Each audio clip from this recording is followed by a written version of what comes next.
direct by the second or third date. You're gonna say, "Hey, I'm attracted to you. I want to kind of get something popping." No judgment. But that's how I imagine myself to be. Like I said, I don't take women on dates, and I'm not into. Even if I took them on a date, I'm not into this. Like, I'm gonna get laid because that's not my intention. If I take a girl on a date, I don't mind wooing her and taking time, but listen to everybody how they are. Listen to other people's experiences. Then I said, well, this possibility could happen to me. I don't want to get played. So so usually guys are attracted to whoever they take out on dates, right? Yep. So that's your goal to get laid in the future. You don't want to get played by no chick. No, but I'm saying like you want to take on a foodie dates, and then at the third date she like, oh, it's not working out. I'm not feeling you no more. Or she don't even answer your phone calls no more. How about that? But do you think hundreds of dollars on restaurant food? But do you think, Flint, that being the direct could shoot yourself in the foot too? Because that woman might be you could be dealing with a woman. You're good. You could be dealing with a woman who's like, hey, I need to let things build for like 2 or 3 months. And if you hit her on the second, third date, like, yo, what's up? I want to get physical with you. You might have shot yourself in the foot. Well, okay. Let me tell you. Let me wake you up to this, Chris. This is the reality of it right now, right? Yeah. This whole conversation would probably be more meaningful if I didn't have my passport and then I was Yeah. You make sense. You make sense. But overseas, no matter, I know you're not really feeling it, but it just spoils you, man. Women don't have that mentality. You pretty much know from the get go if you're gonna get laid or not. And it's okay. True. So here's the thing, and I'm gonna give it. You can't even be direct with them because in their countries, those men don't play games like that. They don't be okay. So I'm gonna say this. Very direct. I'm gonna say this, and I'm gonna hand it off to Norman. I think that even though going overseas has got to be a cheat code for intimacy and getting and directness and getting straight to itness. Matter of fact, they would think you something funny when you won't be direct. Like they think you something wrong with you, because they're not gonna take the move, but they might do something saying they not gonna outrightly. Well, what I tend to do is they send you sexy. They send you what? Videos or pictures, and they let you know, hey, this is what you're going to see when you get here, things of that nature. So, okay, so this is what I'm trying to say. They don't play games. This is what I'm trying to say, and I'm going to hand it off to Norman. That even though these women, like you're saying, are more direct with you, sexually direct with you now, the reason why they're doing that's a whole podcast episode itself. But what I'm trying to say is, and I'm going to stand on this, I strongly believe that the romance and the romantic connection with the domestic women to these foreign women is extremely compromised, and I'm gonna hand it over to Norman. Yeah, it's not genuine. It's not genuine. The ingenuine nature of it, I think, is built into the transaction. Most of that is called transactional relationships, right? And I think that it's rightfully so. Believe it or not, there's a reason why it's that way. I believe. See, I don't ask a woman, can I date her? I've never done that. I just date her. Yeah. I don't ask a woman what to do. I tell her. And I don't mean in the kind of... Wait. Let's slow that down. What do you mean you're asking her to date her? She had to choose to date you first. No, she doesn't. She don't have to choose anything. What you talking about? She didn't make no choice? What she want to date you or not? What I'm trying to say is we choose each other. That's what happens. It's reciprocal, but it's not a verbal conversation. When you make it verbal, it become negotiable. Once it becomes negotiable, but you asked her on a date. You asked the woman to not really.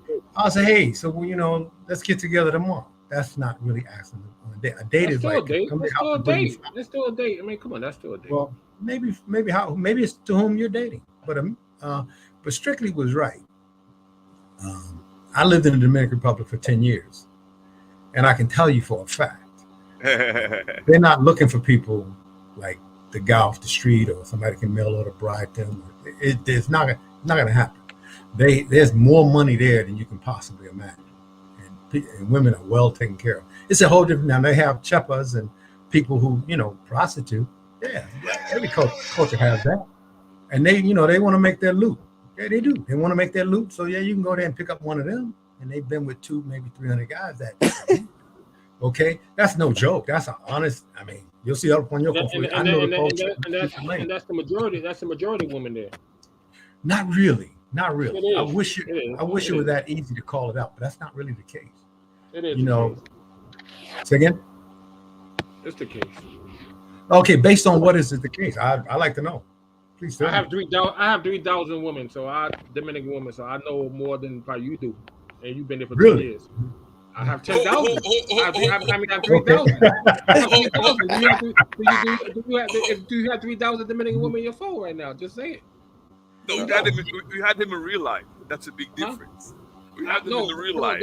Each one. Once I land on the island, you know how it is. You're up in the DR. Yeah, but that's how I roll, man. Everybody go there to get laid, bro. Listen, everybody. You know, you've been to DR. You know that I'm not capping with the young people like to say. I'm not lying, right?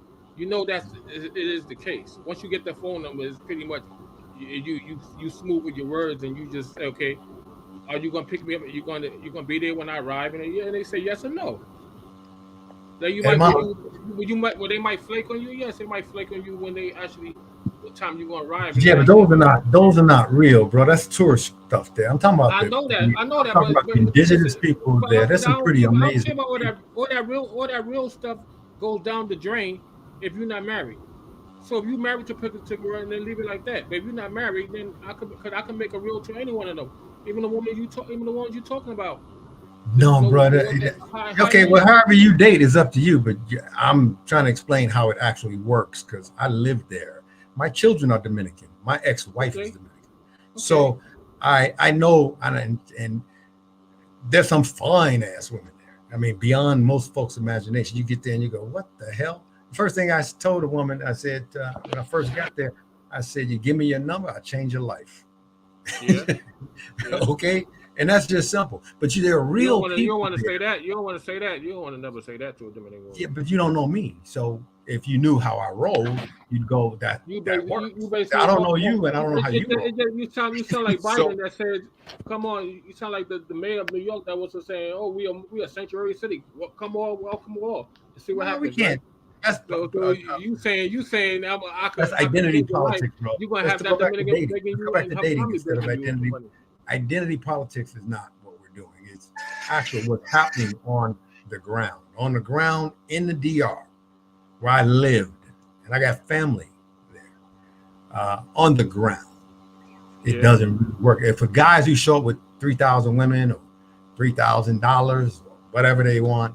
With those guys that show up, that's plenty of women everywhere like that. Every country I've been in pretty much is that way.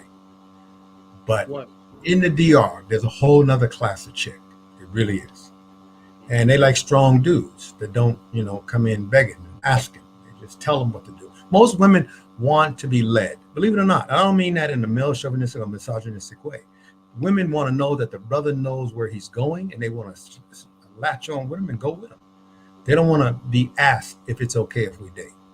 If you do that, all you're doing is taking your relationship into a transactional mode. So I never do that. I just start dating them. I just start sleeping with them. I just start eating with them. And next thing you know, it's through osmosis. And just that gradual, okay, we're vibing. We're getting together. We're becoming, congruent with each other. We fit now. Okay. And then it evolves because love is the exaltation of the humiliated self. That's the definition of love. The exaltation. I don't really believe it. As I older now, I believe love is when you marry a person. All that other nonsense is you have a girlfriend. Bro, you gotta before you get married, you gotta be in love. You have a girlfriend and you think she'll love you. I could probably steal away from you. Bro, I doubt that very seriously. Vice versa. I doubt that. This is interesting. Take my girl too. You can take my girl. I doubt it too. Wait, Flint. Are you talking about Dominican women, or are you just talking about women in general? Well, Dominican women. Okay. Bro, do you speak Spanish? No, I don't speak Spanish. Entonces tú no puedes hacer nada conmigo, hermano. Tú no puedes hacer absolutamente nada. You can't do anything. Impossible. I'm pretty good at Google Translate.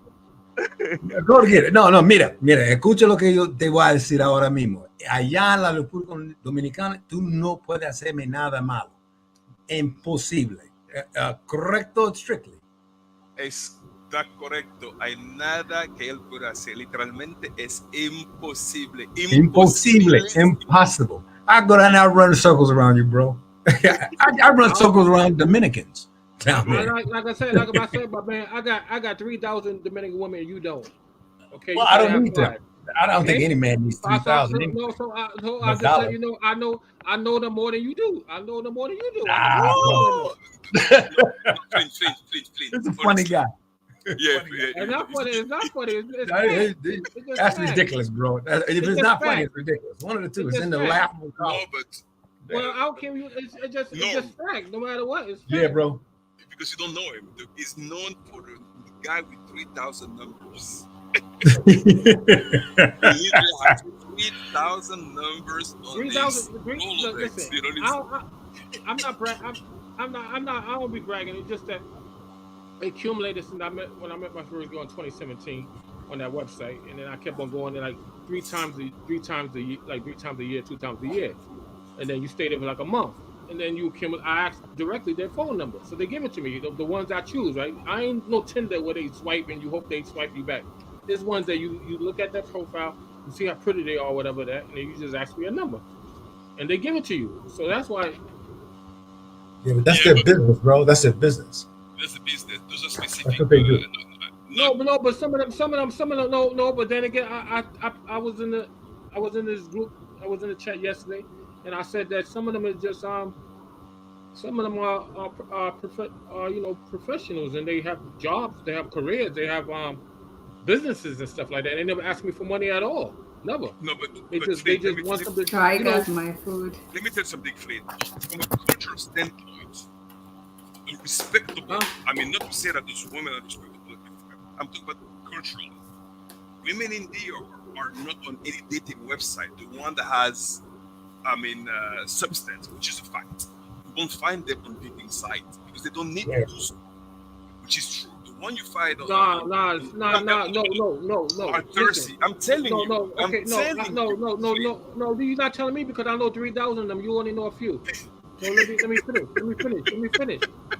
Listen, I know them, and I know all backgrounds of them. So what I'm saying is, you're not exactly accurate. You Western Union pocket, bro. You Western Union.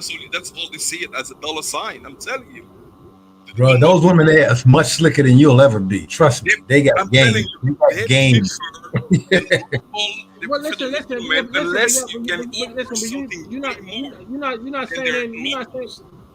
You're not saying anything that's not. They all see dollar signs in the U.S. Now we get back to that talking point. No. Flint, you're weird. Yeah, no. Flint, you're weird. Flint, you're weird. Flint. Hey, don't disrespect Flint. What's up, gangster? Flint. What's up? Flint. What's up, my boy gangster?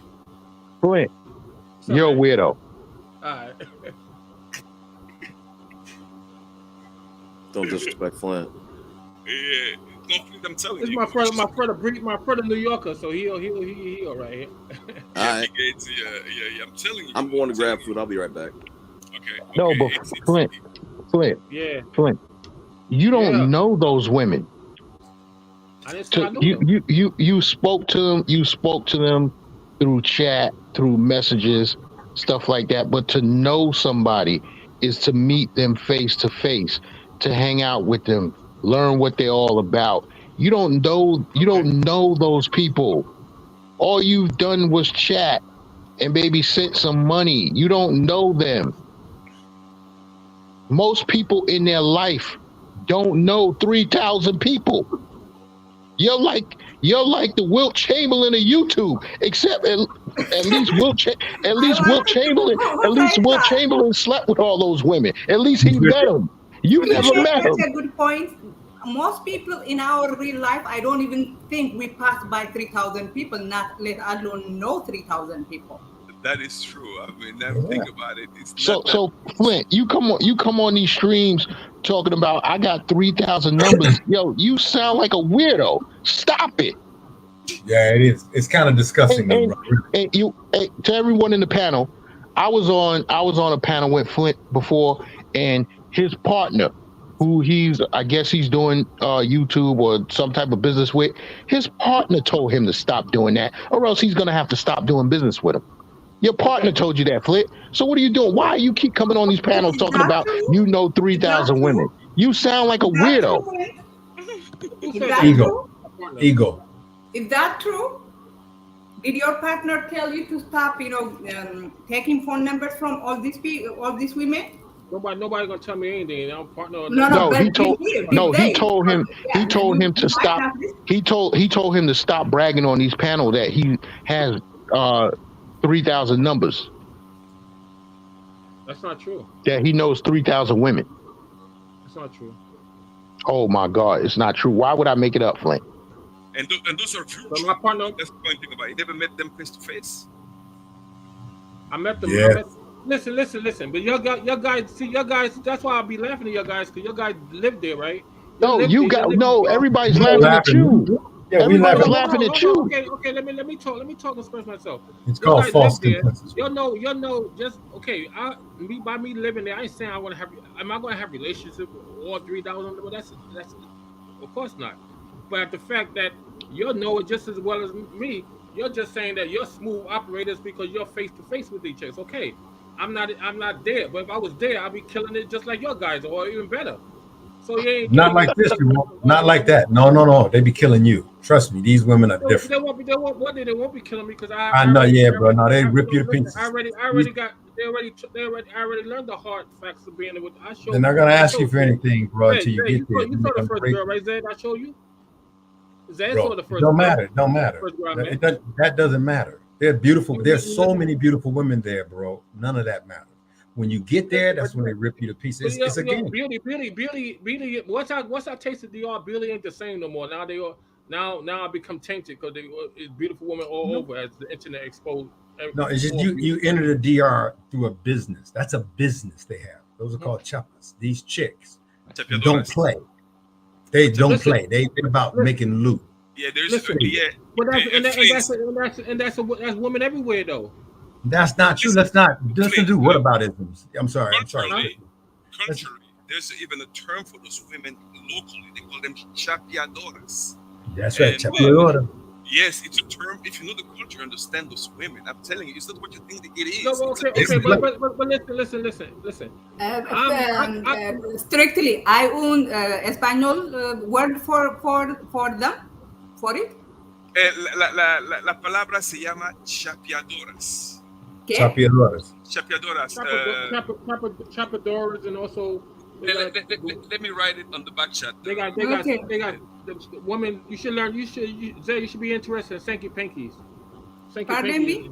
If they are sex workers, I am very interested in them. I mean, I want them to take your money. Sanky Pinkies are the men version of chapeadoras. They're the one that take advantage of the woman.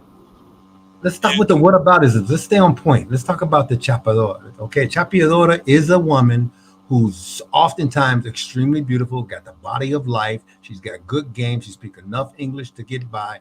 And she sits in chat rooms, and she sits at the airport, and she sits in clubs, and she sits in places waiting for people just like you to show up. They'll play the game. I'm a wholesome good this. I'm a wholesome good that. But guess what? That doesn't work on me, my man. You know why? You know what? An anti-chapeadora in her games is having 3,000 Dominicanas that could knock that. Yeah, but 3,000 anything don't matter, bro. Nobody can say that comfortably. Even the president of the United States can't say I got 3,000 friends. He don't. He's got a body of 3,000 is actually a bad thing. It's not something to brag about. It's a bad thing. Hey, no, wait. If you have said you had phone number for 300. Then I mentioned I'm a screenwriter, right? In some ways, I use screenwriter. I take that in real life. I write my own life. Nobody can tell me how I can write my own script. So whatever you feel, however you feel. I'm sure a producer would tell you. I'm sure a producer would say that. And also, your gangsters a particular age. I think all your men is a particular age that you know that you can't have no other man to tell you what you want to do with your life, right? So but here's the thing, you live in the same reality as we do. Flint, you writing your screenplay. You writing your screenplay. Your producer and your editor is gonna tell you what to take out. Yes. Right. Wait. That's right. Producer, I know that. That's if I have my own company one thing too, so I could choose to do my own story. And Bro, you living a dream. You got to be sleep for that. Huh? Listen, if you trying to sell that story, and a screen company comes and says, Flint, we gonna offer you $25 million for your story. Yeah. You'll be a fool not to take it. Let's say you shopped it around. Not one company is offering, multiple companies are offering, and you're going to the highest bidder. Let's say the highest bidder offers you $50 million, right? Yeah. You're not going to take the $50 million because you know that they're going to chop that up the way they want. Of course, I'll take the $50 million. So don't say that the man can't tell you that he can't tell you how to write your life, because once you take that bag, he's gonna chop it and edit it the way he wants to. Okay, but I understand the point you're making, but you can't use it at the point where we in this group we talking about. You guys telling me that you're making Charlie guilt shame or no. You saying you're a screenwriter and nobody can tell you how to write the story of your life, and I'm telling you that they can. Soon as they offer you that money and you accept it, they're gonna chop it and screw it the way they want. And I don't know. I mean, listen. You know, I'm not. I like talk about. I'm not bragging anyone. We know. But you don't see anything wrong with someone having 3,000 numbers, especially meeting them online and stuff. But no big. I ain't saying it's a big feat. Like but what's the point? What's the point? How long it took you to? I don't know. It's just something I just collected. You know, like I told Zed yesterday, my phone is no lighter or no heavier. If the numbers in my phone, bro. I got 13,000 names. Collection. It's no big deal. I got 13,000 names in my Rolodex. I got another 40,000 people on LinkedIn that follow me. I got another 10,000 here. I got 17 groups on LinkedIn with tens of thousands of people in it. Do you have a YouTube account? A YouTube? Yes, I do. And I'll share it with you all. Just look up normtherapy.com. That's why I started. Share it on the back. Yeah, exactly. And I guarantee you, Flint, you know what he calls those people? He calls them associates. That's right, fans. I don't know those people, bro. Are you kidding me? I got one of those stories. I got a story that's it's so awesome. People hear it. You know what they say to me? Damn, you should write a book, or damn, that's interesting. And I'm in the process of doing that. But I don't say I know 40,000 people, bro. I don't know 40,000. They know me. Maybe the chicks know who you are because you're in that chat. But not necessarily you have, what I was trying to tell you is you're not looking for love, you're looking for transactions. And that's what happens. You don't see anything wrong with wait. Okay, again, are you married? No, not again. Okay. So whatever girlfriend that you think she'll love you, I can steal away from you. That whole love nonsense, bro. You can't even steal your way through this conversation. That love don't mean nothing when you're not married. Bro, you can't even steal your way through this conversation. It's okay. It's okay that you can't, but you think you can. It's called false consensus. I know I can. Yeah, but you need to really understand that you have a certain false consensus when it comes to these 3,000 people, and you're trying to project that number onto us as if we would be overwhelmed and even in envy of you for that. Look at it. Doesn't matter, bro. Here he go again. Here he goes showing the number. Hey, Flint, have you ever heard? Care less about you. Trust me. Hey, Flint, have you ever heard the saying? Have you ever heard the saying? It's not how many people you shoot; it's who you shoot. Yeah. Show one of your busted chicks. Show one of your busted chick, gangster. Yeah, busted. I don't do that. I don't do that, Flint. I don't have to defend my existence. Look at it. I don't have to defend my. And these are good girls, right? These are good girls, right? I don't know, good or not. Flint, I'm not married. Flint, I don't do that.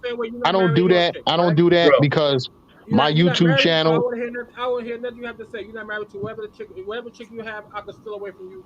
Show me who she is. Nah, bro. Oh really? Oh, really? 3001 actually. Primo stole your chick live on YouTube. I shut him down because he said. No, you didn't. No, you didn't. You didn't shut nothing down. You didn't shut nothing down. He stole her from you.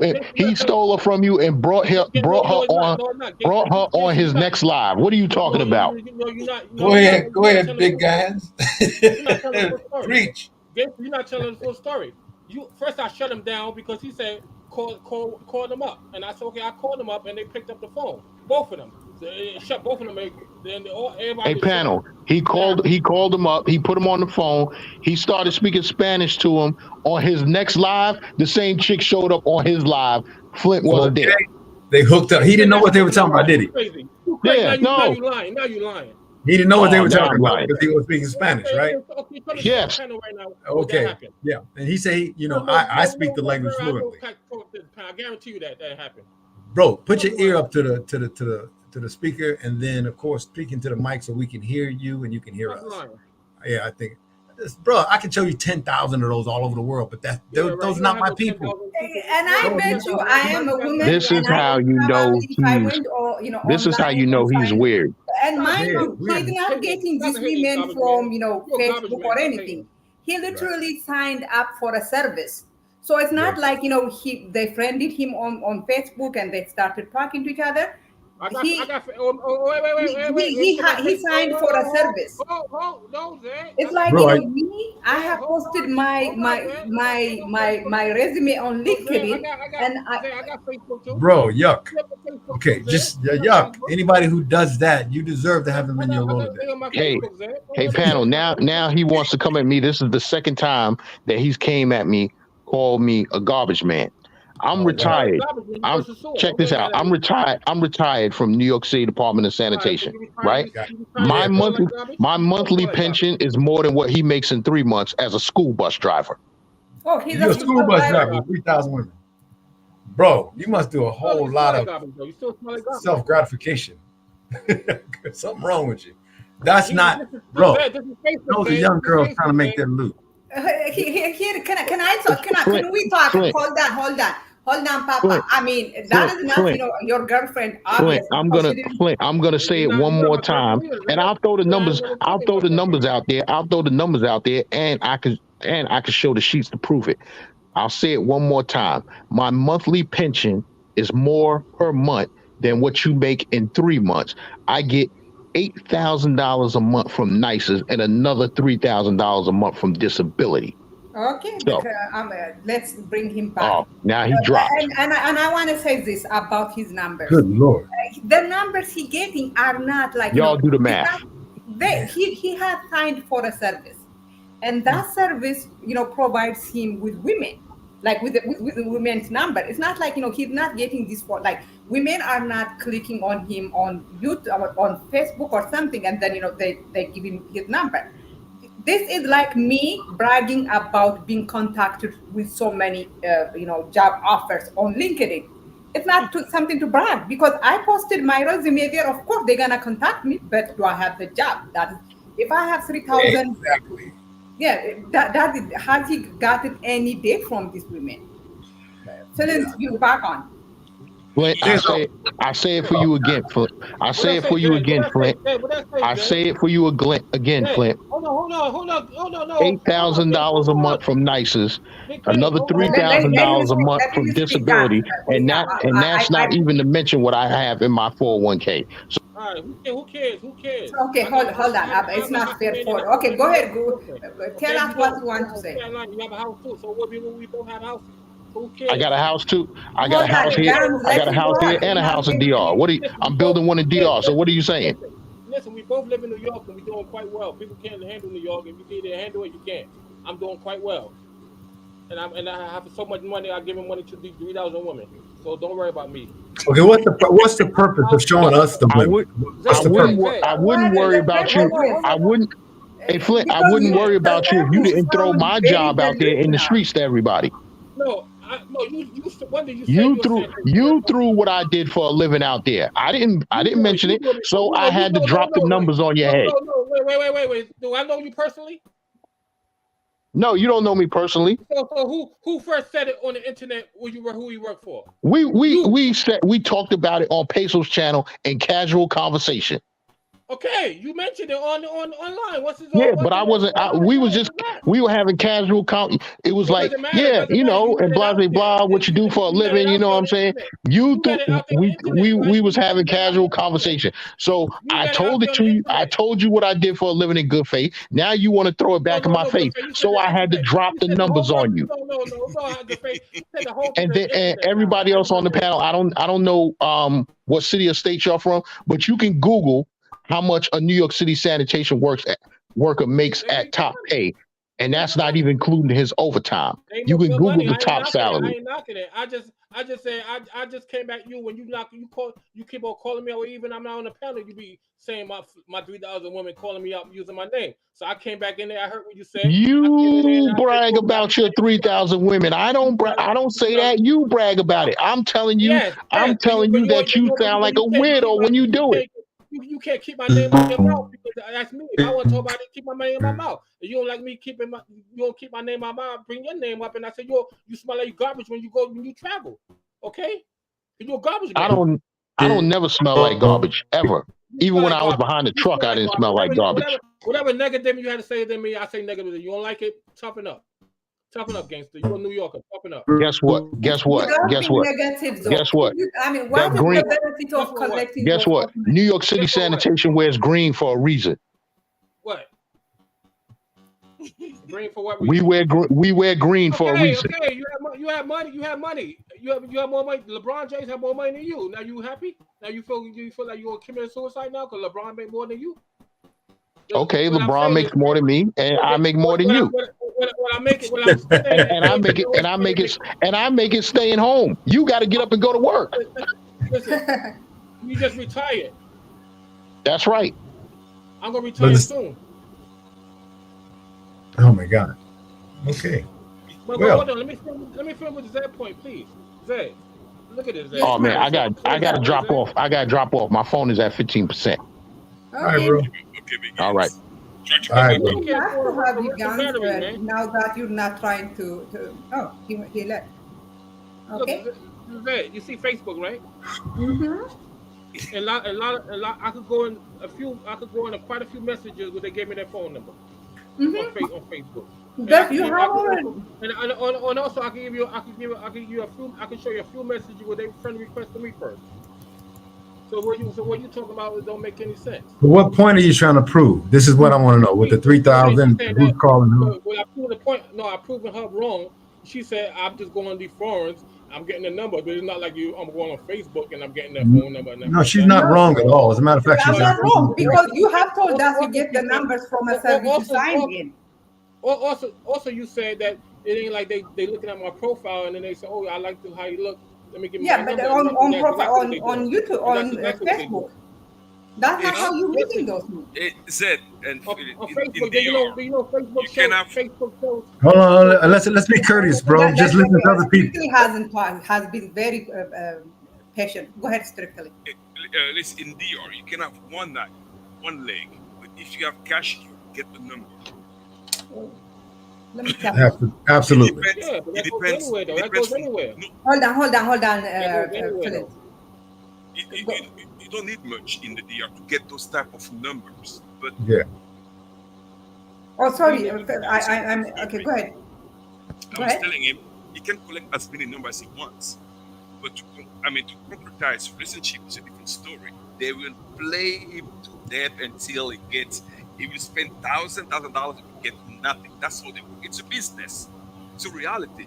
They have enough local men to do the thing. And Dominican women, unless you have something to offer more than the local men, they aren't interested. They just aren't. You have to be able to offer way more. That's reality. Even if they're interested, 3,000 is so excessive. I think it's normal. I think he impressed me so much when he said, really, we do not even meet 3,000 people like in real life. Like, if 3,000 people came to your funeral, I would think, you didn't really have real friends because 3,000 is excessive. way excessive. Like that is too excessive. That's not. There is nothing real about that. 2048. It's unrealistic more than anything else. It's just unrealistic. Because Wow. Wow. I've seen it go by alphabetical order from A to B.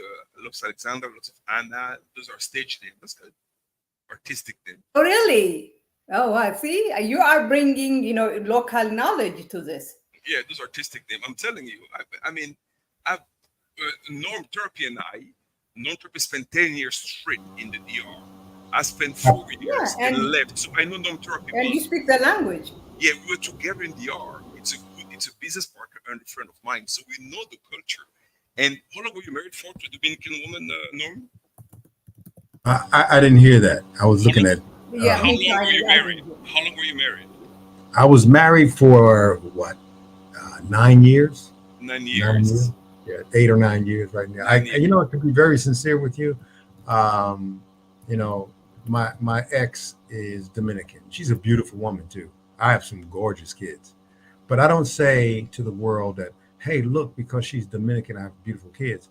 I think that's kind of demeaning them, as if to say other women who have children aren't beautiful, or to say that because, and this guy keeps putting these pictures of these women on this chat, and it's kind of demeaning to women because these women are literally there to get your loot, bro. If you see a chick like that in the Dominican Republic, just hold your wallet because she's gonna snatch it. Hold your wallet, keep your hand in your pocket because she's gonna take every dime you got. That's just how it rolls like that. And you don't have to take my word for it. Have you ever been to the? You've been to the DR. I'm sorry. Go ahead, Strip. I mean, I went through that when I first came. I mean, you think it's what it is, but as you know, the court didn't realize that you are being played for your money. But let me put up that years have gone by, so they will play the long game with you. You'll be surprised. Oh, they are good. Yeah, and like I and Norm are saying, 3,000 is after I got like maybe 50 numbers. I would concentrate on those numbers. I will try. If I just want to have sex with them, have sex with them. If I just want to have cyber sex with them, have cyber sex with them. But 3,000 is way too excessive. It is too excessive. And most of these girls are kids too, by the way. You need to know that. These are children. These are like 16, 17-year-olds. She's 19 years old. She's 19 years old. I met them on a legitimate site that says you. They say that's what they're supposed to say, bro. That's why they're there. But I can tell you, looking at this girl here, she can't be more than 15. 18. This girl can't be more than 15 years old. She's 19. She's 19 years bro, old. I live there. I know what it looks. I know what a 15-year-old look like. When they say 19, they're lying. She's 19 years old. She's 19 years old. These are high school kids. Believe me, I can tell you that for a fact. Please. I don't know that. I don't know. All right. Well, let's talk about something else that's useful. I have no minors in my phone. Let's talk about 3,000 somebody's. And which one is yours? I think that what is for me, maybe it's because I'm a mental health professional, but the fact that when people talk to him, what he does is start showing the pictures. Like, I have seen these pictures. Strictly, have you not seen these pictures before? Yes, How many times? Oof, I think that's maybe 6-7 times. The same thing here. So, and we're not talking about the picture, so we don't need to see the pictures again. What we are asking him is why. I didn't show them all. I got to wait. I'm 3,000. I have to keep on showing them. I think it's a temporary lapse in mental coordination. I really do. I think that he defends this. No, if I'm looking at it from a norm therapeutic angle, I would say that he has an obsession with wanting to be with these women, and he makes them transactional to make the links realities for him.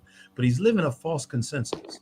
And false consensus basically says that you agree with everything you say, except for no one else agrees. What's this, my man? What's this? It doesn't matter, bro, what it is. But you have done that before. Do something new. I mean, we have seen the passport. Yeah, that doesn't mean a thing, bro. My new passport. So I got receipts on this passport. But it doesn't. Do you understand? And now I got money to travel. I got money to travel, this is kind of low-minded though. Come on, let's take it to a higher level. This is kind of low-minded. Yeah, that's low-minded, and that's exactly what those women that you're showing us look for. They look for just that. Are you gay? Are you gay? Yes or no? Should I be defensive in that statement? Should I respond to that? Well, you really think I'm going to defend? I don't think no. So a person has to be gay not to agree with you. Is that what you're saying? Is that how you roll? Is that how you roll? A person has to be gay to not agree with what you're saying. So I have to I just told you I'm not married. I'm divorced and I got 3 kids. But you asked me if I'm gay as if you're trying to denigrate me. And at the same time, and at the same time, you're trying to make it to where it's whatever point of view you have, you're defending it. In life, there's only 2 things you have to defend. Am I right? In life, you only defend 2 things. You defend your honor, am I right? And you defend your life. And neither one of those are in question. And you don't. You are defending 3,000 people that you don't know. You have, bro. You have a deficient. You have a very deficient understanding of those 3,000. Explain the point. You've not yet done that. What's the point? You can't get 3,000. What's the point? Don't get mad at me. You can't get 3,000. You're mad at us. I'm trying to ask you for an explanation. I don't want to upset at you. I want you to explain what is the purpose. I want up another 3,000. It's gonna be 4,000 now. Hey Norm. Yeah, bro. I just want to say something. Next year I'm gonna have 5,000. You keep on getting me upset. Go ahead. From what people get me upset. I'm gonna make it. I'm gonna mark it every time you say something negative toward me. I'm gonna mark it up by 1,000. It's gonna be 6,000 before you know it. You have lost your mind. Make it 6,000. You have lost your mind. A long time ago. After 500, your mind was gone. I was 6,000. I'm gonna advertise on Z show.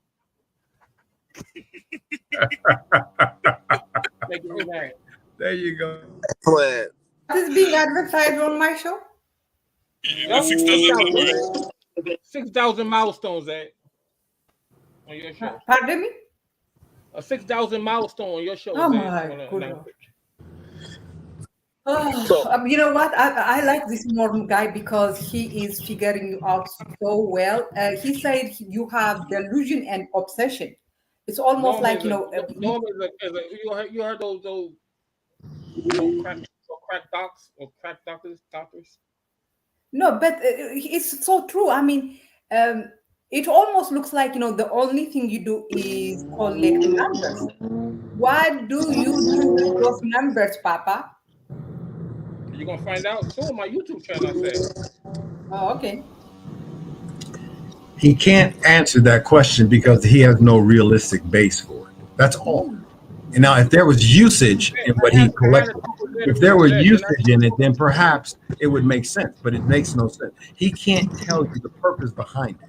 Then showing me a bunch of pictures of arbitrary people who could care less about you means nothing. Well, Norm, I'll say this, like from knowing Flint, like he gets a rush off of acquiring these numbers. I get that, but I mean, 3,000, I do agree is excessive, but I understand the rush of, getting in front of beautiful women.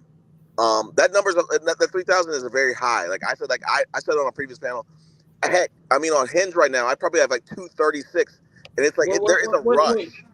Chris, when Will Chamberlain said he smashed 25,000 women, did anybody say anything? Oh, surprise! But he's Will Chamberlain, bro. They were trying to smash him. They were trying to smash him. I'm 6'2" and look better than him. So I could do quite a good, better than he. Well, no, not Papa, no, because these women you paid for, you signed for a service. So this is not like these women are. Zay, I didn't pay. Zay, I'm not. I paid for. It's an online dating site. That you know what? Let me give you my phone number in the back, and give me text me the service. Let me sign on it. As a man, I'm gonna pretend to be a man, and I bet you I could get just the same number as you got. No, I bet you can't. First you got to get a man profile, and then you got to get a good looking man. No, Okay. wait. No, if you choose a good-looking man, I'm sure you do well because I'm not a bad-looking. No, I'm gonna use your Well, I also mean, Dominican, Zed, so it doesn't hurt. It doesn't hurt me. point, Plays a to part. Flint's point, If you fat, it's you ain't gonna get that much. If you fat, you show a fat man and like gangster, like gangster lifestyle that just came up here, that smell like garbage. You ain't gonna get that much. Hey, Chris, That's a fact. I was gonna say this, Zed. To his point, it's gonna be tough to get that 3,000 for you because this is his thing. He loves this. You're gonna get worn out at some point. He loves it. How many years has he been working on this? And I communicate with all of them too. Look at that. Oh my good Lord! Wow. I communicate. The thing for me is he doesn't even understand how strange sounds. Like if you are communicating with 3,000 people, you will be doing nothing but be on your phone all day. No. Is it honestly? I mean,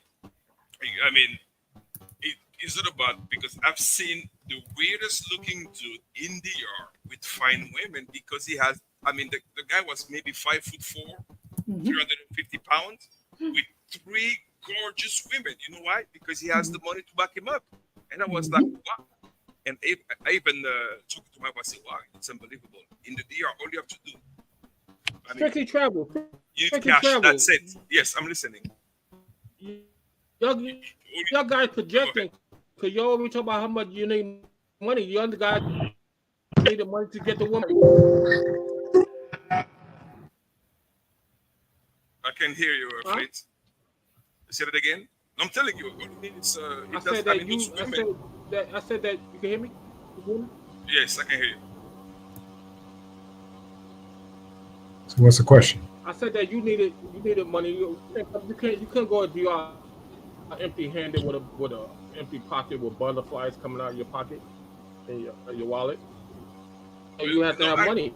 You have to bring something to the table when you go to DR. You know that. So why are you saying they need? What I'm saying is not your profile they're interested in. They're interested in your pocket. But once you go, you also know. Okay, and I'm interested. If I choose to be intimate with them, I'm interested in what they got, what they offer. So it's no. The point I was making, you were saying that you need to put a good profile pictures, and that the game which is fat and this and that. That is not true. It doesn't matter how you look. It's what you are bringing on the table is the most important factor. The rest it's useless. I'm telling you, that's all it is. It's just transactional.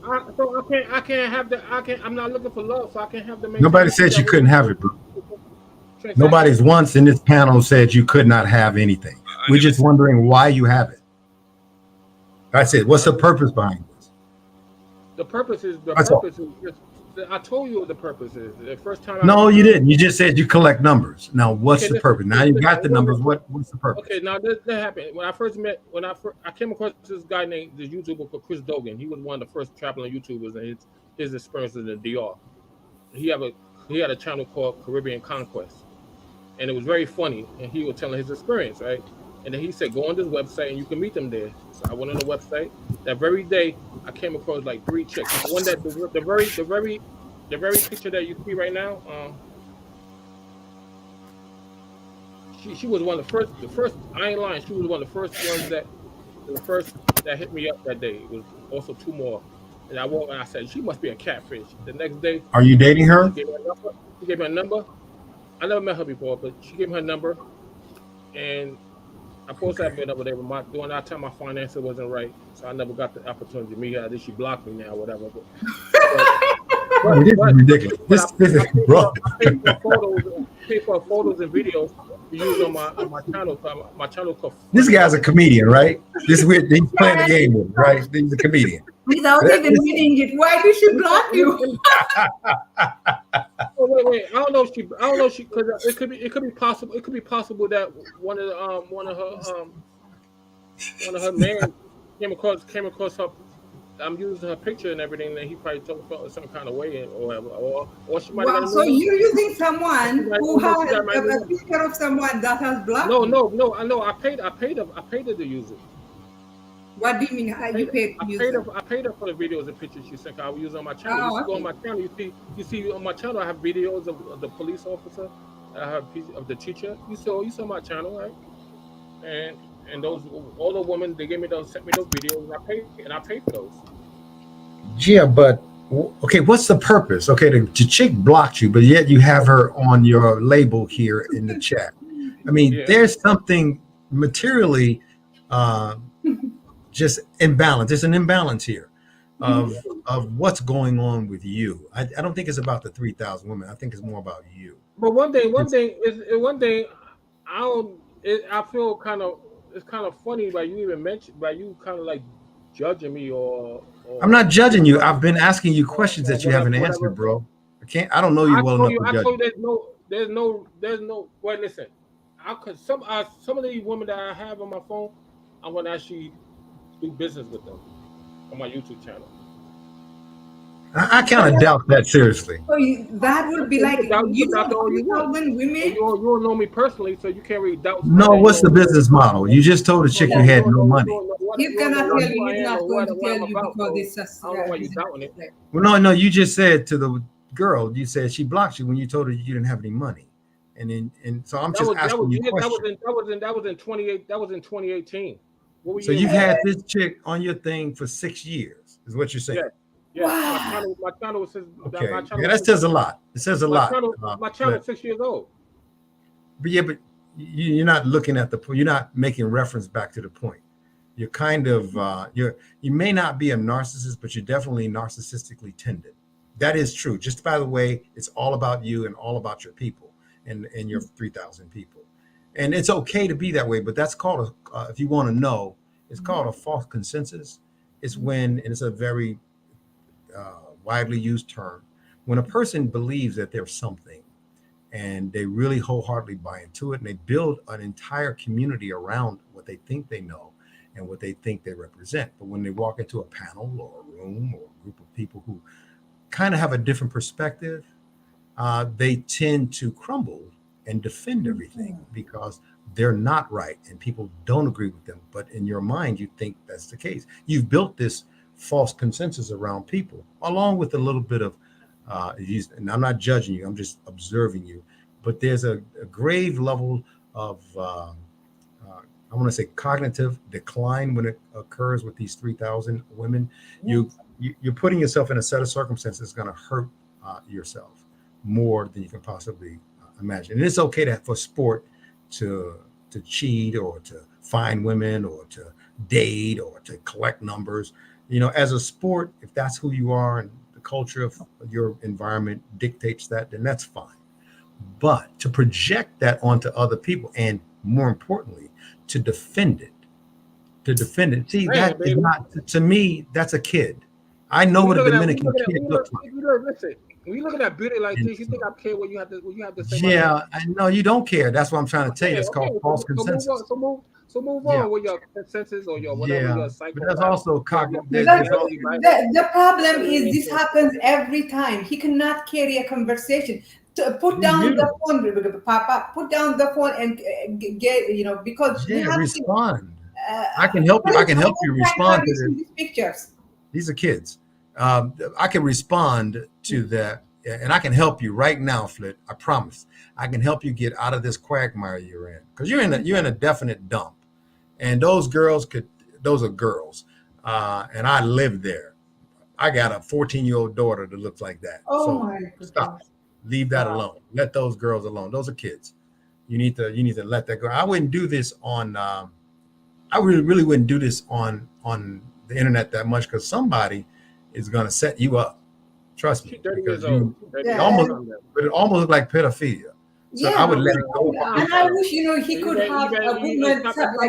Stop making no false accusations against me, pedophilia. I didn't make an accusation. That's called an observation. I haven't accused you of anything.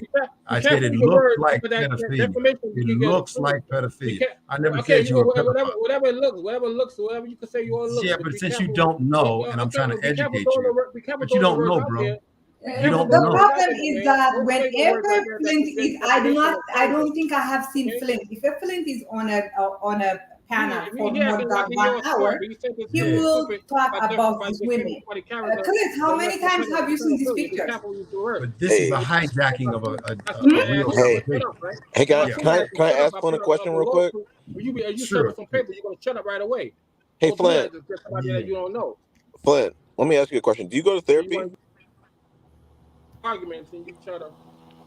Flint, do you go to therapy? I don't need therapy, man. You go to therapy, man. You know I that. do. I go every week. So you need it. I don't need That it. makes sense. I don't need it. Okay. Well, I just wanted to ask. I think it can help. I think and it's not. Let me just I say don't this. need it, man. You No, the let one that. me say something, Flint. Therapy isn't a bad thing. Like I think when I was married, I say on these panels all the time, like I regret. You just message me right now. So how am I doing? Okay, but hold on. Let's lock into this. When I was married, I say on these panels all the time, like I regret not going to therapy. I was a different person. I was trying to solve a lot of these thoughts in my head. Therapy is therapeutic. It's like almost like going to the spa for your life, in my opinion. Well, listen. You think this chick just hit me up 3 minutes ago? You think I have to hear what y'all guys say when they have beautiful chicks? And she's sending you a photo of her in the toilet. That's a whole lot of to unpack. Yeah, but what I'm trying to tell you, there's a whole lot to unpack there, and she's got the plastic shit. You cannot take. I mean, at least me, I am a heterosexual woman, so those women are not attracted. I mean, I'm not attracted to them. You're not making me jealous. So, can you put the phone down and engage in conversation? I mean, they look okay to me. I mean, they're not like. They're not dogs. They're not dogs. They're just kids, for the most part. That's exactly it.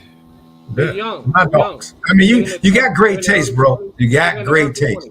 You got great taste, but they're just kids. That's what I'm trying to tell you. And they're dressed up. They keep them young like that for a reason, to attract men just like you. It's a business. Believe me, it's a business. It's been going on for generations. Moms in the DR right now are teaching their children to be this way.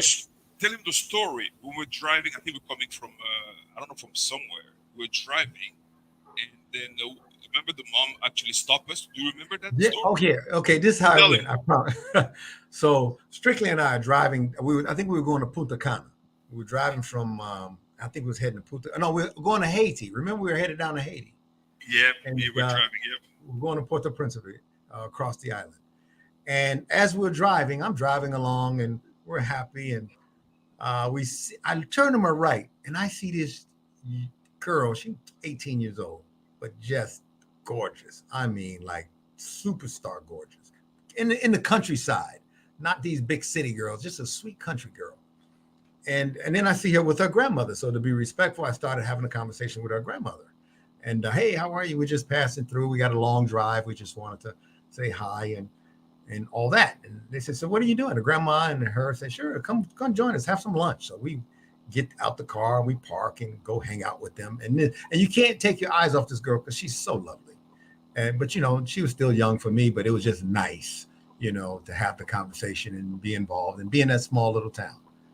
As we proceeded, we're doing lunch, and I told the girl, I said exactly this. I said, when you get older, you will be a force to reckon with. You are so beautiful, and I wish you well. And the grandmother said to me, well, she has a sister that's older. Just like that. And because the culture, am I joking Strictly? Am I joking a little bit?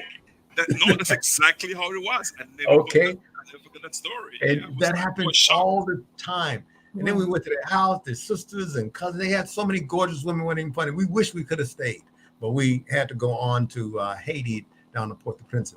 But I'm just saying to you that I can collect I got 100,000 pictures of women on different websites. Show receipts. Bro, that's your thing. That's not my thing. I'm trying to make man, you lying. No, see, I'm making with my thousands of women, I can make a point. You lying. They follow me and they look at me and they say, this is a guy that I want to know. Or, we have some kind of business. We live in a receipt business. Bro. But you don't have any receipt. Everything for you is. Everything you show is transaction. It's like a profile picture. It doesn't look like a normal picture. Yeah. I mean, I have not seen, I am a woman. This is not all this is the picture you take when, No, sorry, I wasn't talking to you. Sorry. Go ahead. Sorry. Yeah, but aren't those the kind of picture you take for, profile? It's not the kind of picture you just take for, for your friend, all the pictures he have look like profile pictures. They don't look like everyday pictures, you know. Yeah, and it's a waste of conversation, really. I'm sorry, because it's just using up time trying to discern the psychosis of this brother. Well, Norm, I think this is a PSA. Like, everybody should be going to therapy. It's not a negative thing. We got to get rid of the stigma. Exactly. Well, that's why norm therapy was invented. Chris, therapy for what? Therapy for what?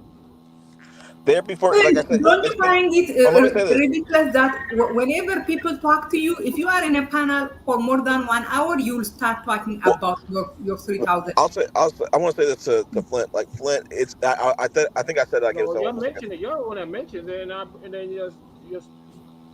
Well, here's the question, Flint. Flint, have you ever been to therapy? Ever?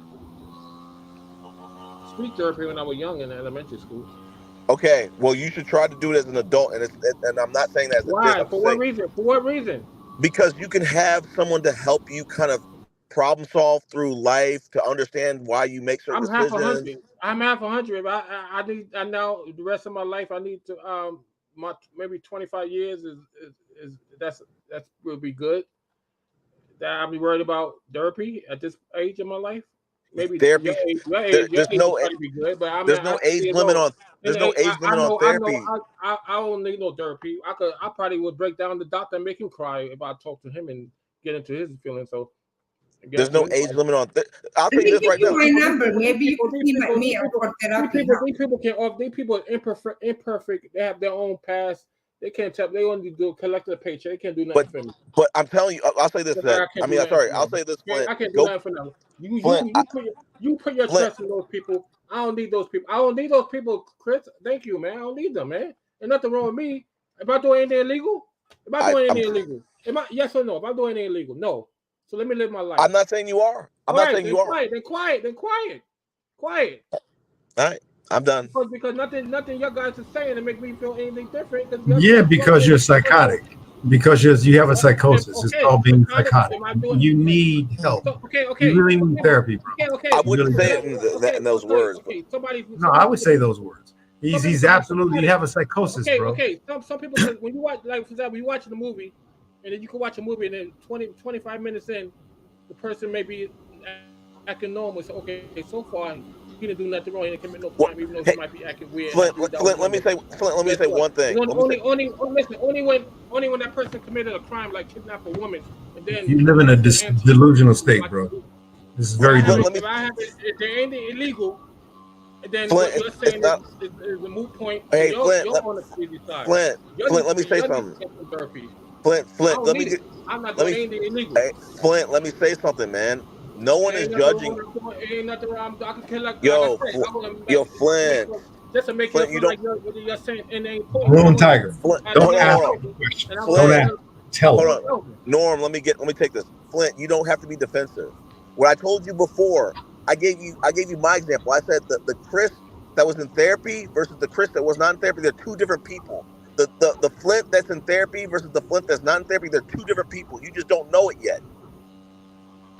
Yeah, those are that's my therapy, all right? That's my therapy. Those are choppy. Well, good. Then you that I liked, and I'm gonna happy, regular woman, consensus. And I think that is what it is. I don't think Flint understands that we are not impressed by the pictures. We are not impressed by the numbers, because he thinks in his world having this many phone numbers is impressive, but in our world it's not.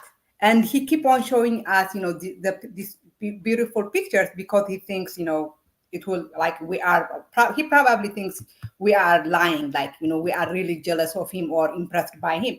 But I don't think any one of us is impressed by what he's showing. What he's showing is actually sad. Yeah, she's from Barranquilla, in Colombia.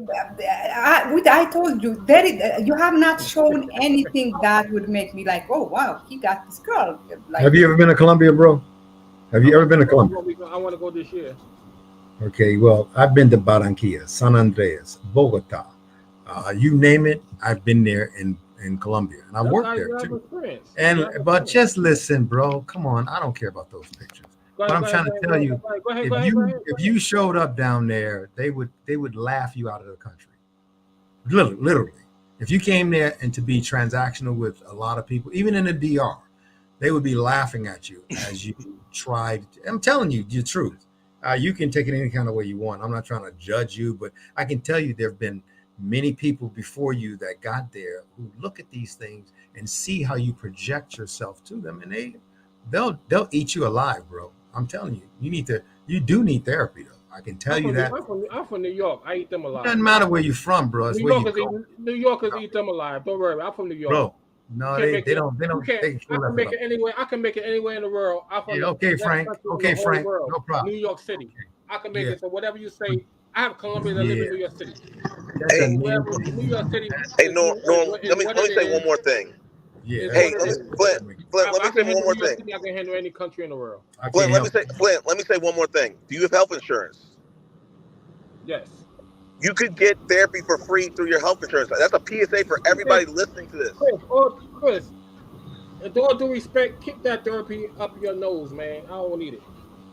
Yes, you do. Absolutely, without any stretch of the imagination. But you know what? You know why you need therapy? It's not because you're crazy. Again, you're wise, man. If I'm doing anything illegal, no. So it's not about being. You don't have to do anything illegal to go to therapy. Okay then. You can't equate. That's like let's equate apples to apples. No, let's just do that. Let's be civil. No. You know what? And let's equate apples to apples and not apples to oranges. You don't have to do anything. You don't have to do anything. Hey, Norm, I think he feels like he's being attacked. This might not be the right panel for him to understand. It's not about being attacked. He's attacking you. Is what's happening. And he uses that form of attack in the form of defensive. Listen. We was face to face. You think you be talking as long as you are talking in front of a grown man, telling what a man should do? You know what's gonna happen to you, right? I do it every day. Tell the truth. So you don't know anything about me to make that statement. What would happen? What would happen? Are you saying you are violent? You kept on knocking at me. You're saying you would beat me up. So you would beat me up? What gonna happen to you? No. You answer the question. You're talking. I'd like to hear it. You gonna what? Beat me up? Is that it? Yeah, that's violent. You gonna kick my ass? Is that it? I'm gonna say, by all means, got my face. So really? You would beat up someone for telling you to go to therapy? A man got to do what a man got to do. You know hey, that. Flint, when people suggest, Flint, 1 second. I know you're not interested, but when people suggest therapy, it's because they care about you. It's not a put down. Again, stop getting off your, stop being condescending, acting like you're better than what I'm doing going on in my head. It's my head. I'm all right. I'm not doing any legal. I'm a functional adult. Let me live my life. Just like you live your life. I can't dictate how you feel that you have therapy. I wish you the best with it. I don't need therapy. Okay, hold on. The last thing I'll say this. Hey, Flint, the last thing I'll say is this. You said that going overseas is the cheat code for relationships. Going to therapy is the cheat code for life. This is my therapy. Her name is Jennifer. No. It's obvious. I mean, if she was your therapy, you would have stopped at her. But you have. Anyways, guys, let's talk about something else because her name is Jennifer. Zay, that's my therapy, Zay. Okay, I love her, and we are done with with your setup. Thank you. Zay, I told you a long time ago, Zay, you could be my 3001, but you fronting, you playing games. But Papa, I don't want to be. I don't want to contribute to your. No, because you're jealous, and I know you're in your feelings. But you could be my 3001. My dear, you. Norm, I think Norm described you perfectly. You are there is a television. Norm is a punk. He's passive aggressive. He described you. He can take that, and we can jump it over. I'm a New Yorker. Wherever you come from, the boondocks of Mississippi, probably somewhere. He get on my face with that. He knows. I mean, he knows you better than you. He can't tell me anything, man. He can't tell me anything. You don't know who I am. We can hear you. It seems like. and you're gonna get to see my skills. Okay. Your skills are not impressive. Exactly. You're you get to see my skills. You don't know.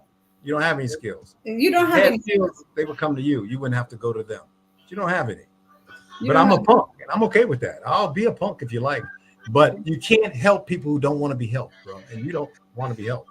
So and if this is how you live, if these chicks and ladies and it is so funny. You don't have any picture of them doing something regular. Like every picture you got, they look like they're trying to get laid. Welcome to DR. Welcome to the DR. They party. No, it's not a party. It looks like a profile picture. Why isn't there a picture of them? Talking like being normal. It's a business. It's a business. He's just lost in it. That's all. He saw some pretty women, and he just got stuck. And he's delusional. It's not like they're at a party and with their friends, or my niece today posted a picture of her the wedding she went to. There are not that kind of pictures. They're all like by themselves and posing. This is not this is a posed picture. It's not like a picture she took at an event. It was a picture she took specifically to post it on. He believes that we're attacking him, and we're not. He's actually defending himself. So everything in retort or any kind of reaction or reply to him is a fight, and that's a shame. You get on a panel and you don't know anything about me, but I'm a punk to you. That says a lot about you. I'm not saying you're a punk. Well, I'm just saying. No, you exactly said those are your exact words. I think.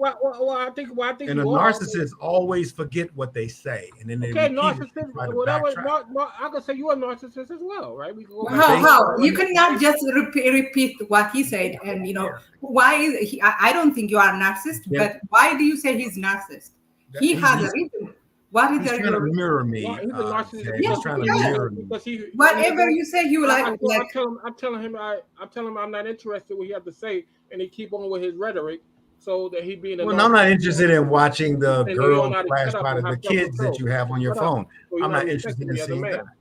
I'm not interested in all the kids you keep flashing by. Behavior. You better be careful, bro. Somebody's gonna see you do that online one day, and they're gonna be after you. I promise you. Nobody gonna be after me yet, but I'm a New somebody Yorker. Gonna see you do that online one day. I don't know where you from. I'm a New Yorker. We have no fear. Bro, I could care less about you being a New Yorker. I've lived in New York too. That don't matter. You gonna come with? That's not true. That's not true. That's just to be honest, I have no fear. I'm not in the age where I fear.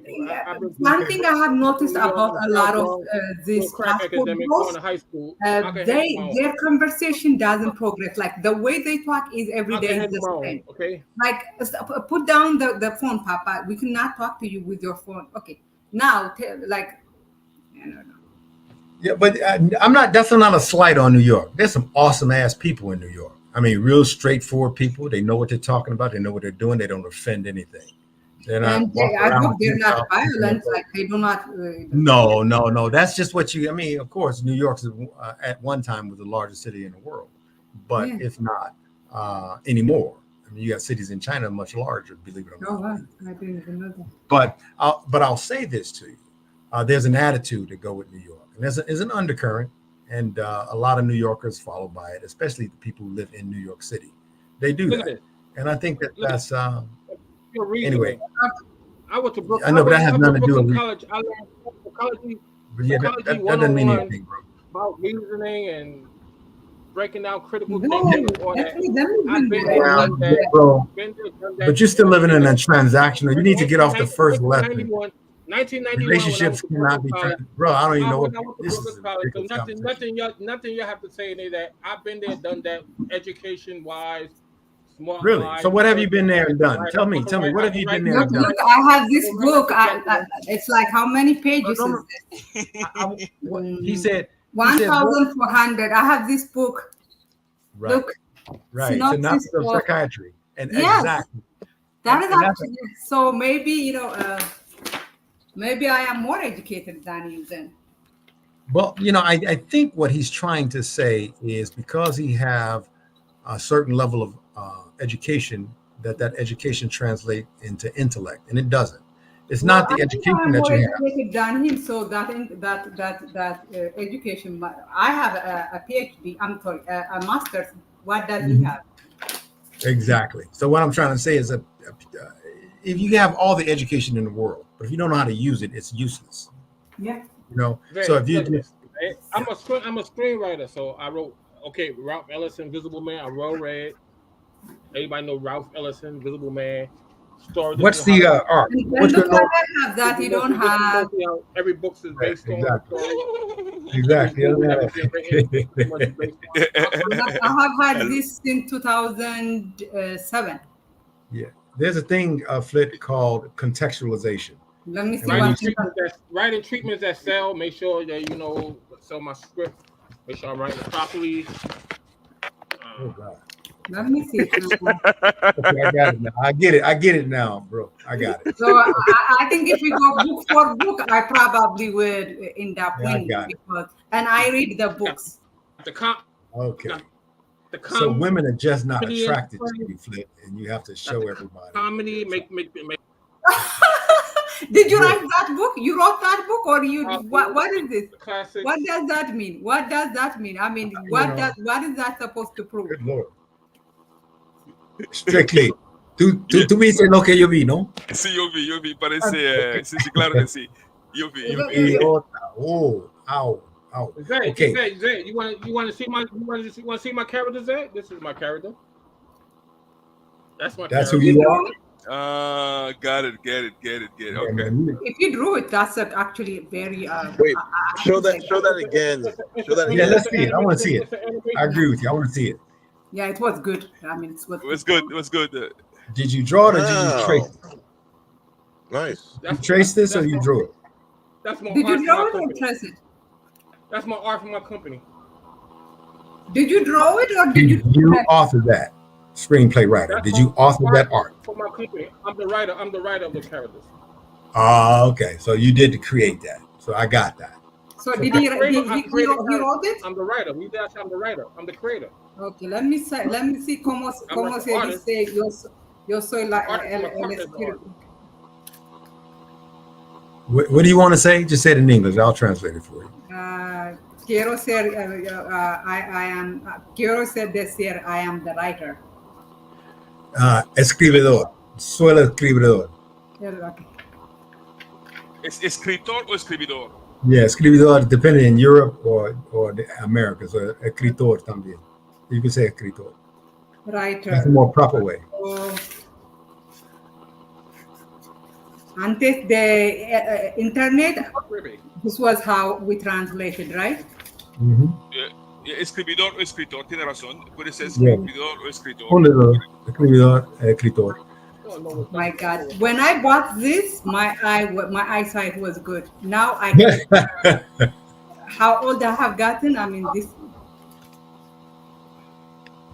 writing, escritura. Okay. That's writing, escritura, writings. Or study of writing, escritura. But those tenses we just went through, the present, the past tense, and the different tenses. That's very important in Spanish. And a lot of people think Spanish is easy, but it isn't because they have so many tenses. And there is one thing in Spanish that doesn't at least exist in France and in French, and you could strictly you could correct me. In Spanish, love, like emotional verbs are followed by what? For example, yo quiero que tú hagas that like hagas word that kind of structure doesn't exist. Of course, it doesn't exist in English, and it doesn't exist even in French, right? That is correct. Zed, you see that? But I love beauty, Zed. That is correct, Zed. Yeah. People think Spanish is easy, but there are when you nuance it, it's not that easy. Like for instance, let's do it. Hagamos. It's like there is a mix of things. I mean, you're right. It's more complex. Yep.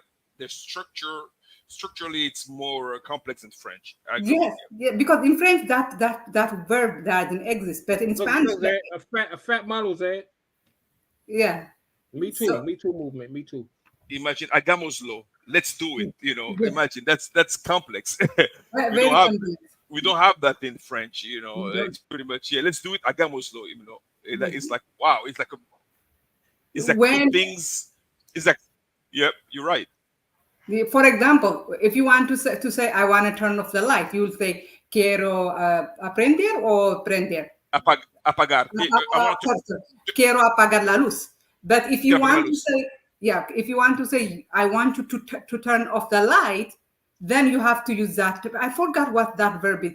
Yo quiero que tú apagas la luz. La luz. O quiere, y encender is to turn it on. Quiero que enciendes la luz, claro. Yeah. You have to Dreams for My Father. Good book. Barack Obama. Good book. Dreams for My Father. You should get it one day. What are we seeing? What is? I mean, I have so many books. Should I start to get? Barack Obama, the first black president biography. Dreams. And I have his wife. My father. It's a good book, huh? Because it's interesting. He wrote this book before he became president. So it's interesting. You get to see his mindset of a man that became president. Strictly. He wrote the book before that. ¿Cómo se dice book? Me olvido. ¿Ah? Libros. Este libro es el primero book en Spanish que yo. Oh, 100 años de soledad. Oh, qué bueno. Es de una novela, ¿no? Sí. Oh my God. And I'm so glad I read it in Spanish. Because after I read it in Spanish, I'm like, because, it's like the Spanish, the problem was like, this is an old book, so the Spanish is old. Oh, it's perfect. It's like that old, I mean, it's called Castellano, like the old Spanish, yeah. But it's, even though I think the writer is Colombian. So what I did was, after I finished reading it, I'm like, I mean, let me tell you how I read it. Like, translate a lot of the words I didn't know. So I would use Google Translate, and Google Translate you could actually like use it like a magnifier lens, and it will translate it like that. So I'm like, when I finished reading it, I was tired. I'm like, you know what? Maybe there's some parts that I missed, so I'm gonna read it in English. The English doesn't do it justice because the guy is sarcastic. There is a lot of sarcasm. Yeah. But in English, the sarcasm doesn't come. It's called vosotros. The language that the Castellanos oftentimes speak in is vosotros. You have, say again. No, go ahead. Continue. No, I was just saying it's derivative of European Spanish. Exactly. But do you know the best Spanish is spoken in Colombia? Really? Yeah. Very clear Spanish. Colombia has the best Spanish, better than Spain itself. Okay. And I believe, if I'm not mistaken, even the La Academia Real, which is like the entity who actually run the Spanish language, they put their headquarters in Colombia. Can we go back to talk about my 3,000 women? This is boring. No, actually, it's okay. Your 3,000 women, everybody knows them.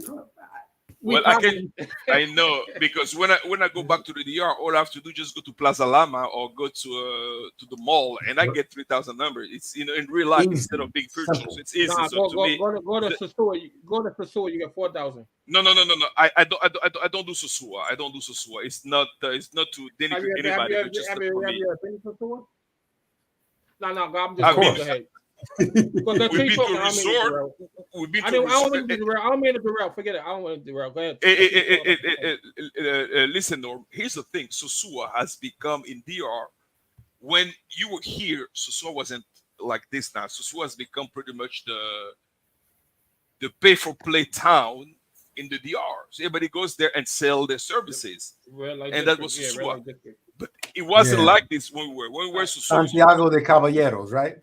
No, Sosua, it's in the north, like it's about an hour and a half from it's in Puerto Plata actually. We've been there many times. Puerto Plata, of course. But it has changed now. You have Cabaret, but Sosua now has become the service, the playground for all the Okay. Women that don't want the family Answer to know this what they're question. doing. They go to Susua. Who wins Superman. the fight, Hulk or Superman? Who wins the fight? That's I actually a good believe question. it looked like Superman won the fight. Yeah, I Chris, think. all right, Chris has a good question. Chris has a good question. It's open to an argument now. They actually got a YouTube video on this. It's like a 2 or 3 part series. I think Superman wins. I think.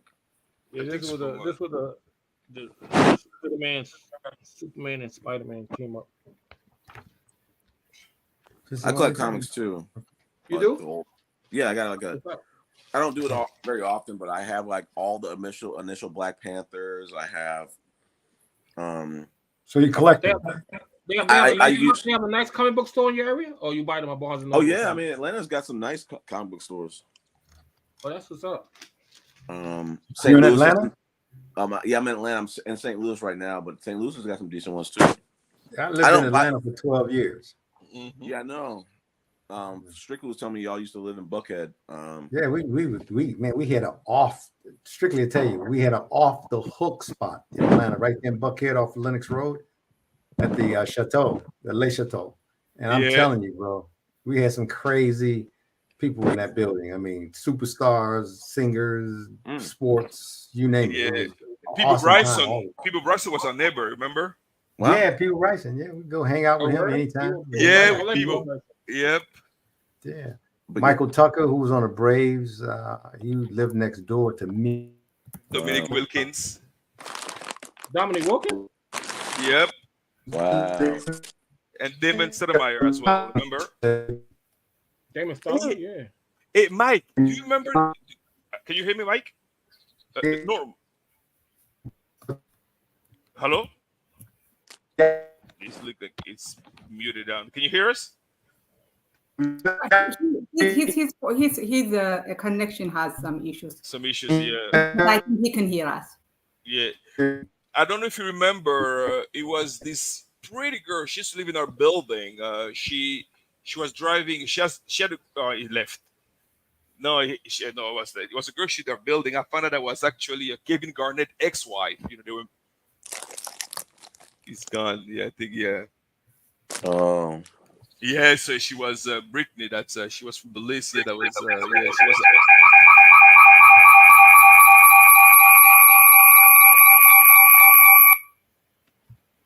Oh, that was me said. Yeah, Flynn DR. Yeah, so hopefully he's gonna come up with a new script. The movie's gonna be 3,000. That's gonna be it. What's tricky trouble? We gotta meet. We gotta meet in DR. When I'm in DR, when you gonna be in DR again? Like around August. Okay, yeah, I definitely gonna be in August because I have 3 weeks off. Yeah. We will meet. I'll show the real DR, not the one that you know. You'll see the real DR. You'll be surprised. You gotta show me the spots. Yeah, though you mentioned the spots I never heard of or. So yeah. You'll see. It's actually quite because I mean the thing about DR, everybody does the exact same thing. They go to Sosua. Then I haven't seen any real blog about Santo Domingo, the different spot, how the local lives. I mean, not because and it could be you'd be surprised. It's quite interesting. I mean, it's not the art that people actually see on YouTube. There's a different side of it. The more the professional life, the everyday life, how people actually operate. The reality. Yeah. I like to stay in Zona Colonial. The colonial zone, it's nice too. The stereotype that we have, like remember, before I left, I went to a place. It's a very famous place. It's called Palos Bar, and it's always packed. And then and I found that that the majority of those businesses, the owner are actually Haitians. So then you realize that the stigma with Haitian and Dominican, it's mainly it's socio-economical based. I mean, then once you start to realize the reality of things, they realize that it's not what we see actually on YouTube. There's a misconception of lots of things. Yeah, that's what Flint thinks too. I think you two have this you two must be the same on this one. How about what? Yes, sir. Zay, I like to fly you out to DR. Zay, you come? You come? No, I'm gonna bring my. Should I bring book for book? That's what we're gonna do. Who? Are we gonna do book for book? I mean, what are we gonna do when I come to New York? New York. We're gonna do what grown people do. You know. Whoa. Grown people eat. Eat. You're gonna go to church? Is that what you're talking about, Flint? Grown people go to church? Eating could be metaphoric as well. Yeah, I know. That's after I said that. Shoot, I'm like, that was not too smart. That's why. Now we could eat, and then but also at nighttime, people need to get we rest. could watch movies. Definitely got that. What's your favorite movie, Zay? I don't watch movies, but here is one book I read that Richard Dawkins. Richard Dawkins. I read it in 2010 or something, and what was it? People say after you read this book, you become more. I was already a atheist before I read this book, but atheist. Pardon? Yes, I am atheist. Everybody atheist until they're in a foxhole and they can't get out. What does that even mean? A bind, I guess. A tough spot in life, I guess. Well, the thing about the concept of atheism, it's deeper than that, because here's the thing. I think because everybody believes in some type of superpower, and it can be called a different name, but there is okay. I have a question. Where are you coming from? Well, strictly, I'll say this. I don't care. Strictly, no. That's sure. I'll say this before you go. Hey, we just came out of nowhere, Zed. We just popped out of nowhere. People, that question doesn't really. People who are extremely intelligent, from what I've seen, they don't believe in God. They believe in science. Listen. No, hold on, Maroon. You're right, 100%. The reason I was going to ask, when I mean a superpower, I mean like something that drives you. It's something that you believe in. You can believe in yourself. You can believe in, in science, but you believe in something that can actually, me personally, I grew up in a Christian homes. And I concur with Zed, because even my brother, to me, doesn't make any sense. Believe that we came from, that we created Adam and Eve. I look at it as to me, it's a fairy tale. So I don't believe in that nonsense, Exactly. And I have discussion about it all day long, and to me, it doesn't make any sense at all. So I concur with you in that level. But what I'm trying to ask Zed is like, but strictly travel. Some things in the Bible is really accurate, like that spot on the way the world really is. Okay, who wrote the Bible? Who wrote the Bible? For example, Adam and Eve, and Eve sinned, supposed to have sinned, right? And then God said, "Well, you will be cursed, and you forevermore have birth pains." And before that, they gave birth to Cain and Abel. They didn't have birth. She didn't have birth pains. But hold on. After that sin, this have a birth pain. Animals give birth. They don't have birth pains. I have a question. That's specific. How do we know that? I'm not an animal to be able to tell that. So when you ever see cats give birth, they don't be screaming and hollering. I've seen a horse having pain. Actually, they do, Flint. They're meowing, but they're screaming. Exactly. So what I'm saying is this. It mentioned the fact that the Bible is written. It's written in Genesis that it's with pain that you will bear your children, and But when was that? Man would dominate you. Man would dominate you now. Man. But then I have a question. Hold on. Also, was something very spot on as well. That when a woman will crave you, and that's true. When you ever get married to a woman and you leave the house, she calling you up. Especially what happened in the beginning. She craving you, and that's a fact.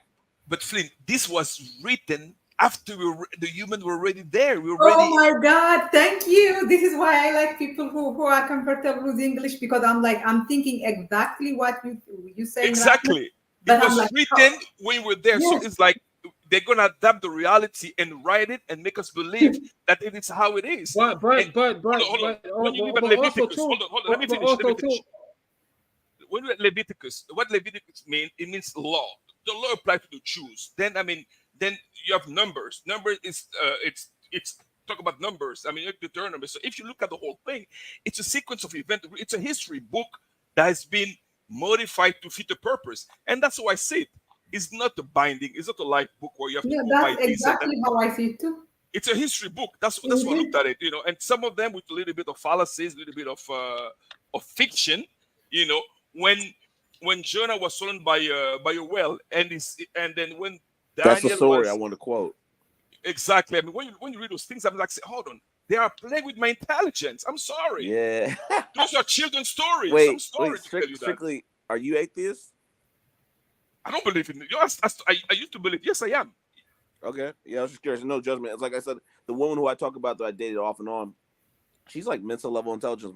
My friend, he's like, very close to it. And the woman who I was talking about, she brought up the whale story about like a guy living in the bottom of the whale. And I'm like, listen, I can't defend that. I mean, but I don't know. But, I mean, it's just playing with, when I read those things I'm like, I say, hold on. And if you read that Revelation, they say in the second coming of Christ, they are saying that there's a stair from earth to heaven. It's impossible. Because when the Bible was written, if the Bible was written in our time, Jesus would be riding. He was riding. I mean, his method of transportation was his means of transportation was a mule. He wouldn't be using a mule. He would be having a car. And the reason they were saying that because another story when you look at the Tower of Babel, when they said that's how the language were created, they say that they were trying to build the tower that were going to reach heaven. I said, hold on. Now you have the Burj Khalifa, which is almost 1 kilometer. So when you read those things, it doesn't make any sense. And if you look at those stories were just based according to the intelligence at that time, which was like right now we're communicating through what? We're in different countries, all of us, different places, all of us, but yet we are talking. This is science. I believe in those things. This is technology. I just want to I want to come in just applaud you, like everything you're saying. I'm like, yes, like that is of course, like the things they're saying in the Bible. You would think if the Bible was truly, a God-inspired book, there would be the things they would predict would be, something like, in the future, people will be traveling in a car. It's not like that.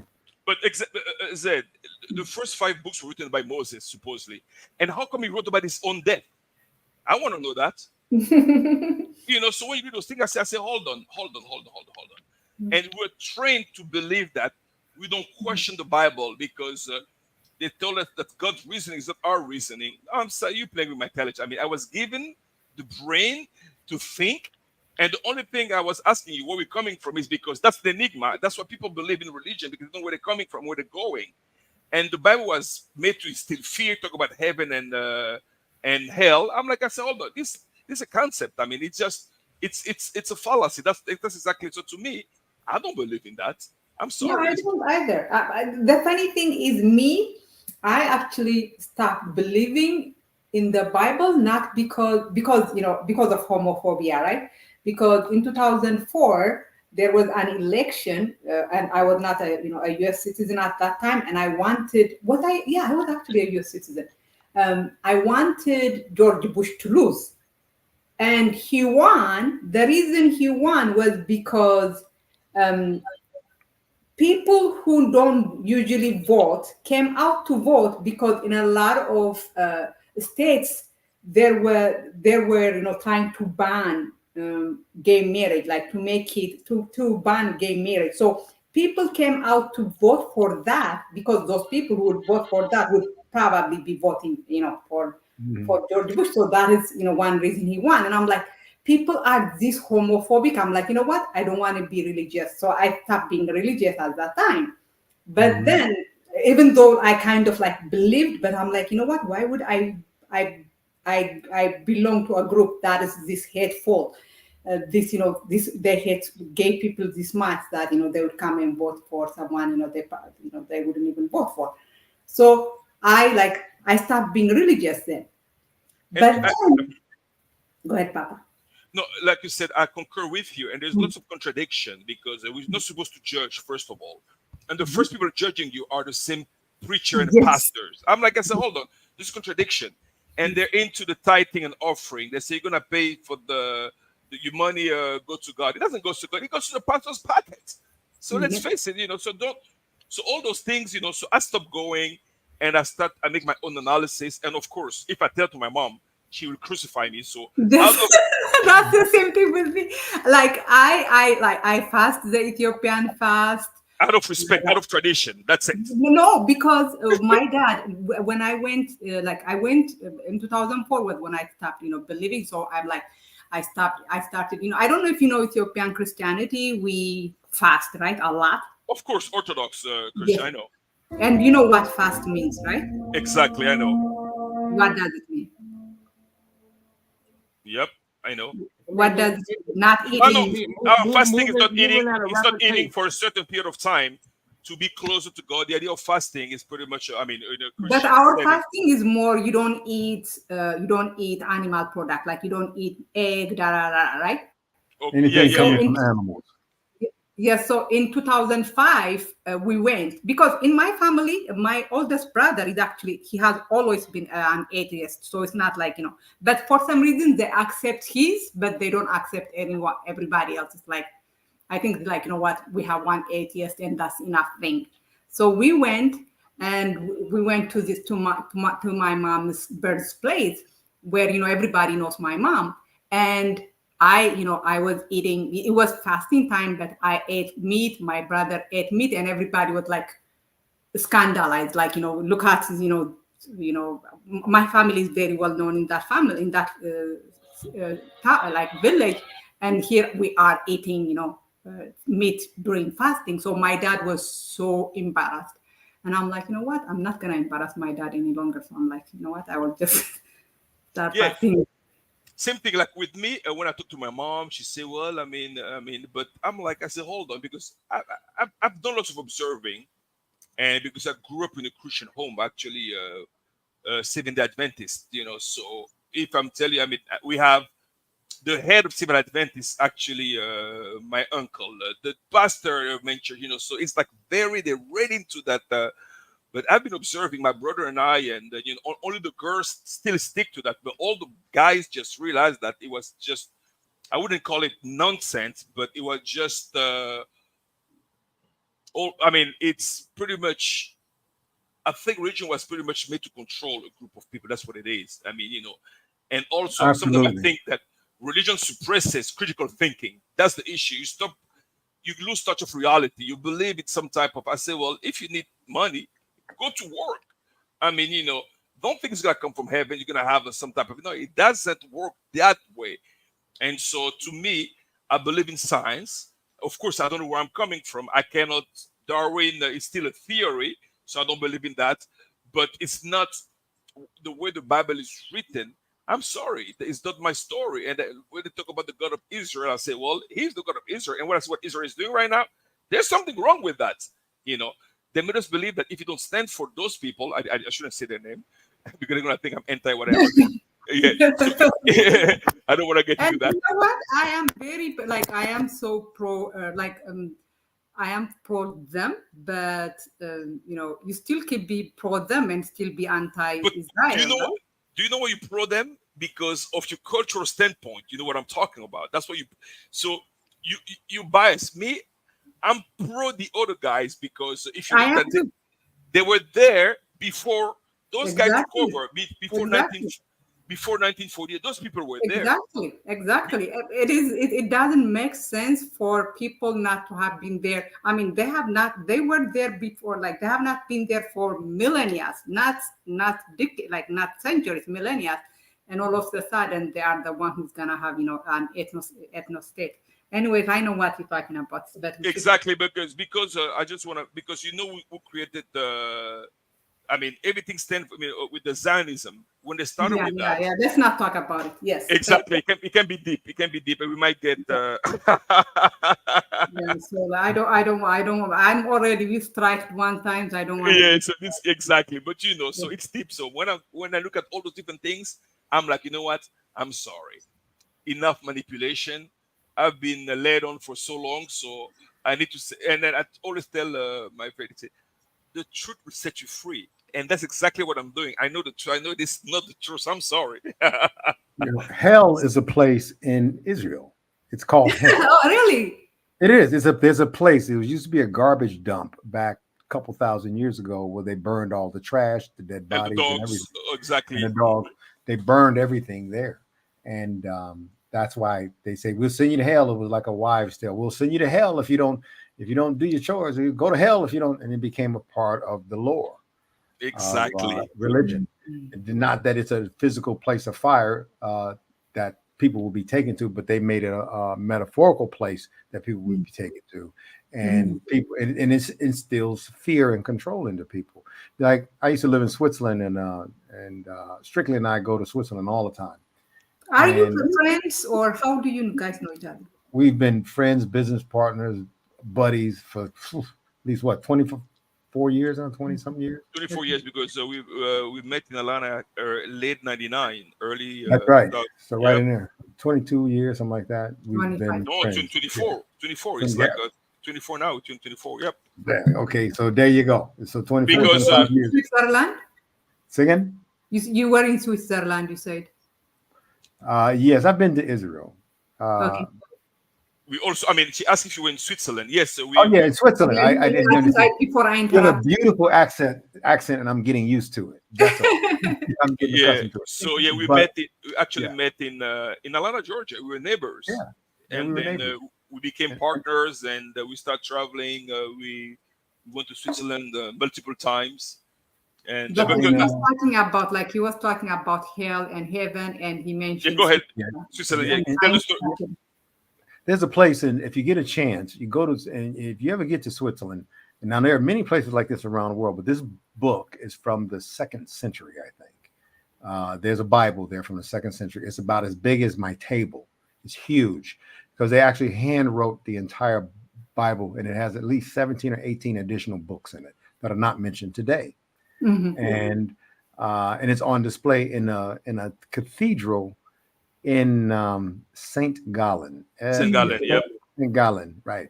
And the cathedral in St. Gallen, and you can take a look at this Bible and you go, wow. And they had actually pictures in it, that was written, that was drawn with blood. It was drawn with berries. It was drawn with different kind of other colorations that they used other than ink back then. And one of the things that struck me about it is that when King James rewrote the Bible, people know that basically most of those books were removed when King James rewrote it. And it was rewritten in a way to help humanity, believe it or not, because there was so much, I don't want to call it BS, but there was so much rhetoric around the Bible. Even, I'm not saying those books are not important. I'm just saying there's just so much rhetoric around it that people couldn't get a straight message. Now, Strictly mentioned something, and I read up on this a while ago, and it blew my mind. And because he knows I used to be this straight Christian, like, oh, I'm a Christian. I don't care what you say. I'm a Christian. He used to say, Mike, think, Mike, think. And I started thinking he's right. We're conditioned to believe the Bible a certain way. Exactly. And without critical thought, without questioning, and just have faith. Faith is not just the belief in something that you cannot see. It's also the understanding of something you cannot see, and you have to be able to understand it. And it doesn't always make the most sense. But the 10%, anybody want to know where the 10% comes from? 10% of the tithing. The tithe, okay. It actually comes from the only synagogue during the time during Jesus' life. It emanates from the only synagogue in the whole area was that one synagogue that Jesus had all his problems. And later, after his death, post or AD, the Christians were not allowed to be Christians in that part of the world. So they went to this synagogue and they went to the hierarchy, the leadership, and said, listen, what do we need to do to become Christians and recognized here and not persecuted? And they said, well, you pay us 10%. You pay us 10% of anything you raise. You pay it to the synagogue, and we will grant you kind of a license to be Christians in this part of the world. That's where it came from. So what did they do? They went out on their stumps and they did all kinds of speeches. and prayers and sermons. I mean, it was blowing my mind reading up, and I cross-referenced it at least 10 times. So it's definitely true. And it's very visible. You can find it just about anywhere if you look at the origins of the 10% or the tithing. It comes from that deal cut. And so the Christians just, once they got strong enough, they just broke off from, from the Jews. They just broke off from them and decided that they'll be their own thing, and they'll just keep charging the 10% and call it tithings. That's how it happened. There was never really any like God saying, okay, and give 10%. That didn't happen. And people, like the Catholic Church, for instance. I mean, I do a lot of study of religion, the Bhagavad Gita, the Bible now, the Quran, the Torah. I try to read as much as I possibly can of these different religions. And one of the things that I can tell you is that when they started to tell the story about Christ, listen carefully. If you look at, let's say, the Bhagavad Gita, which for Hinduism in India, the same exact story they tell about Christ. Yes. Exact story. And the Greek mythology. Exactly. I was like, Pandora books. I'm like, oh my God, that is the uphold. Like, I'm like, oh my God, Christianity, literally, like sometimes page for page copied from Greek mythology. Yes, it absolutely does. It has its parallels. It's a good story, so people just copied it and said, this. Even though Jesus did, even the Muslims say that Jesus lived. He was a prophet. And I think Jesus was like a real person. I don't think Jesus. No. Here's the thing. It's very deep. If you looked at the time, it was many people. It was many Jesus. It was just not only one. And so the story that they actually existed is like, now I'm talking to Norm, I'm talking to Zed, and then I like what Zed's doing. Zed, she's feminist, she's doing that. Then I'm creating a movement based on Zed and her peers, which, let's say, we're gonna call ourselves You Disciple, which is Norm, which is Flint, and we start telling story, and then that it starts to spread and spread and spread and spread, and that's exactly what it is. That's what. And then as this spreads, the story changes. Exactly, it goes on and on and on, because what we need to understand when it comes to religion, there's two things. Human nature, human in general, wants to know where they're coming from and where they're going after death, and everybody. So therefore, like we couldn't find the clear answer. Then they came with that concept, exactly what I said. But doubting that just existed, that is a historical personage or individual, which could be true. But the way it's actually depicted, that there is a savior, I don't believe that, because at the end, I don't either. No, I don't either. Exactly. Jesus was just preaching love, and if you look at his preaching as far as a person just spreading love, that you're supposed to love one another. I mean, if you look at it, love your neighbor as yourself, and that's pretty much how it should be. But it's been so commercialized to a point where they make us believe that we have to abide by this set of rules in order to go to heaven and so forth, which I do not believe. But as far as if I look at him as a good moral person, yes. Because I don't think than a lot of he is actually probably one of the most moral. He's more moral than the exactly old Bible prophets. Exactly, and if you looked at it, because I don't think that if the Bible was inspired by God, I don't think that God should speak to you through a Bible. I don't think so, because I think I don't see why he has to use a book so complicated with so many chapters to understand, to be saved. It doesn't make sense to me, because if it was such a correct concept, therefore, when we're born, look at a child, you know what is good and bad from the beginning. Think about it. So we don't need a complicated book to make us understand lots of things. A rule book. Exactly. Like Dalai Lama said, I don't need any complicated religion. My religion is kindness. And that's what I believe. If we're all kind, we treat one another as we would like to be treated, we will be okay. And that's what I go by. I don't need anything else. I look at the Bible as a reference book because I was brought up in that Christian environment which is good values. Don't get me wrong. There are good values when it comes to that. You should not kill, you should not steal. A lot of wisdom there too. I look at it as a wisdom book, but not as something that's gonna save me. Like the other day, I had a discussion with a guy, which the pastor said, "Well, salvation." I said, "Well, I'm gonna be saved from what?" Then he couldn't answer him. I said, "Listen, saving me from what?"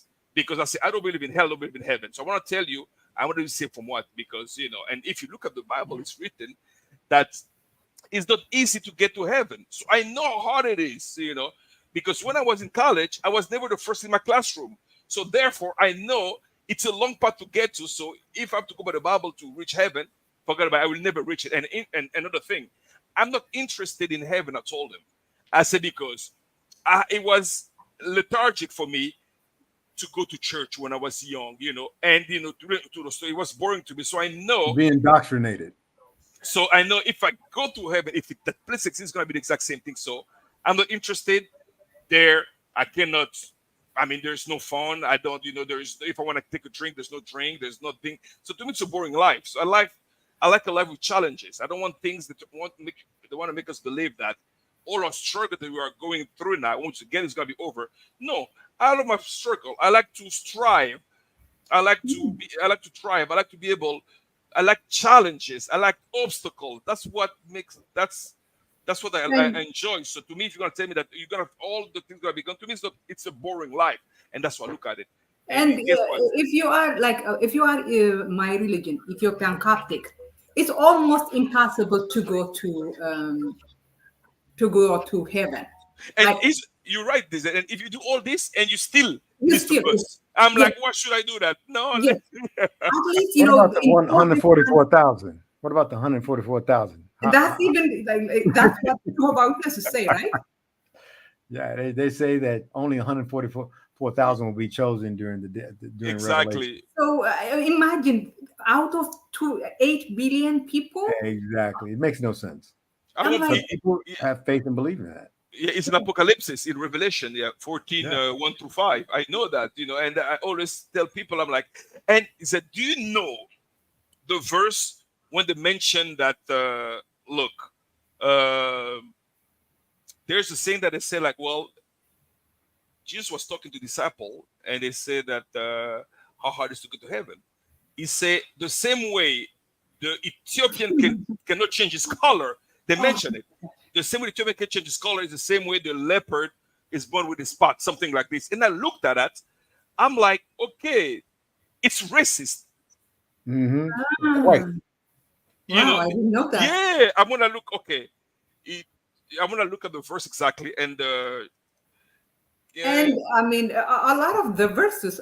I mean, they're trying to say, well, no, people didn't interpret them right. But a lot of especially the Old Bible, the Old Testament, not only does it condone slavery, it actually almost demands it. Yes. No, Zed, better yet, I can't do in Leviticus. There are rules how to treat your slave. Yes, almost you have to set him free after 7 years, and then they tell you how you can beat your slave. If you beat him, then he died in the morning. Then you have to do this. I'm like, you look at those things. I'm and sorry. then they're gonna tell us, no, it was misinterpreted. No. Look, in Jeremiah 13:23, it's written, "Can an Ethiopian change his skin or a leopard its spots? Neither can you do good. We're accustomed to doing evil." So when I see this thing, they talk about Ethiopian can change skin color because in the Ethiopian. When we talk about black people, we talk about Ethiopian back then. Exactly. Yes. So in Greek mythology, there are 7 countries, and one of the countries is Ethiopia. No, Ethiopia or something, but Ethiopia. And that country is where black people come from. Exactly. Because as a matter of fact, in ancient Greek, it was the dark skin and living farther south. A black person is called Ethiopian. That's what, So when you look at that, and when I look at those things, I say, hold on.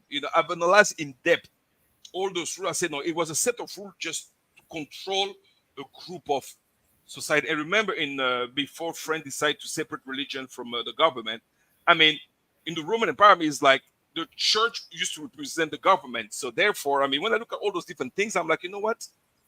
I've been led on and lied to for so long.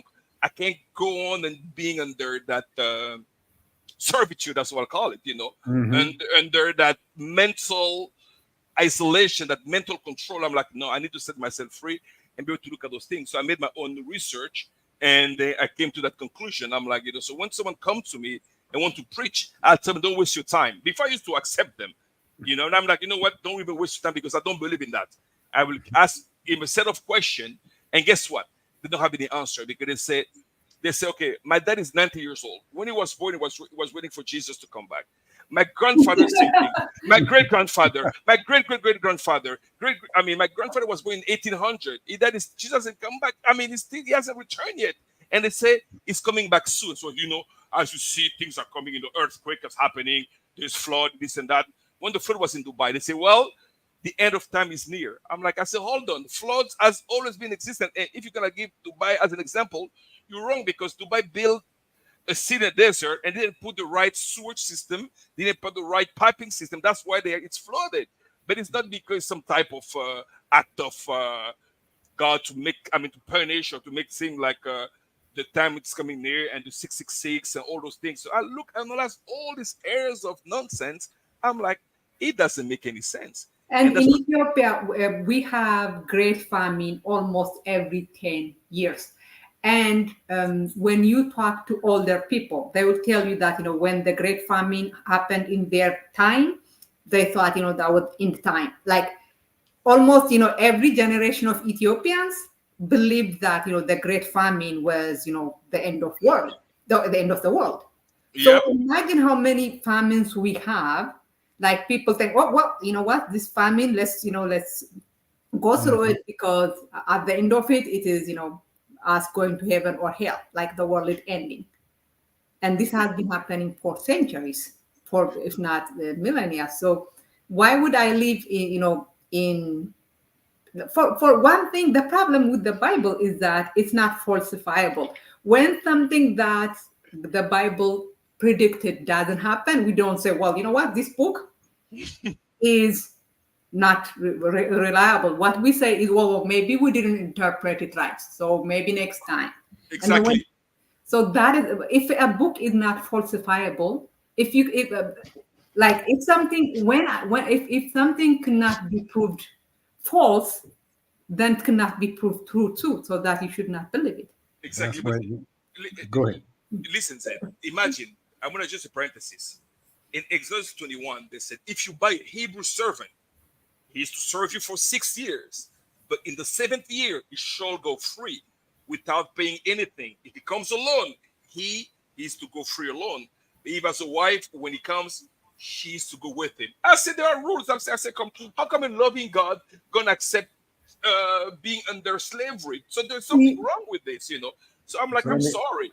So doesn't that also mean that from slavery in the United States, that God was not listening to those slaves either, because they were slaves? Think about it. And what is the rule? Like what kind of, and because right now the Christians will tell you, the people during slavery, like the slave owners, didn't really interpret the Bible correctly. Well, but now, what are we also interpreting it correctly? Maybe there is something wrong with doing that, the next generation might find out, and maybe right now we are interpreting it wrong. So it means like every generation is interpreting it wrong.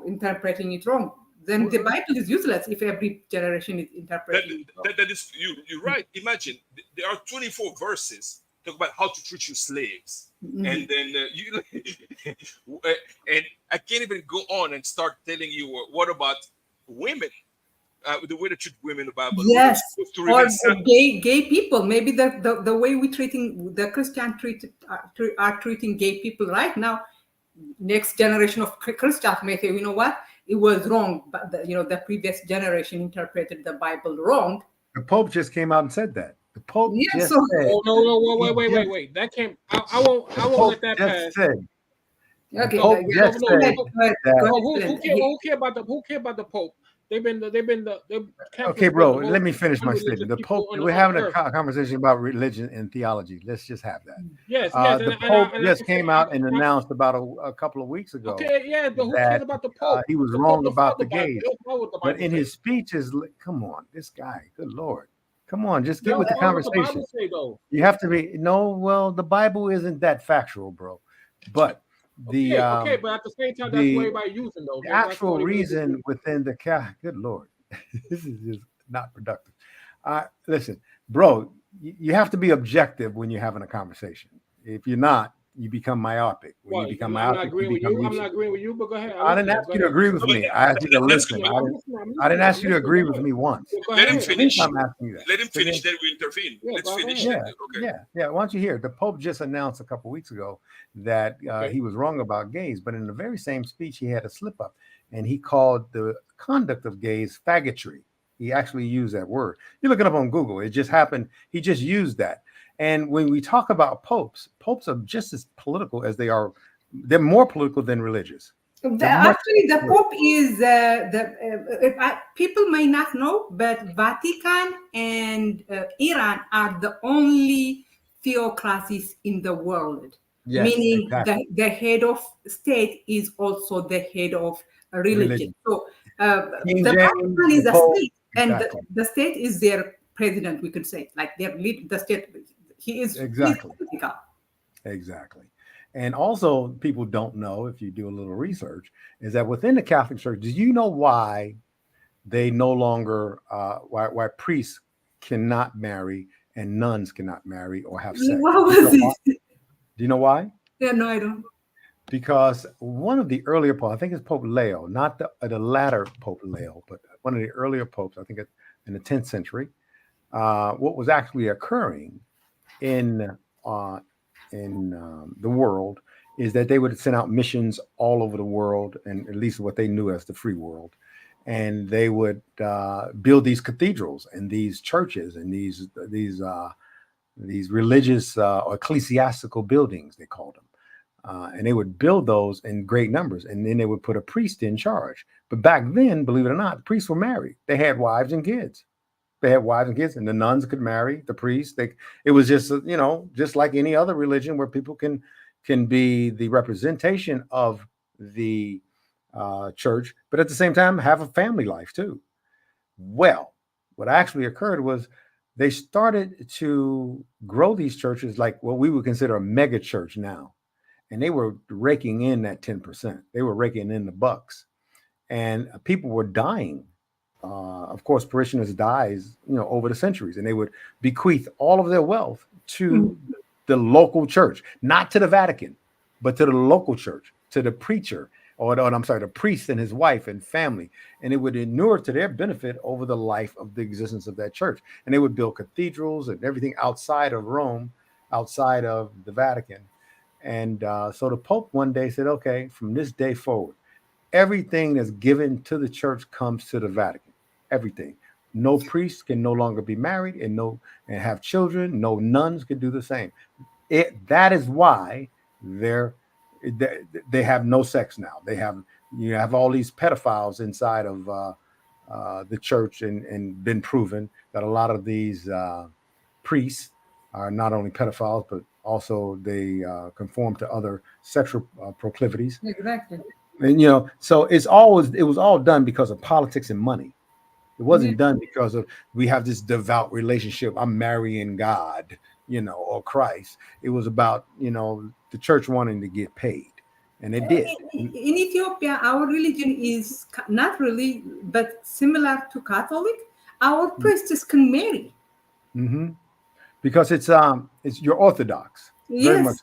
Yes, yeah. But because Orthodoxy has never been like state related, like because like you said, the Catholic Church is very intimately, the Catholic Church as well as Episcopalian Church in the U.S., for instance, they're like sisters and brothers to the Catholicism.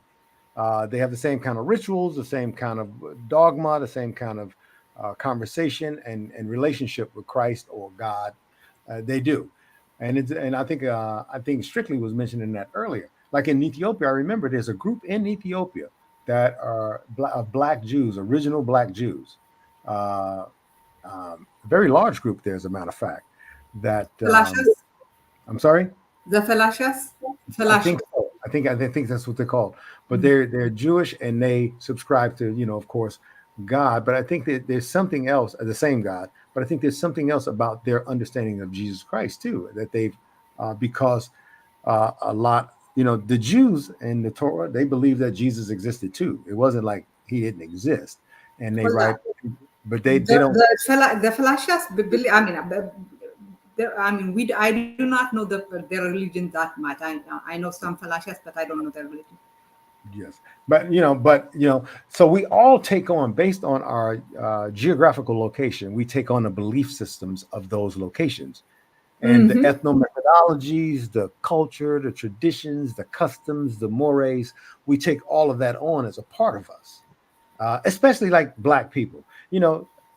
Strictly was talking a minute ago. What did he say? It was funny that like my grandfather died waiting on Christ. My father is 90, and who knows if Christ will show up in his life. And I think that what people have done over the years, because when something goes wrong, they can just blame Christ. But they do it in an indirect way. Say, well, God didn't want that for you, or maybe he has another path or another something. And I think people have grown that into its own discipline, where people actually are conditioned to believe it in its own doctrine. And I don't think it's right to do that, because you stifle people. You stop people from growing when you provide them the only roadmap. This is your only way to get salvation, as Strictly was saying a little while ago. Come to us and we'll show you the way. Okay, and can then go in. Can I talk now? I don't know. Can you? Just briefly. Well, reason why people use this religion, because it does sound plausible, right? They use that word.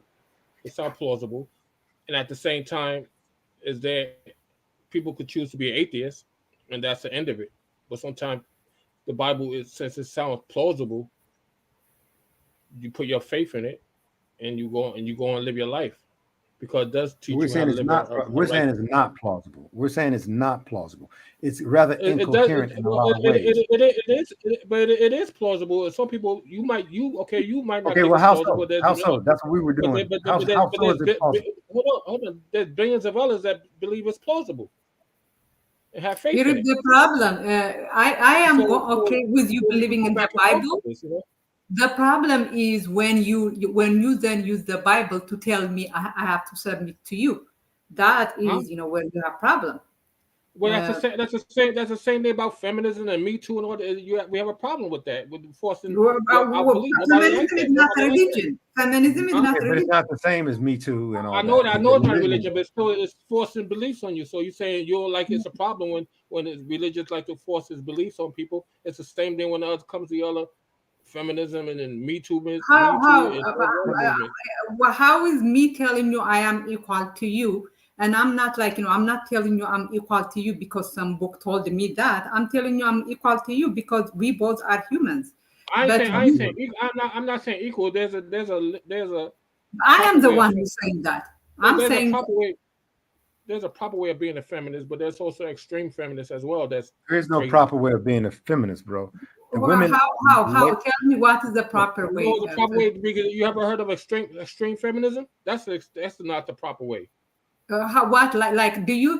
I do not. For example, like you said, but you open the door for a woman and she saying, "I open the door for myself," and that happens. Yes. That happens. Why do you want to open it for her? Do you open the door for men? Huh? I open door for men. I'm a gentleman. I open door for man or woman. If I'm in the front, and they helping to open the door for them, but they have their hands full. I don't mind opening the door for nobody. Nothing. I appreciate when you do that. When I do that, when man or woman. But I don't like when a woman says that I don't need to. Well, no, it never happened to me, but it's on the internet and other places where you open the door for women and the women have an attitude. I'll open the door for myself, or they might go to the opposite. What do you think is feminism? What do you think? Like I just told you, for example, if you only open doors for women, that is a problem for me. because you think women are not equal to you, or in some way, like no. No. A man got to be a gentleman to a woman. No. Open the door for her. That's the no. proper way. That is the problem we have. Well, we have a problem. What you're saying is that's a cultural norm, Flit. You're saying that's a cultural norm. Yes. And I agree with you there, but that's not consistent cultural norm. In some places, for instance, I'm right here. I'm in the Middle East right now. Okay. Right now. And in this place, women walk several steps behind their man. Period. Yeah, as a matter of culture, religion, tradition, custom, more. And they're not necessarily considered equal to men in some of the places I've been in the Middle East, or in South America and Central America, or in Europe, or in parts of Europe. So it's not even that, or especially in China. And China has a whole nother deal going on there. Well, Been there many times. But let me finish, bro, because cultural norms and traditions are different than the theology of religion, because they're trying to base it on fact, but also base it on supposition. And like we're going to take a cumulative amount of accounts to create the book of Job, for instance. How, if I sat in this right now, we're sitting in 5 people sitting on the screen right now.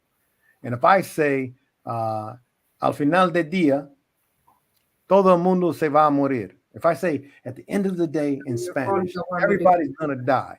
By the time you interpret it, and by the time Strictly says, because he knows what it means. By the time Maroon says, wait a minute, did you say that right? And by the time Zed goes, hold on a second, what the hell are you talking about? By the time that happens, there's a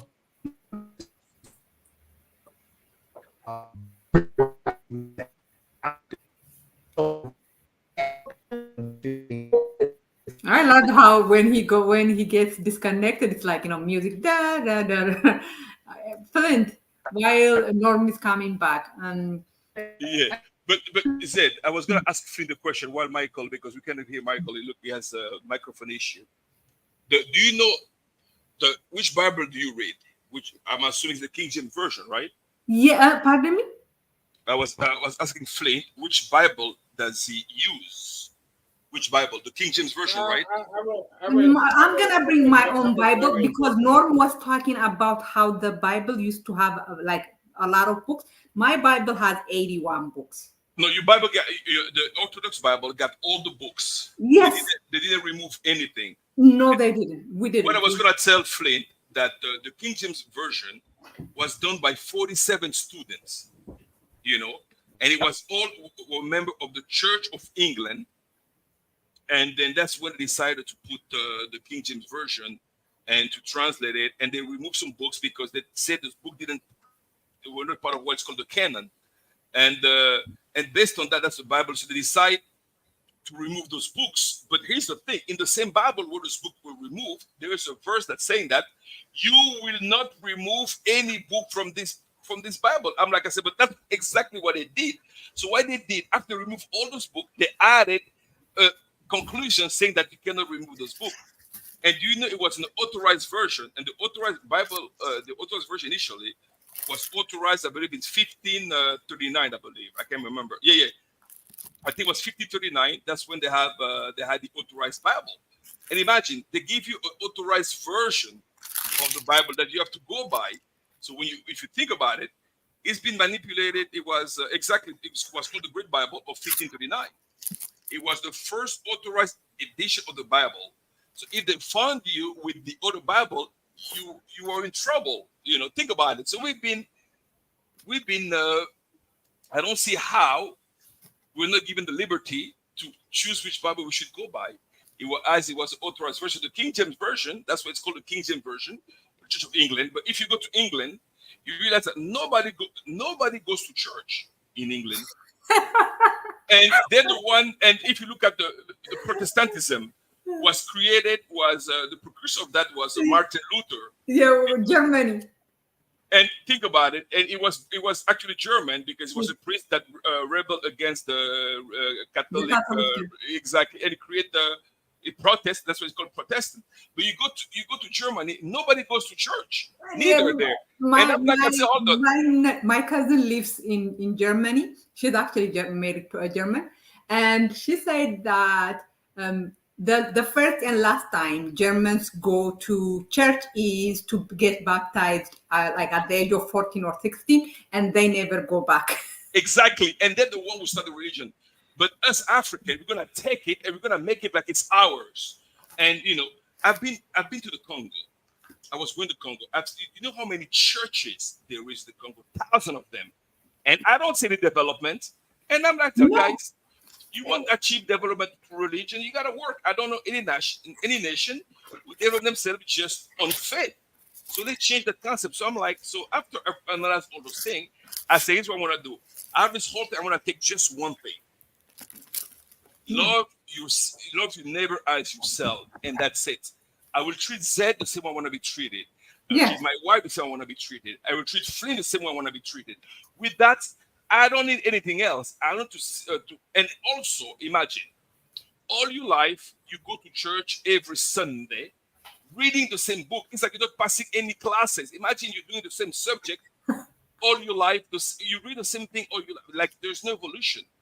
There's no progress. You're reading the same book because you go to church. It's the same book they're reading. Since I was born, I'm like, I said, hold on. It should be you read it once and that's it. Then they make it like you have to go every Sunday. No. But at the same time, I understand what you're saying, but it's not like a regular book. That's what it's a book. It's a book. It's a book that you're supposed to continue reading it to build up your faith and to avoid the snares. Hold on, the snares of the world. I do, and you do understand that those who do live by the Bible do live a better life compared, even though there's a lot of restrictions of living life the way you might want to live it. But at the same time, if people do follow the tenements of the Bible, they do live a healthier, successful, more life than somebody who don't. There's a lot of people who uses drugs, who don't get married, they have get married. Don't get married, have baby out of wedlock, things. Hold on, Flint. Why? Do you know? You can avoid how come Africa is not the most successful? Say it again. Why isn't the Bible was strictly was saying that the Europeans have abandoned the Bible, but Africans seem to be living and breathing the Bible. But we don't have mostly poor people will stick to the Bible because they don't have nothing else to have hope in. But people who have richer society rely on their money and wealth to take away their stress. Responded to your question. But when hard times hit, then they start praying to God and all this kind of stuff too. So you know why? Because it's a false hope. They make you believe it's a mind control system. They make you believe that it's okay if you're poor. It's okay with that. And because the same one who wrote the Bible was to control those people. But the King James Version is one translation. There's many Bibles. Okay, that's fine. Okay. I was going to show you guys my Bible. My Bible actually has 81 books, and I know it's in Amharic. Wow, I would love to have that. I would love to have that just as a it's good because they said, listen, Flynn saying something interesting. It seemed, Flynn, are you Christian? Well, yeah, I grew up in that background. Yes. Okay, you are defending the Bible. I'm not. I understand. You're making some good, reasonable points. I'm not saying you don't, but at the same time, why are you collecting those 3,000 numbers? It's a sin. You shouldn't be doing that. You shouldn't be looking at naked. I know that. I'm not. Listen, I know that, but at the same time, but it's to tell you that it's all BS. We're talking, but we don't talk the talk. We don't walk the walk. So I'm like, what's the point of defending something? I'm not But I'm not saying I practice it. I'm just saying what the Bible says. I don't mean I have to practice it. Guess what? Nobody does. Well, you cannot practice everything in the Bible, huh? Nobody does. Nobody does. All the scandal that come from churches, Christian churches, Catholic churches, and those leaders that are supposed to believe in those books, they don't even follow through with this. With this.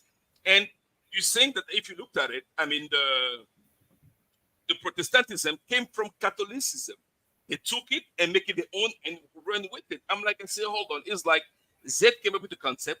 I'm going to modify Z concept and taking it as is my own. And then denigrate what Z said. Well, initially, Z was the precursor, was the one who started this whole thing. So, or the catalyst of that thing. So if you looked at it, or that concept, if you looked at it, it's a wrong concept. It's been modified and adapted the way I say it fit. I can tell you, it's okay to have multiple women. I said, why are you saying that? Because in the Bible, all the people that had more than one were blessed. I can give you Solomon, Abraham. So we can justify our behavior if I go to a verse in the Bible or a chapter or a specific book and take it and inflate it and apply my ideology, and that's exactly what religion do. I was going to when I was at one time I thought I had to help there was this place where gay people were getting together, and this guy told them, you know what, if you're you could actually, he told them, you could actually find verses in the Bible and that would say you could create a religion based on the Bible that would say being straight is actually a sin. You can find, like, if you really look in the Bible, you could find a verse to justify anything. You could find a verse to justify mass murder. You could find the Bible can be interpreted in any way you wanted it. Facts. Sorry, go ahead, guys. I'm sorry. No. I mean, you said something very interesting that, and I agree with you 100%. I'm like, we abide by, like, Flint is afraid to go to hell. That's why he think that if he said that, he doesn't believe in it. No. Listen. I'm not preaching. Listen. No, I'm just saying. I know you're smarter than that. I was just sarcastic. I'm being sarcastic. Okay, but I'm saying I was being sarcastic. Okay. But we saying that the Bible does sound plausible, so that's why people believe in it, because they see because it's a set of rules. How bad the world is. Listen. In some ways, we are intelligent, right? So in some ways, if the Bible wasn't real and it was like made up, right? Okay, it have years of when the Bible was written. Yes, man was in existence for a while, right? So you get to study human nature, and then you could go by that way by writing stuff. I understand that point of view. What I'm saying is that that to say all the advancement of technology and man supposed to be getting better throughout like time, we see that things getting worse, right? So the Bible do say that things will be getting worse and worse. And why is it? Guess what? The same people. When it comes to the criminality of human nature and how it is and sadistic, now we no longer surprised of anything that happened in this world, because people crazy and do all kind of crazy stuff. But hold on. Well, like what? They were doing the Bible says that. Why is it, if people that believe in evolution, why doesn't we evolve to become less animalistic and murderers? You know what? The evolution doesn't care. I don't care about evolution. Evolution is not your problem. The problem is not pretend that theory of evolution doesn't exist. But I will tell evolution is false. Evolution being false doesn't make your religion right. Convince me that the world is not getting worse. The world was worse in the past, where people were literally being burned alive as a punishment. So, and the world is getting better, not worse. But if you look at it, how the world getting better, man? Hold on, come on, Flint. War always existed. The Bible is full of wars. Yes. The Bible, it's full of hate. Yes. But talk about also, slavery. Hold on. But also, the Bible is a book of prophecy as well that does make you like, okay. But the prophecies are not coming. That's what we are telling you. The prophecies have not come true. But Zed, I want to tell you. I want to give an example. I'm the one who I want to go by a book and I want to make things happen according to what I'm reading. If you looked at it, I'm going to give you an example. Earthquake. When there's an earthquake, people say that is because the end is near. I say, hold on. The reason we have earthquake because earthquake was, they always existed. Scientifically, it's actually two plates that coincide and the heat. And, so if you looked at it, it makes sense how earthquake happened. But back in the day, when there were earthquakes, it wasn't a big deal. You know why? Because there were no high rises. So therefore, if you have a small hut, the land moved. What happened? Nothing happened to you because it always moved. It's not a new phenomenon. But nowadays, you have high rises. We do 50 floors. Therefore, we have to adapt the technology to fit that land where the so what I'm telling you is we can justify everything. Hold on. We can justify anything according to the Bible, but if you looked at it, there's nothing new. We're actually doing better. Strictly travel. Explain this. In some parts of the Bible did prophesy of certain world powers throughout before the world powers even existed. The Bible prophesied about them. Okay. Even the dual world power between the United Kingdom and United States. It prophesied that power being in rule. The Bible doesn't prophesy. First of all, if you looked at it, what was the first? Egypt used to be a power at one time. Rome used to be a power. The Ottoman Empire. Roman power. Ottoman Empire was also being empowered. The Byzantine Empire. So it's always been like this. Assyria, Persian. I'm talking about those significant world powers. I ain't talking about small. I'm talking about the world power that at one point they were the most powerful army in the world, the world power. So the Bible breaks it down to the United Kingdom But no, the Bible doesn't mention the UK. It's an interpretation. And that's what the Daniel prophecy prophesied when Daniel with the writing on the wall, and Daniel interpreted, and he said this means this, and it was talking about the world powers, and that's why in the book of Daniel it says, in the days of those kings, the God of heaven will set up a kingdom, and they'll be brought to ruin. Okay, but it prophesied. You said something interesting. I want to tell you. First of all, in the Bible, the UK was never mentioned because the UK didn't exist back then. Which didn't exist? The United Kingdom didn't exist in the Bible time. I know that. It was a prophet. So I'm saying I know that it was a prophesied before it came out. That's what prophecy is. But no, it wasn't. No, bro. Before something years in the future. It's our interpretation of things. We look at the Bible and we adapt it to our society. That's in our belief. Like I'm telling you, I can have 3-5 women. Why not? Because Solomon had 700 concubines and 300 wives. So what can have the same thing? So if you think about it, What I'm telling you, you can't use that reason because Jesus did come about and said that man should be with one woman and he should stick to his wife. Hold on. So you don't believe in polygamy? Huh? I thought you passport bros believed in polygamy. Well, Christian beliefs don't really believe in polygamy. But do you believe in polygamy? I don't believe in polygamy, no. But do you think? But would you be okay if someone, if a guy says, I want to have two wives because I am, a black person and black people from Africa, we had the culture of polygamy. Well, that's what they believe in regard to what they believe in. So, do you support that? I don't believe in it. But people. But you said you were gonna have. I don't believe LGBT. But people believe. There, I'm asking you a question, there, but I don't believe. That's not my belief. No. But so people does it. Why are you planning to have sex with all those? My belief doesn't dictate what somebody else will do.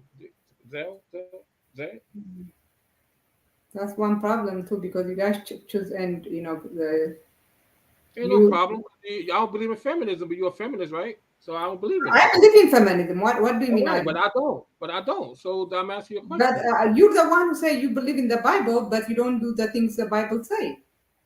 I know the Bible, the demons and devil knows the Bible, and they know God is. So you're demon and devil, or what? And they still chose to be who they be, right? So I know you are a devil because you say you want to.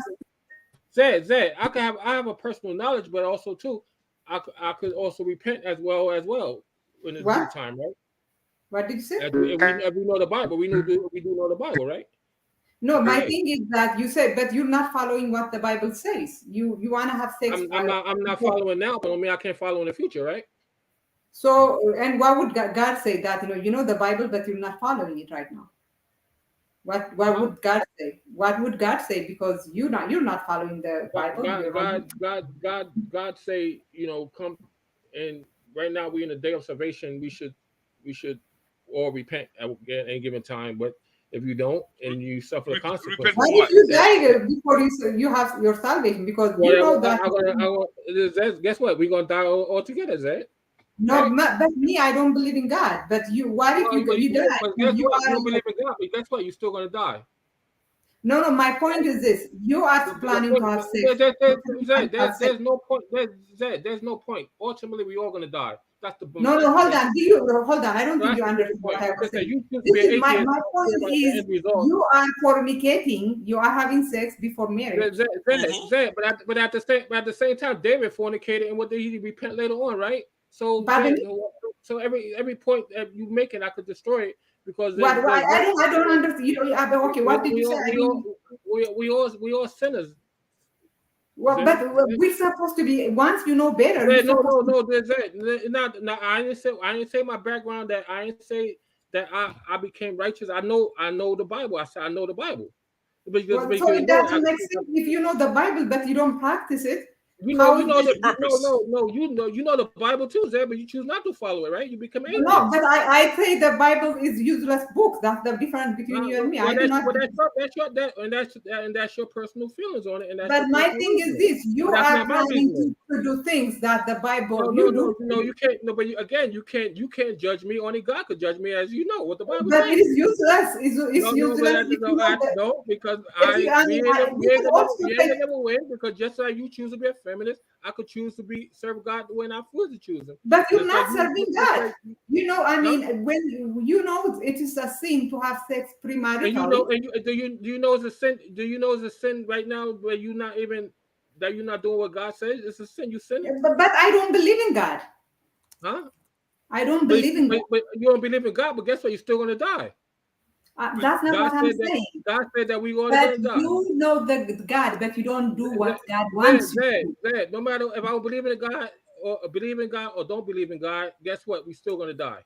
That's not. Death is not the point. The point is that it is the point. It is the point because that's the only point it is. You choose not to believe in God. Because here's the point. You guys will go and tell gay people they're gonna burn in hell, but you yourself I'm not you. I don't say gay people. I don't say gay people. I'm talking about common. I'm talking about commons. I'm talking about. I mean, you never heard me say that gay people go to hell. I never said that. I'm saying God. Do you think I will go to hell because I don't believe in God? He's the one that said in his Bible that he's the one that said it in supposed to be in his word that what happened to fornicators and what happened to LGBT. Who happened to. Who said that? In God's word. So you are a fornicator. So why aren't you trying to stop being a fornicator?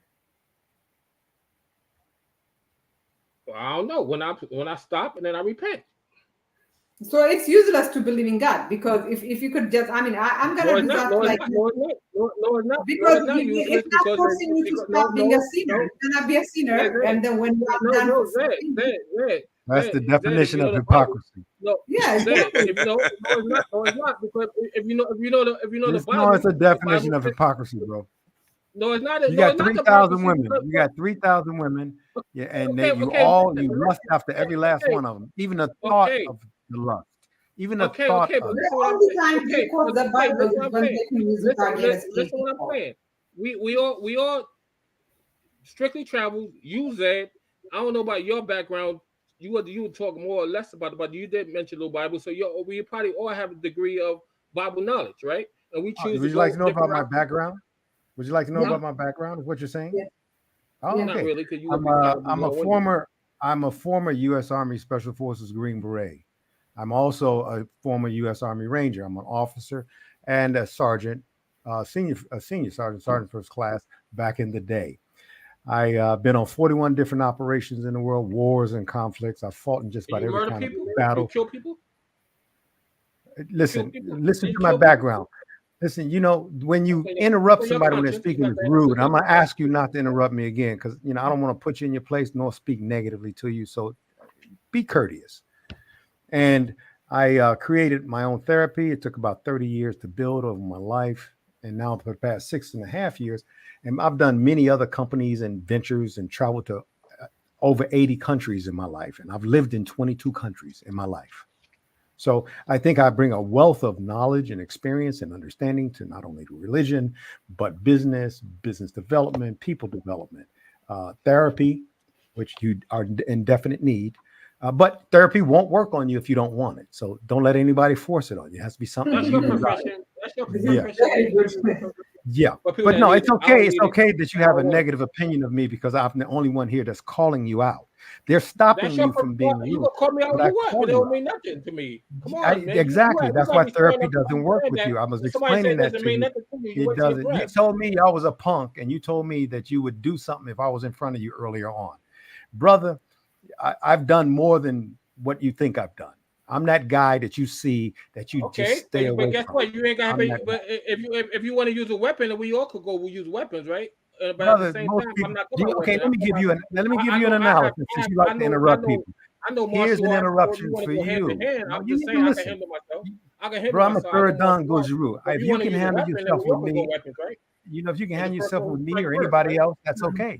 But that's not important. What's important is you don't have the experience, the knowledge.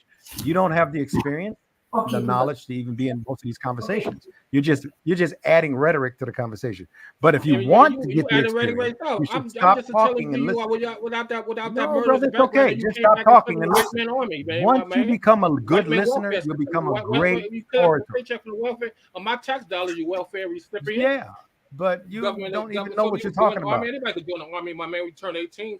You don't know anything about the army, brother. You don't know anything about courage. I don't care about the white man army service, man. You don't care about anything that doesn't serve you. That's all. If it doesn't serve you, that's my perfectly right. It's okay that you don't know. It's okay that you don't know, brother. It's okay. Shut up, man. You want me to shut up now because I'm dropping knowledge and truth on you. You can't handle the knowledge and truth. I need to shut up. I need to be a punk. I need to be all these things. But you just don't get it, brother. You're so far removed from reality. And you're not going to teach me. You're not what you are so far removed from reality. That's okay. It's okay to be removed. But when you do decide to become a citizen of reality, when you decide to become a citizen of reality, then you're going to find your life in a much better place. You won't be looking at 3,000 women. You'll be looking at one or two that really makes your life valuable and bring that kind of value to you. But you can't hear me. You can't hear me because all you ever hear is you. And that's that ethno methodology that you bring to the table from where you come. It doesn't matter when no one has consensus with you. It doesn't matter. That's the whole idea. The whole idea of humanity is humans, bro. Humans. Shut up, my man. You old enough to know. You've already done enough with your life. I think you've destroyed it enough. 3,000 women, you've destroyed your life. 3,000. Nobody can help you with that. In your face. What is your opinion of religion? No, we're in a religious conversation talking about the doctrine of religion, and you're talking about sinning. What does that have to do with it? Tell us. If you want to be a theologian, if you want to have a decent and strong conversation, stop talking and listen. Well, you just said that you were a theologian. This was the theology that you were listening to and you were trying to respond to. And we asked you, and she was very clear. She said, what point are you making? Until this very moment, you have not made one single point since I have been on this session with you the entire time. You've not made one point. I don't think is one thing that would help you is try to repeat what say what you think we asked you, because you are answering questions that are not answered.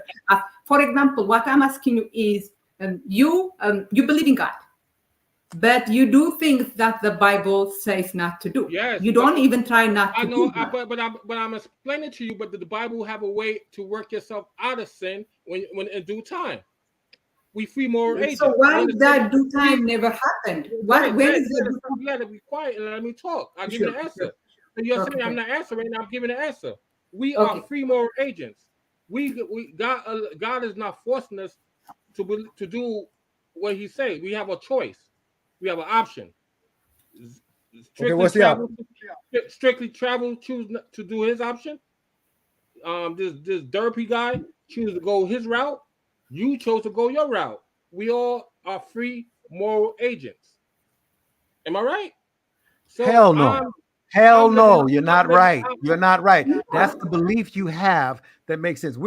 There's not a such thing as a free agent of morality. You're either moral or you're immoral. That's just it. Okay? If you want to follow the Bible, the Quran. No, okay. Let me ask you, who dictates what's immoral, what is not moral? I'm not dictating. You're the one dictating. You're the one saying you have a choice and an option. I'm asking you. And you don't. You have to do something. My point to you, if you listen. Flint is talking in talking point. Like he says, we have free agents. That's something like we have free wills. That's something, you know. It's convenient. It's convenient to say something like that. Well, I'll give you the answer. Okay, go ahead. Give up. I gave you the answer. Yeah, please. What is the answer? You didn't say. But why are you committing sin? Why are you? Have an answer. Listen, I'm a free agent, and God not forcing me to serve Him. So I live in the way I'm living right now. But the way you're living is sinful. Okay, then. Okay, Zed. Okay, you won. Nobody's trying to win. We're trying to clarify what you're saying. Everyone wants to know what you're saying. I'm explaining. It's self-explanatory. So no, it isn't self-explanatory. That's why she's asking you the question. But at the same time, as if we study the Bible, we also know that a person could turn around from their wrongdoing and goes a right course if they want to follow that route. Does that mean they go to heaven now? Do they go to heaven now? The moment I'm not going to get all deep into this type of conversation. We all believe what we want to believe. And stop interjecting people who are getting deep. You basically, when I was a Christian, I'm not going to go into that. When I was a Christian, I was not having premarital sex. You know, I tried to, you know, to tithe. What do you guys call tithing? Or, you know, Tithing. Yeah, I was doing that. I went to church. You know, there, like I lied, and I tried to control that. I was not, you know, but you're not even trying to control your fornication. If you are, you don't know what I'm doing. You don't know what I'm doing, Jay. You are on here. Huh? You are literally on here bragging. Yeah, no. Well, yeah, but at the same time, I was not bragging about being alive. At the same time, I said I was taught certain about the Bible when I grown up, and when I listened to you're the one that brought the Bible discussion. I'm listening to it, and I understand some ways. You can understand why some people do serve to use it because it's plausible in some ways, and some people choose not to follow it when they get older, and that's on the person. But I do know one thing, that we all going to die. But some people we don't know. Some people say, well, that's the end of it. Some people might have a hope that there might be some heaven, or there might be some hell, there might be some they want to live, they want to dictate that, and that's their personal choice. But Flynn, do you know what you're doing with collecting those from? It's called in the Bible. It's called lust, and I want to tell you what the Bible says about lust. It's called lust. What you're doing, you're lusting. So they say whoever. Okay. No, but at the same time, he doesn't know how to listen. He just know how to talk. He don't know how to listen. You can't. But you listen. But you can't tell me. But I also told you that when I choose to live my life on the righteous path, I go that path, right? But I agree with you. But but why are you like? Why don't you do it right now? I want to because it's my personal choice. Why you don't go back to God, Zay? What? It's your personal choice. Why don't go back to your mother and go back to the church and whatever you want to go? Because I do not believe in it. That's the difference. But you believe in the Bible, but you're not doing what the Bible wants you to do. Okay. So you and there's many people in the Bible that didn't do what David. But they were struggling with it. You're not even struggling with it. David committed adultery on another man's wife, and then put that same man in front of his army. Actually killed him, right? Yeah. So and then he repented. So I'm just saying that God made room when he found out, you are not even struggling. That's the problem. You are very proud fornicator. Like you literally. I'm not. I have 3,000 women. I'm not. You don't know what I do. You are lusting after those women. You are. You say that. It's a sin, my friend. I'm Maya Beauty. Zed. God put the reserve to Maya Beauty. He the one that created them. You're right. Yes, so but he told you not to lust after those beauties. Don't hate because it's God's fault. You know what I mean? This is what I told you strictly. Don't replay hating on my. What Philip is doing is actually proving our point. You can create the Bible. He's saying, okay. So Zed, I just proving your point. When you want a pretzel now, you want a reward, you want a gold star like you interjected and interrupted, bro. You interrupted and joined the conversation. Please hear me. I'm in the panel. I'm on the panel, right? So we all talk. Yeah, but don't just interject just to be nasty. Brother. Listen, whoever then looked on a woman to lust after her, that is so looks on her as to lust and cast about to obtain is rightly said to be adultery. But I'm not. Okay, just like you commit adultery, my friend. Okay, yes. Okay, you are sinning. You are sinning. Yes, you are a sinner. Okay. Now who's forever, bro. Okay. Now who's the one that disciplined me? You or God? I'm just reading. I'm asking you a question. No, you can't. I'm asking you a question. Knowledge, bro. Everything said and done. Everything was said. Who's the one that ultimately judged me? You or God? We don't know. We think no one. I'm not. Okay, you said what you did. Okay, you said what you did. About 3,000 women. I'm showing it off. After everything said and done, who the one to judge me at the end? You or God? I'm not judging you. No, unfortunately, no one, because God doesn't exist. Let it go. No, but this is the thing. No, Philip. Actually, I like you. You said something that my bad English was trying to say, but what not didn't succeed. You said God puts those beautiful women in front of you, so of course you are. Oh gosh, please no. No, this he's sinning right now. He doesn't even know it. And it is so tiresome. I'm so tired. This beautiful woman. I think this guy is lust. You are committing adultery in your heart, my brother. But he's saying that it's not adultery. So it is adultery because the Bible says I should be. But he created his own religion now. He created his own religion, which is what we tell gay people. Gay people. Create your own religion based on the Bible, because you can find verses in the Bible that would justify anything. That would justify anything. The Bible could justify slavery. The Bible could justify fighting slavery. The Bible could justify being adulterous. The Bible could justify being faithful. The Bible could justify anything, because the Bible is not a book of morality for me. It is a book of, like you said, strictly historical book. That's what it is. What I'm trying to help my brother Flint. When I read my brother Flint, the book of 1 John chapter 4, verses 19 to 20. We love because he first loved us. We claim to love God, yet hates a brother or sister is a liar. Whoever does not love the brother and sister whom they have seen cannot love God whom they have not seen. So I'm just trying to be my brother's keeper. I'm going by his book.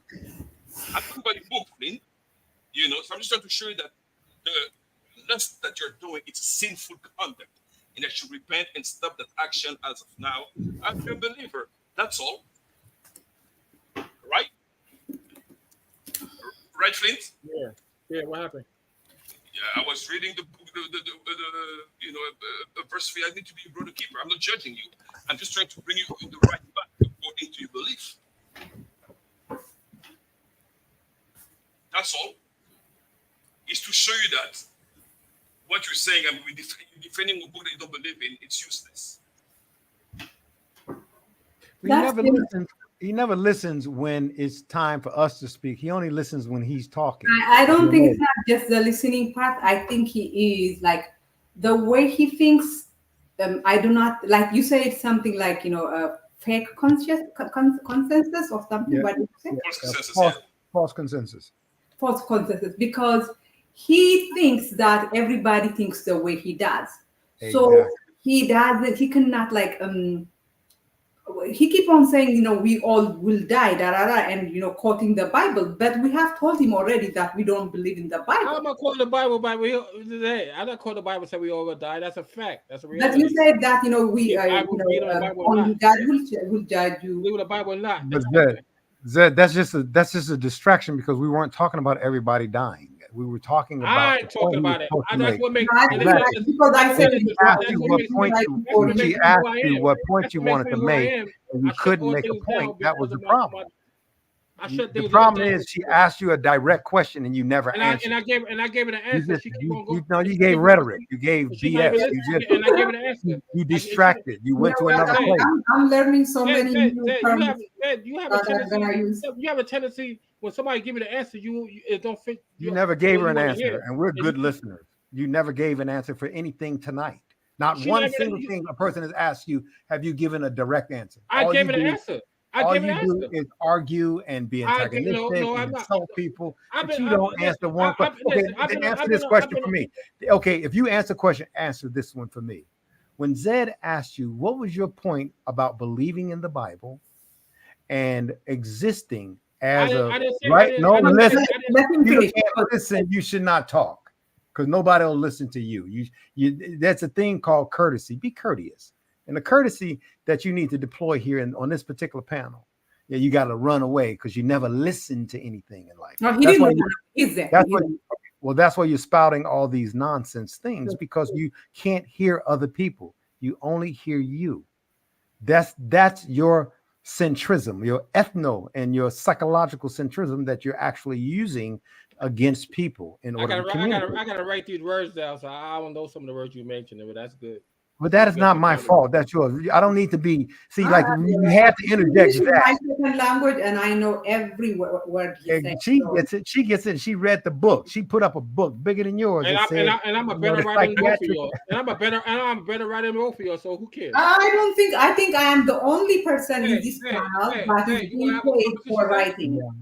I write screenplays. See, look, now he pivots to another comment. The only person in this panel that is getting paid actively, like monthly getting paid for writing in English. Yeah, that little chump change, Zeddy, please. I don't want to write. Yes, but I am getting paid some. You got to demean everybody. He has to talk down to everybody, denigrate them, and try to emasculate the men. He tried to do all these things. Okay, go back to the question. Let's go back to the question. Since you not answer one question tonight on this panel. Answer one question. One question. Just one. If you can answer just one question in a very lucid and intelligent manner, I will stop talking. But you can't. It is impossible for you to do it. There is no app. Okay, here's her question again. In religion, talking about religion, not death and this, that, and the other, but religion. What makes you have these 3,000 women and lust after them and consider yourself a person who follow religion or the Bible or partially or when it's convenient for you, but yet you go find redemption later. Did he go away? No, he didn't. No, he didn't go away. I'm gonna put Norm down and bring Flint back up. Go ahead, Flint. So he asked you a question, okay? He asked me. Now I'll put myself down. Now listen to his words. He said something I didn't say. At what point did I say that I'm religious? At what point did I say that I'm going to church? At what point did I say that? So don't build up your argument. Ask me the question to fit your narrative, which I didn't say that. I say I have a knowledge of the Bible, which I don't. What did I do? So just because I have a knowledge of the Bible, I mean I'm personally is going to church or serving God right now. But we all our backgrounds. Zay, your background knew about the Bible. Strictly, you said you have background and knowing about the Bible. You choose not to do it no more and follow it no more, whatever. So, but we all have certain knowledge. So you understand what I'm saying. But what point am I saying I'm going to actively going to church and being religious? No, we understand your point. That's not what you're So saying. so did I answer? Did I answer the question? What you were saying? Did I answer the question? Did I answer the question yet? No. Can I? No, you did not. No, you did not. Well, no, wait. I asked the question because once again. You said something I didn't say. So you had to, you the one. No, you did say it. As a matter of fact, you said I'm you acting started talking about religious. King David, and you started talking about your beliefs. You want to play it I have back? a great memory. You want to play it back? I have a great memory. You can't play it back. What did I say? You started talking about King David, quoting things in the Bible, and then Strictly Travel started to bring out a conversation. Stop talking and listen, please. And Strictly Travel tried to educate you on what actually those verses meant and how they were indicative of who you were right now. And how did you think that you would find through the hypocrisy that you were showing us by the girls and all that, and the lusting, that it is a sin. Even the thought of it is a sin. And how do you expect to reconcile being a Christian? And so, yes, you did do that. You said and did all. But I'm explaining to you too, because obviously you don't know the Bible the way I know it, right? So let me explain to you. No, that's not right. But I'll go ahead and listen to you. See, you gonna let me give me an answer? Let me talk. No, you can't say right. You know the Bible like I don't know it right, because I don't agree with you on that. So I have to say and interject in that moment. I don't agree with that. I think you know the Bible the way you know. When I agree with you, you start calling me all different names. So you have to be. You never agreed with me once tonight. You have never agreed with me once.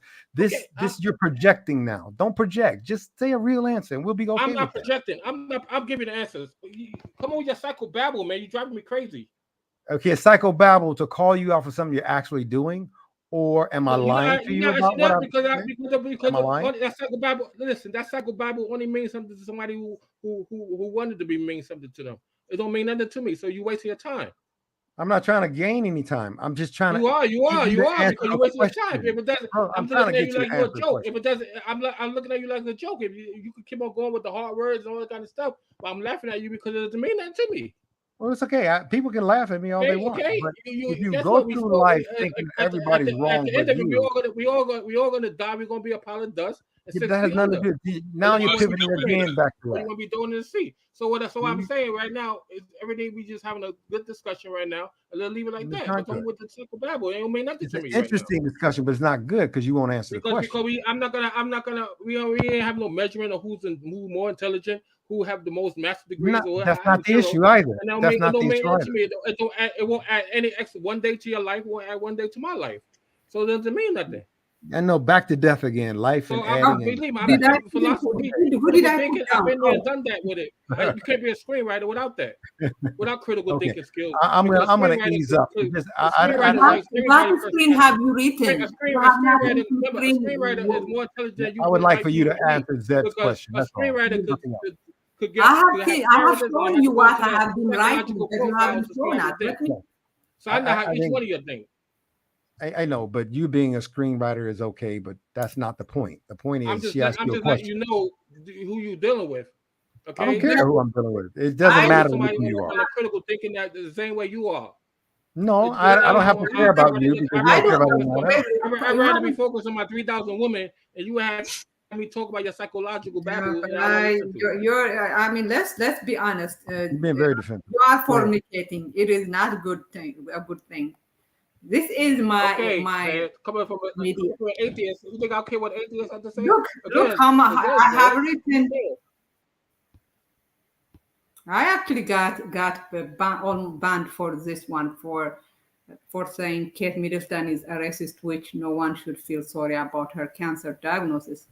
So that's why Kate Middleton is a racist witch. Of course, you should get banned for that. That's being racist. You see, this is I knew it because you guys worship white women, so of course you are going to think that that is racist. I do not care about black men. It's always wrong to be cruel to any human on this earth. No, she was cruel to make it like Strictly Travel said, do unto others as the golden rule, do unto others that you like people do to you. Okay. Because you want nobody to call you a bitch, don't call nobody else a bitch. How about a witch? But you want nobody to call you a witch, Dad? Don't call nobody else a witch. You can call me a witch, but you'd be wrong. You don't like it. Why not? So you're worried about miracles. Remember, when people attack me, I can't back. See, this guy is supposed to be Christian, and this is what he's having. This guy is not. I am probably more Christian than this guy. That's the point I'm trying to make. Exactly. Because a lot of people, they're hiding behind the Christian. People label themselves a Christian label, like the Christian moniker. Like it means something, the moniker, but it doesn't mean anything because nothing. It's like if you cannot demonstrate by action. I've been taught when I was young, just like you've been taught when you were young. By the way, I could say I am Christian right now. I haven't had sex for a long time. I am a nice person, so I probably are more Christian than you. All I have to say is, I believe in God. That's true because she's not fornicating. Yes, Zed, being a Christian is more than just not having sex. But you being an atheist shows that you're not Christian. You denying God. So but Christianity is not stopping you from, doing things that Christianity tells you not to do. I'm saying I'm not practicing it. I have beliefs of it. He even sinned against it. Something you're not practicing. I'm confused about it. I'm going to ask you a simple question. I'm not listen. Okay, that's fine. That's fine. Listen. I have. Hold on. Give me a moment. You know, there's no small sin and big sin in the Bible. So lust and steal is the exact same level. So why don't you steal? Huh? Why don't you steal? Yeah, why aren't you a thief? But yet you're lucky. One thing. I could murder. I could murder too. Murder. We go exactly same thing. It's the same thing. In the Bible, I'm talking about your book.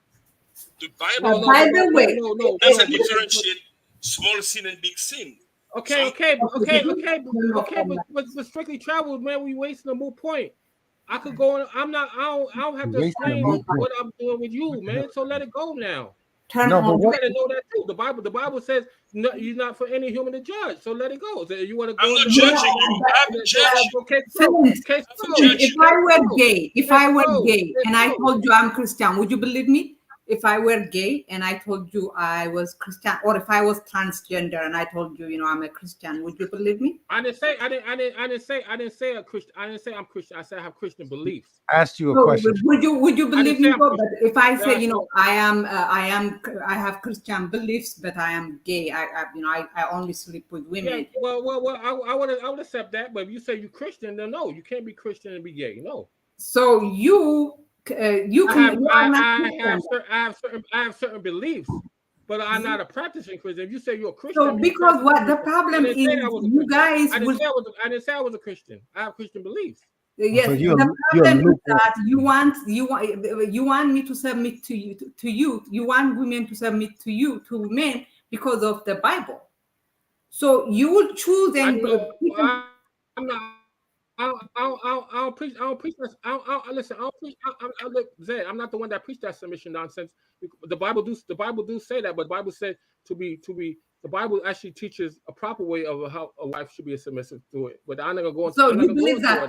But at the same time, I'm not the one that preaches that because a man should earn his wife respect that she want to be not like submissive in that negative way, but she want to be let the man take care of the proper role of leading the household.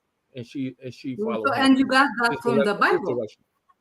And you got that from the Bible. My thing is that and that's why everybody that told the so-called quote unquote traditional is from the Bible. It's from the Bible. That traditional comes from that. So everybody that says they want a traditional wife, they just don't. It's just the young people that don't know what that traditional means when it come from. It comes from the Bible. The problem is you seem to be 30 years ago, 40 years ago, as we know, when we younger men, as we know, Strictly Travels and my man.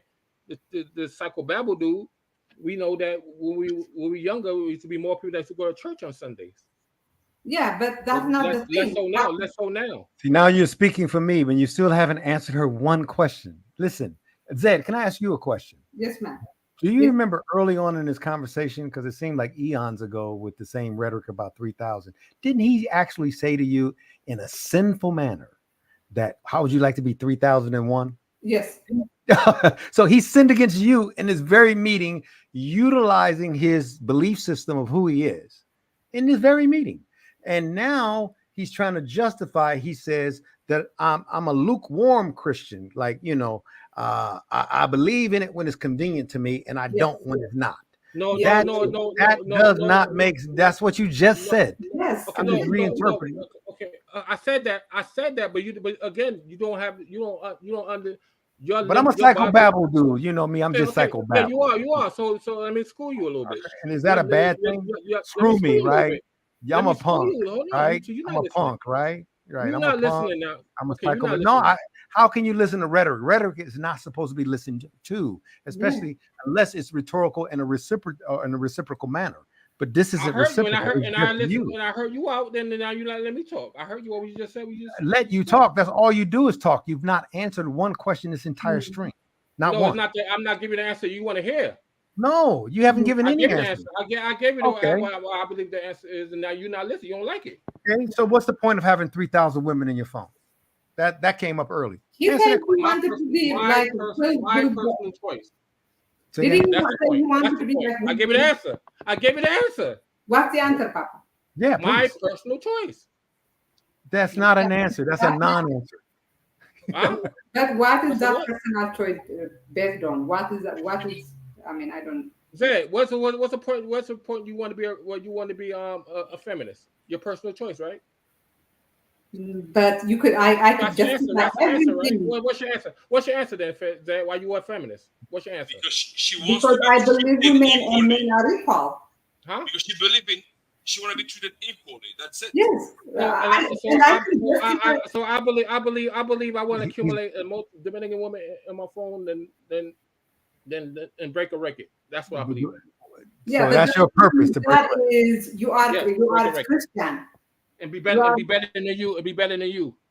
So you're in violation of everything you believe in. If you say if what you just said is true. Flint. You said something interesting. You want to be better than you, meaning that's envy and jealousy. And the Bible gets it too. Keep on singing, my brother. And coming from somebody that don't believe in himself. So, and again, no, I'm just talking about the book you believe in. I'm just funny of thought. Okay, but again, you wasting your breath because if you know what the Bible says. The Bible said, "Who are you to judge?" So you can't judge me. So you got to keep quiet. I'm not judging you. You are,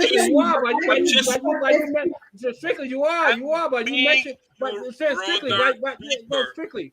But you mentioned what each other. We have to have each other back. I'm being your brother keeper. You don't have my back because you just. I'm not judging you. I want you to come back into the right. He's trying to educate you, bro. Flip. He's trying to drop some knowledge and educate you. There is time. There is time, bro. There is time because I mean, here's the thing. As you believe, you don't want to go to heaven. That's what I mean. You want to go to heaven. And the Bible. I didn't say nothing about heaven. You said tomorrow is not promised. If you believe in tomorrow is not promised, so it's better to repent now. Yes. Delete all those 3,000 numbers. Yes. Delete all those videos. Yes. So you can live a I want to believe what you believe in. How about that? Okay, so join the club then. So don't mention the Bible then. So then we're in the same level. Then stop hating. So embrace my. I have to blur it because I can't be both. You can't be both. You can't be saying I'm a sinner and then you're gonna be, and then you can say I'm a sinner and then you're gonna be knocking my 3,000 woman.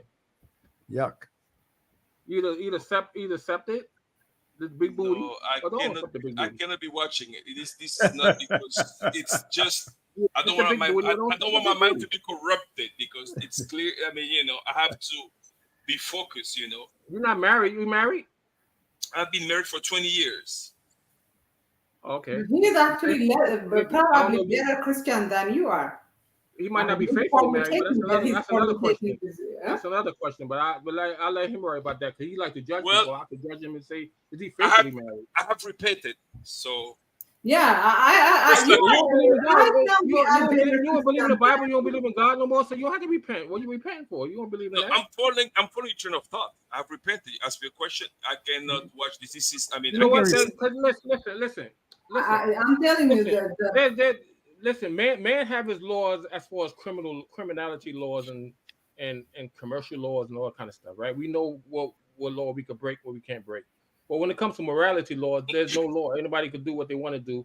Art thou, like art thou, art. What that Good Lord. that Crowley said that, like basically, you know, Give unto Caesar what is of Caesar, and give unto God what is of God. I'm not saying that. I'm not saying Yeah, that. of I'm course saying you are. You're saying we have our morality on one side and we have our laws on the other side. That's the whole. No. Here we go. The quote is, "Do art thou what will," something like that. Meaning, people choose what they do, what they want to live, what they want to choose to live their life, right? And then that's how it is right now. Hey, Flint, Serve God. all I was trying to do, I was trying to save you. Some people serve to be atheists. Some people serve to be religious. I So was trying people to live the save way they you want to live their because life. I was trying to But save we you because ultimately know that all the end of it all gonna be lead to death anyway. let's Ultimately. let's try to recapitulate. You know, I mean, when we went back, I mean, we mentioned the Bible. Then you were opposed to what Norm was saying. Then you brought the Bible topic, and that's what we said. Okay, let's go by that to. I didn't brought the Bible. No. I mean, then you've met because he I mentioned. was listening to what you're saying. I just added that some people find it pleasant. That's what I said. oh my God, Flint, I'm so tired of those pictures. Truly, we have seen them. I have a question. I have a question for you. That's a video, man. That's a video. No. I'm tired of videos. Flint, I have a question. Do you jerk off when you watch those pictures? No, I don't jerk off. Because that's a sin too. I'm telling you, this guy is. You know, by us living is a sin. By us very living is a sin. What is a sin? Us living. No, it's not a sin. It's the gift of God, life. Huh? No, we life born into sin. We know once we born into sin. No, but you can choose not to do so. So I will advise you to remove. We born into sin. We born into sin. Delete those 3,000 numbers and those videos because I ain't gonna. No, when I'm ready. He's not only does he live in sin, but he's proudly. I mean, he's proud. Look, I mean, at least when I was Christian, we're told that we cannot really be. I'm not Christian, Zed. I'm not Christian. I'm not Christian, Zed. I'm not Christian. Okay, Flint, let me see the palm. Stop fitting up without saying I'm not. I say I believe just like yours. Can I see? Let me see your palm. Can I see your palm? The palm of your hand. Let me see. Huh? The palm of your hands. The palm of my hands. The palm. Let me see your palm. I want to see. I see calluses. It's from working out. From jerking off. I'm sorry. My God, guys, it's my love. I'm gonna show you. I still have my incision, so I'm like, I don't. Please, let me see the palm of your hand, bro. Let me see. And you actually, I don't think it's so free. He has no shirts on. Do you see him? Oh, all the time. Like when he comes. He has no shirt on. So I get his naked watching this picture, and yeah, he's always. I don't know. Maybe he doesn't have a conditioning in his room, in his house. I have my. I have my. He's getting ready for his video call. His FaceTime call. I imagine what his penis looks like. Like if he's, if he's masturbating, is that how you say it? On every picture every night, like his penis is like, probably. They say you grow hair on the palm of your hands when you jerk off too much. So he must be like a hairy guy over there. But I support masturbation, so I don't want to sound like I'm. No, there's nothing wrong with that, but I know because there's no point to having all those speakers. No shirt on. The 2000 picture. I mean, have you read those comments? It's just funny. I mean, if you looked at I was thinking the comment of this guy commenting on Flint, okay. No, we didn't mean to attack you. We're just following your train of thought. I don't mind. You come on. I don't mind. It's nothing personal, It's I don't mind. By me mentioning 3,000 is incites a flame, and that's good because as a YouTuber, you want to have that type of energy to the table. You want to be controversial. Some people might like it, some people don't. Do you have a girlfriend? Right? I don't have a girlfriend now. When is that time you had sex? That's my personal business. I don't talk about that. No, I was just wondering because, like I I don't talk. That's one. You asked him if he were gay, but he can't ask you when's the last time you had sex. It's okay. If it's been 2006, it's been 8 years. It's fine. There's nothing wrong with that. No. Maybe you're just sitting virtually. I don't talk about that. Because I don't talk about that. here's the thing: the Bible doesn't mention cell phones, so there's no virtual. So I don't know. In the new Bible, it's going to be mentioned. You should not FaceTime women naked.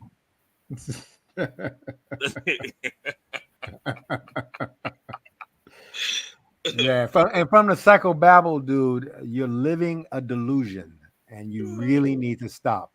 One of those girls, may end up liking you. Mr. Psychobabble, if I'm doing anything illegal, all right then, so let it go. Yes, you are. They look like kids. So yes, that's illegal. Well, then you be careful. I get a lawsuit. I'll find out where you and I get a lawsuit. Be careful.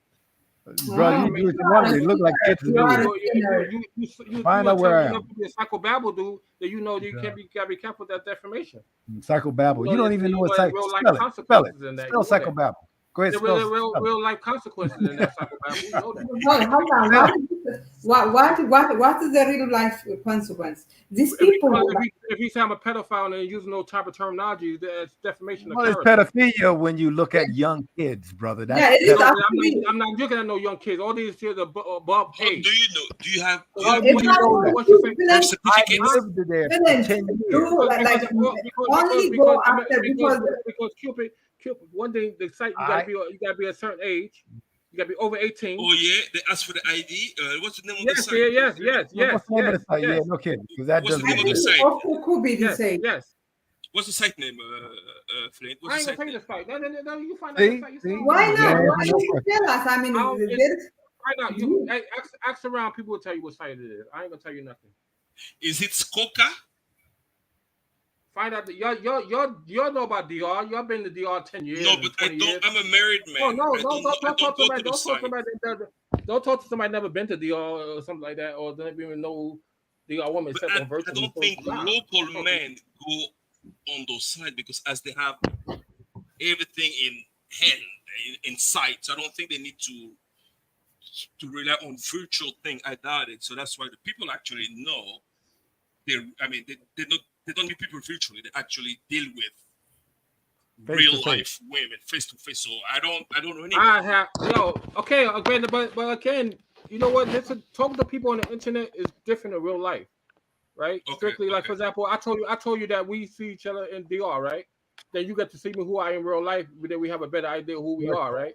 But you don't know anything about me right now, right? So you don't know where I live. You don't know. All I know is the 3,000 women. Wait. You don't know only what I say, right? But if I tell you, I work in Washington Heights. Washington Heights is the mecca of Dominicans in New York. It's the biggest population of Dominicans in New York. I've been there since I was a teenager, worked around there, and working around to this day in that area. You mean Washington Heights, right? I know. Mm-hmm. Yes. Mm-hmm. And I know Dominicans real, at least the ones in America, and I even dated a few, and I have dates lined up with some of them I wanted to.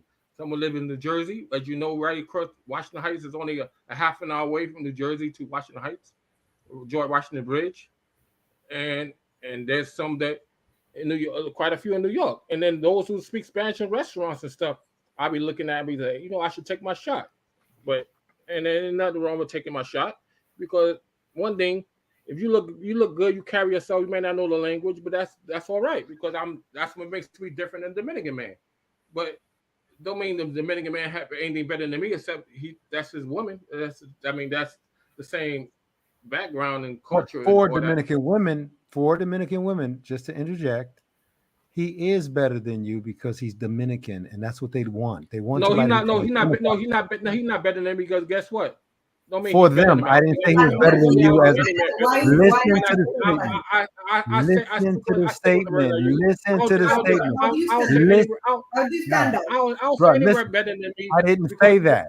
Listen to the statement. Listen to Babel. Listen to Babel. Babel didn't say that. What Babel said was, to her, he's better than you. Because he is Dominican and he speaks the language and he's culturally efficient. That's not to all, right? That's not all, right? No, I never said that. So I'm just trying to educate you. You can't say that he's trying to be better than you because he doesn't even care if you exist. So psychobabble, since it's not all, it's only if I want to date, I only look for one. Okay, I'm gonna ask you now. Since I've been tolerant this whole conversation. Tell us how you are better. Yeah. I think it's about time I say something. Don't call me out of my name again. I think that's egregious. It's an insult, and you have no idea with whom you're speaking. And I'm gonna ask you to be cordial.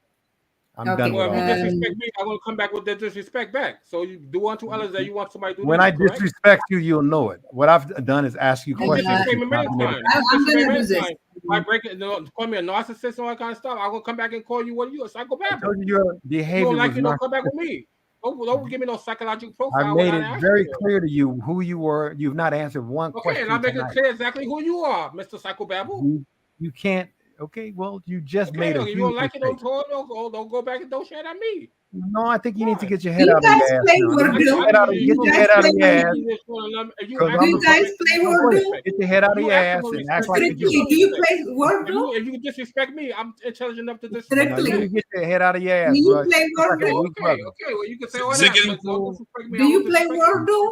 Fine, we go on. What is it?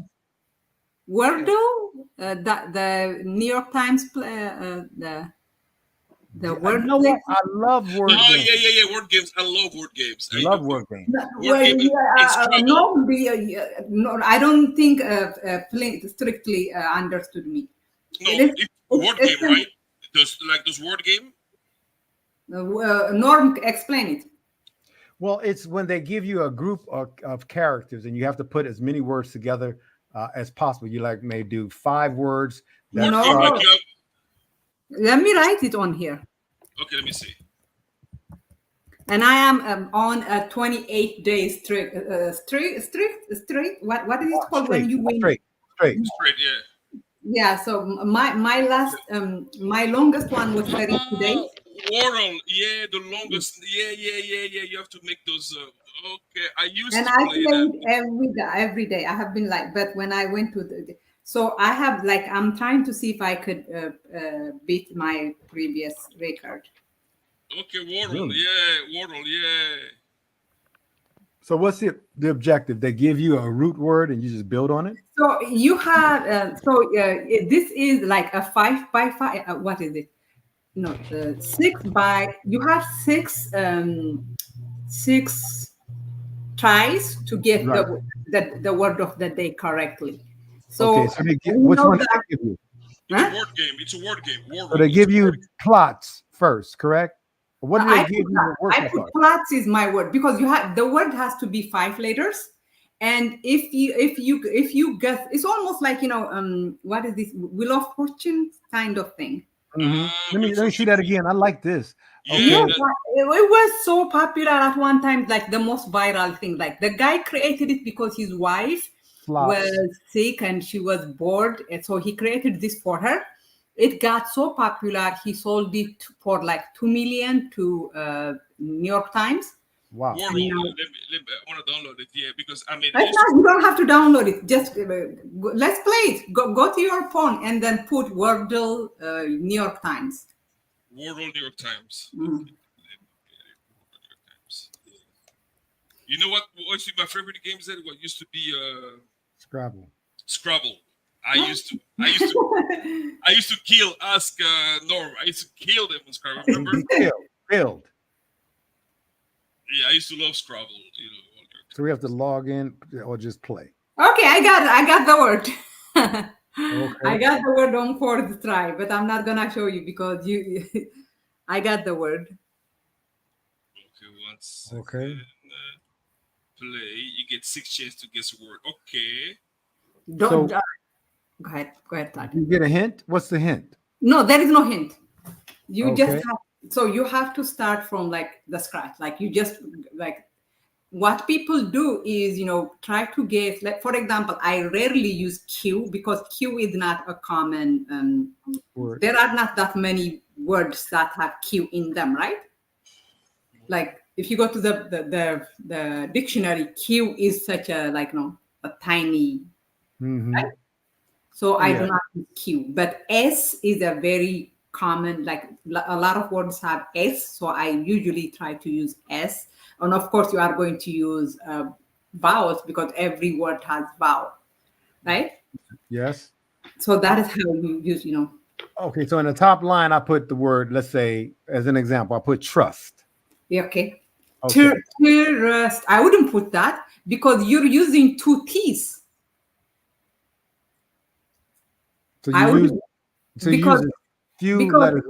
It's less likely that a word with two T, it's not that common. So I wouldn't, like my first guess, I wouldn't use double, like I wouldn't use two like that. letters.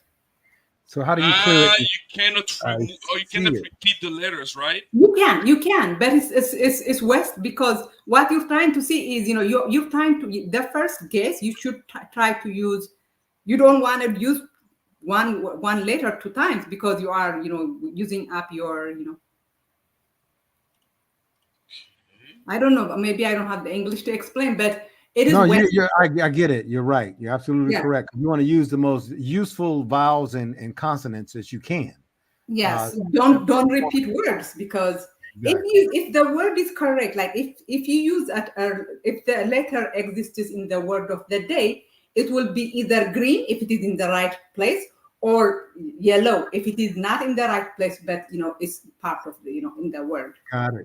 That makes sense. So if it's yellow, it means the word that what is yellow in yours? Because I know the right word. So what's the yellow?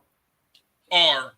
So that means the word of the day has R, but not in that place. You didn't guess it in the right place. Oh wow. Okay, now okay. Do you guys know what is the correct, like the trick I found?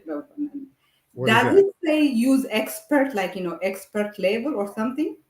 Mm-hmm. Is that choice on your word doc?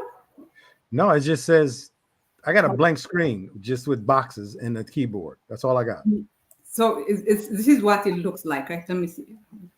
This is what it looks like, right? Because I don't want to show you guys the answer. Right. Let me look at yours here. I got to go back to the viewing.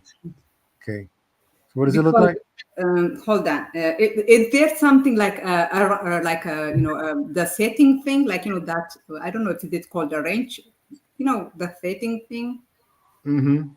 You see the setting. If you click the setting, it says hard mode, right? Yeah, hard mode. None of that says anything yet. Okay, you have to click the. Hopefully, guys, don't cheat, okay? Because I let me see. This right here, the range thing. If you click it, do you have that? No. Hold on. Okay, actually, you cannot see it. So do I need to sign in? Do I need to sign in? Yeah, I don't know. Maybe. But you know what? For today, don't do the hard mode. I mean, the great thing about the hard mode is that, for example, once you get, for example, what's his name? Strictly guests are gonna be in the word, right? In the word of the day. His next guess has to contain the letter R. If you play in the hard mode. Oh, I just got the letter I is in green, so I is there. That is the right space. Like not only did you get it in the right, like in the in the right spots. Let me see. Yes. It is. Wow, this is interesting. I remember that now. That's old. No, I mean Hangman or what? No, I'm talking about the Wordle. It's a game that I've seen people playing on airplane. In where? In airplanes, yeah, Like But while I think it started in 2018 or something. When? Exactly. While they're traveling, I've seen them. Okay, I was like, yeah, I've seen the world. Yeah. Let me see now. It's interesting. Wow. And you can only play it once. Oh, you're right. You know what? Huh? Word? No. Now, 2013. You're right. Yeah, remember that. I've seen it. Mm-hmm. Okay. Wow. That makes your brain. Wow. You have not guessed the word yet? Not yet. You know why I could guess it right away? Because I play in the hard mode. When you play in the hard mode, I got the letter. I got a letter J as well. The letter J? No, G. G. Sorry, G. Okay. So I have RIG. So okay. Okay, I'm getting there. Let's see. Let's continue. Oh, Felix is watching TV, huh? Okay. Yeah, he's watching Dominican channel. Oh, he's so.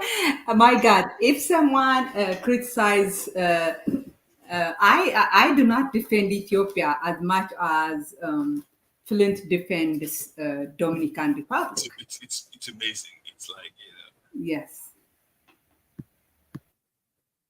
Oh, what does green mean? Green. When it's green, what does it mean? Z. Yes, sir. I got the green letter. What does it mean?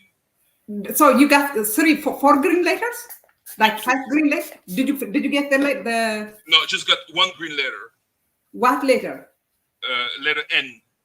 So N and I are in the right spot for you, because I is green too, right? No, I got the first green. The rest is yellow. Oh. So, but you got 2 greens, right? I and N. Like no, I got the all yellow, and the first green it's N because I'm using my computer. So I think I've color issue. Maybe I don't know. But I just realized that N is my first green is N. I got RIGR yellow. Yes. So N is, because I know the word N is on the fourth space, right? That is correct. Okay. So that is that's where. But you said I was green at one point, right? No. It's yellow actually. Sorry, it's yellow. Never been green. No, that's my first green. N is my first green. Okay. So N is not only have you gotten the right letter, you have gotten it in the right spot. Got it now. Got it. So there is. Oh wow. I am on my 29th day, like 29th. Why can't I say that freaking word? Oh, straight. Straight, yes. Yeah, let me see. So it says current strict 29, max strict. Wow. 29 straight. Yes, I got it right for 32 days at one time, but wow, this is interesting. This is yeah. So I got. You got the word? No, not yet. I'm trying to think because I got the letter G, the letter I, and letter R are there. So I'm trying to see. Okay. Oh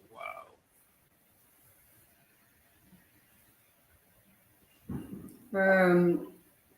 In the past, what I used to do was, at midnight, I would play this, and then I would check my medium earning, because medium tells you what you earned every day. But then my earning went from like 900, 800 a month to like 300, and then even lower. Like now, last month I made $42, so I don't check it any longer.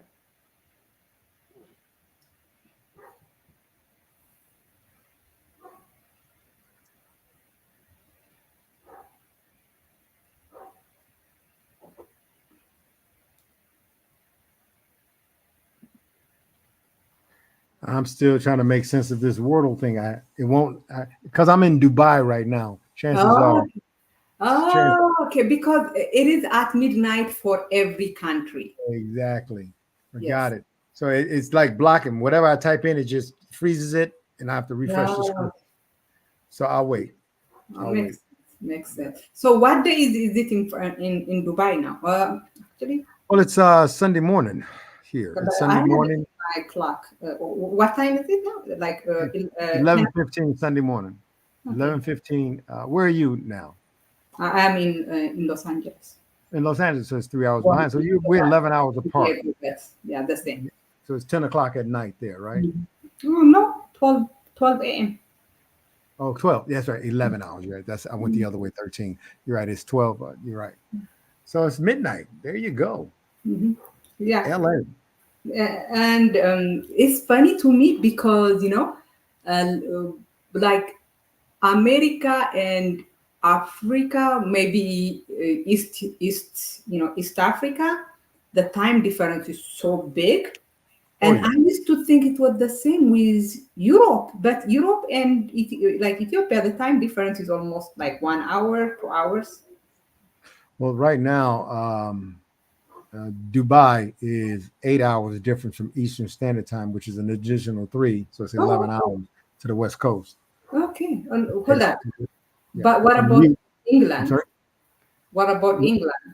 England is only 5 hours because it's closer to it's Greenwich Mean Time, so it's closer to the longitudinal date timeline. So it's only a 5 hour difference between the East Coast and an 8 hour difference between the West Coast. And Germany and Switzerland, they're 6 hours. So they have a 6 hour difference. 6 hours difference between you and Germany?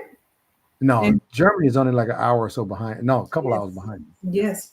Yeah, because my brother lives in Italy and it's like 1 hour or so difference in. Exactly. Yeah. Yeah. I lived there too for a while in Italy. So, oh, really? Yeah, in Piacenza. I am going to Paris, and then from Paris, like in mid next month, from Paris we will take the train to London, and then from London to Italy. I'm going to, and yeah. That's a good trip. That's a very good trip. Yeah, but you got family there, so you'll have a ball, of course. You know what? I have been to Geneva, like I have been to Geneva 4 times, and I have to be honest, it's not that exciting, Geneva. I know. It's kind of old, isn't it? It's kind of old and it's boring. And small. Yeah, very small. Genève. Yeah. I'm almost sure that's what Strictly calls it. Yeah. Strictly and I've been all over Europe, Switzerland, so many countries together. It's not even funny. Here's the thing: when I got the first time I got to Geneva, I wanted to rent a car at the airport. So I asked the passport agency, where can I rent a car? He's like, oh, okay, so you're planning to go to Germany and Italy and France? And I'm like, no, I'm just going to drive it around Geneva. He's like, you don't need a car to drive around Geneva. It's like, yeah, because they have a pretty good public transport and trains. They have all kinds of things in Switzerland. Very modern back in the day, and so it's probably even more modern these days. It's been a while since I've been back there.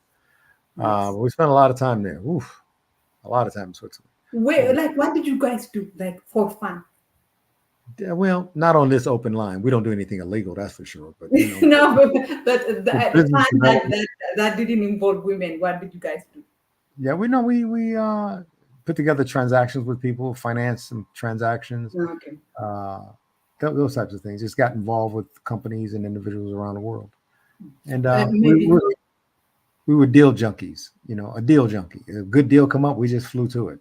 Like that. More fun. No, it's business. But one thing I like about the financial community, travel, what we do with Norm Therapy, because it's a global company as well. The one thing I love about it, it takes us to all the best places. It just does. So we go. So we've picked areas of business where it takes you to wonderful places. I'm here in Dubai right now. Not people for business. Yes, business and personal life. I actually live between here and Ohio. Okay. Yeah, absolutely. So yeah, absolutely. I'm sorry. Like there is a beach. Dubai is actually a great place. It truly Dubai is. is a great place. It truly is. You just got to come. When you come in, you got to bring money with you. You just can't, and this is a good conversation to have, I think, online, and people will get it. Dubai Guess what, guys? I got the word. Yes, okay. I got it. I got grind. Okay. Yes. This is nice. But how many tries? Like, what try did you get it on? The last try, the fifth. Okay, I got it on the third. Wow. Woo, this is fun. No, I'm sorry, on the fourth. The reason I got it on the fourth is I play on hard mode. When you play on hard mode, for example, you remember how, like my second try, I got a green eye, right? Mm-hmm. Because eye is green. When I guess the next word has to have. Not only does it have to have eye has to be in the third place. Like same place. You find yes. So it is harder, but it makes you work harder and guess faster, and it identifies your path.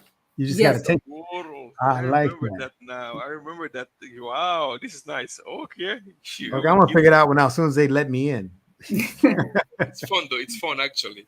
Yeah, and it's once a day, and at midnight, like strictly, it's midnight here, but it's not midnight on your time, right? It's past midnight. Mm-hmm. Yeah, it's past midnight, yeah.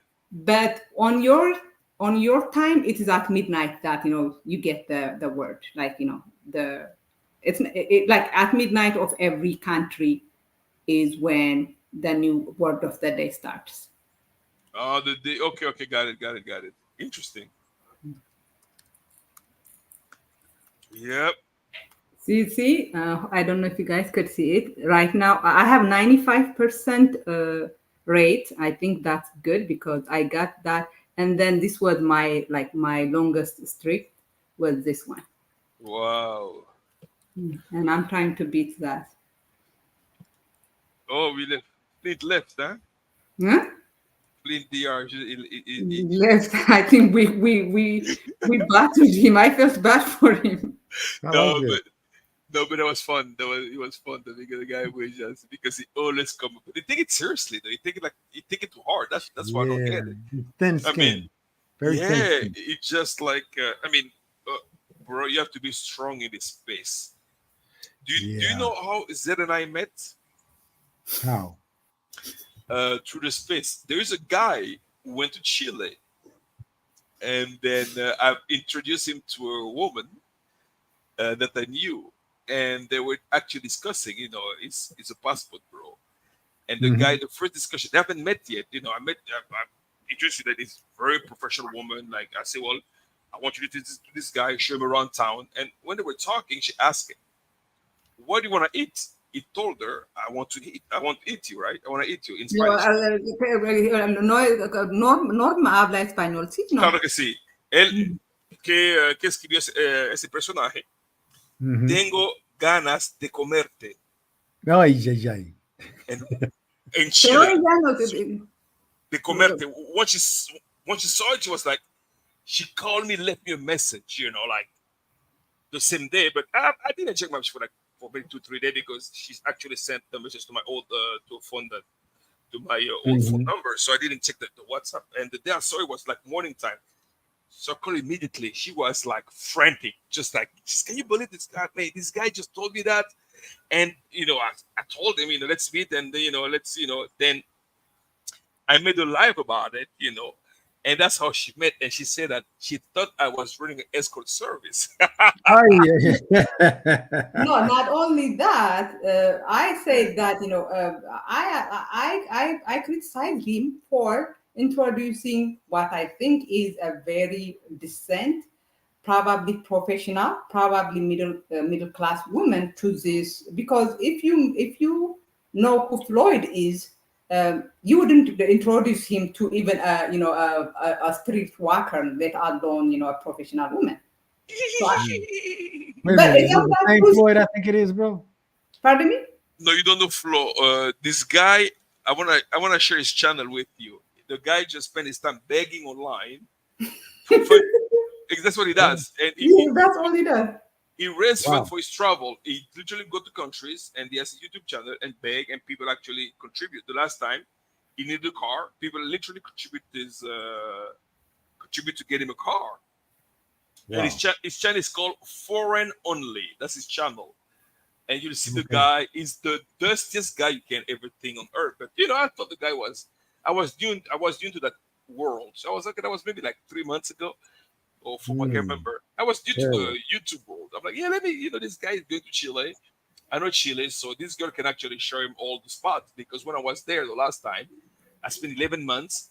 And then she showed me all the she showed me some new spots like R&B spot, black club, and all that stuff, So I'm like, this guy can actually show, because a YouTuber, the nightlife, bro, all they do when they travel, literally, they just go there to get cheap pee. That's all they do. Wow.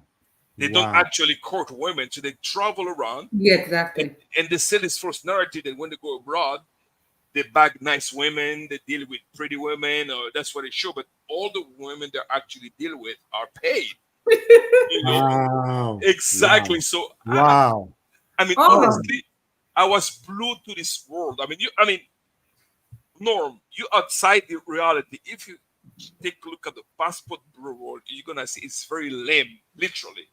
Those are the world that will go across. So to me, and they thought I was a passport bureau because my wife is Dominican. They thought maybe I travel for sex just like they do. I don't do that. Sex can come with the This travel. is the guy? Yes. This is the guy. For an only? You saw him? Oh, yeah, I just saw him. Yeah, that's the guy. So he's go from place to place looking for women, partying and paying them, and then getting money from people doing nothing. And fundraising online. He doesn't take shower regularly. Not taking shower regularly. You say, what? Some people do not like. He doesn't brush his teeth regularly. He says he only brushes his teeth when he has what do you call it? When he has dates, right? A date or something. Like brushing his teeth is not something he does when he wakes up in the morning. Good Lord. Something's wrong with this. They're ignorant people all over the world, and they'll spend money and pay money for that kind of thing. But he doesn't pay. His subscribers pay for instance. That's what I'm saying. That's what I'm saying. They're dumb people who, see this and they believe in it. And hold on, somebody has like 100 people watching him, 120. Sometimes I just wonder what's wrong with those guys, because they really all of these dude. Like, I wonder, do they have a social life? Do they have women? Or those sometimes I wonder if they're actually sitting in I wonder what his audience is like. I don't know if they are sitting like in the board, maybe sitting in nursing homes, and I just wonder sometimes what his audience is like, because there's those guys that if we log in at 8 o'clock in the morning, they will be there every day, the same guy. And I'm like, do they have jobs? What do they do? You know what I mean? So it's just weird. I was shocked to see this whole. I'm like, wow. So I used to deal with them. Now I'm like, I just kind of stay away from them because because here's the thing with him. He said that when he goes out, and people have told, when he said before he takes a woman out on a date, he will be like, what? I will only take you out on a date if you promise me you will give me sex afterwards. That is not a date. I have gone on a date a lot of times on a first date, and if I might have a sex with the guy, but if the guy was to say that, what, Zed, I will only go out with you, if you promise me, sex, I would be very offended. Of course. Exactly. So that's what he does. So I thought those people like were like regular, normal human beings. Then I realized they aren't. And let me tell you a story. I met this guy here in the DR, and we even did a live with him. And then I think I know who it is. yeah, so I met the guy. We did the live with him. I thought he was a normal guy, bro. All those guys are psycho. They are sick, literally. Wow. I met this guy. This guy came to my place. He did an interview, and one night, and then I think the day after we went out, and then we had time, and then he left early. Then next thing I know, the guy started bashing me, and then he had two cameras. He said, "Well, hold this one up like you don't have a camera, like, you know, because I'm not a blogger, I'm not a professional blogger. I used to record it off my phone, you know, and say, yeah, hold this, we can actually keep it, you know, and see how it works, and then I will pick it up later because I don't need it." That's cool. So I used it and this and that, and then one day he actually texted me. He said he needs his camera. I said, sure. But then I was busy because I was purchasing a place. So it was in my old place, was my new place. Then we cut off. We met. He was calling me, then I couldn't get a hold of him. So the guy just said that, you know, strictly think because he has money that people has to bow down to him. He's a nobody. I'm like, I said, hold on. I mean, dude, I'm busy sometimes. So sometimes I cannot. And one day we're supposed to go out. And then the guy was like, you know, I don't really feel like going out, this and that. It's late. Okay. So I canceled it. Okay, no problem. And one day, the dusty guy was in Sosua, and he wanted to meet him. So I said, okay, I will do something. If you want to go meet the guy, I will. Like, I have a friend that. Do you remember Susie, Willie's wife? Yes. Okay, she was willing to take him because, you know, I'm like, okay, perfect. And then at the last time, I mean, she was supposed to say, well, let's leave at 8 o'clock. She said, no, it's too late. Let's leave at 6 instead. So I texted him. I said, well, let's meet at 6. So she stepped at my place. Then I woke up late. She woke up late. So I texted him. I said around like 8:39, 9. I said, okay, I'm on my way. Then we went to his place. The guy never showed up. We went to his to the location. He gave his live location on the GPS. He gave, you know, so we went there. The guy wasn't there. So I called him. Never got a hold of him. He said, okay, you know what? No big deal. Left it because he wanted to be the dusty guy and get content. Like that day, and from that day, that's the last time we talked. Then the next time I see, he made a whole live about me, saying that critics strictly and that. I'm like, okay. So he did the whole move in his head that I didn't want to meet. I mean, I said, hold on. This guy is sick. Then I realized that none of those guys are normal because, I mean, first of all, they don't have jobs. They travel around. They're very frustrated dudes. So I don't know. And that to me, I'm like, you know me, I'm a very sociable guy. I like to meet people, you know. It doesn't matter who you are, you know. I don't judge you because of your social study. To me, it doesn't make any difference who you are. And I realized that those guys could not, I've lost touch with reality because, you know, I've been traveling for so long. You know, I've dealt with like normal people, you know. So I thought those guys were normal. Then I've realized that literally, I'm like, I will never meet another guy again because we did a live on the. But I met another guy. That guy does have a YouTube channel. That guy was normal.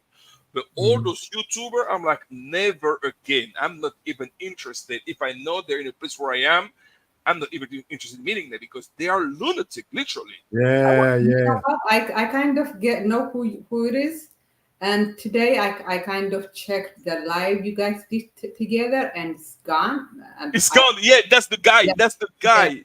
Yes, I know who you're talking about, and I'm like, he's a weirdo. He's a weirdo. If you meet him in real life, I think the guy is. I mean, it's time to say that the guy is not.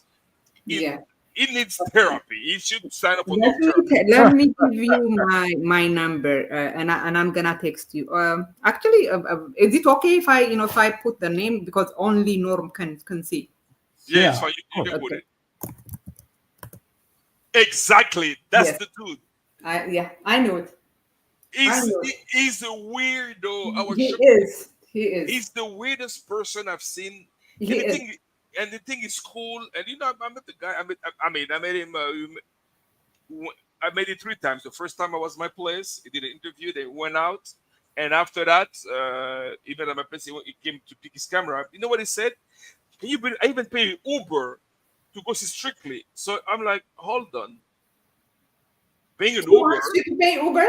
No, he said that he paid an Uber to see me. Like he was complaining that he spent money to come and see me. I said, hold on. In the DR, what do you use? Public transportation? Are you that broke to use public transportation in the DR? It's like you go to a third world country and you use public transport. It's a no-no. So I was surprised. Yeah. He complained to someone saying that he used Uber. I said, well, that's what you're Yeah, supposed to I do. mean, Uber is a normal mean of transportation.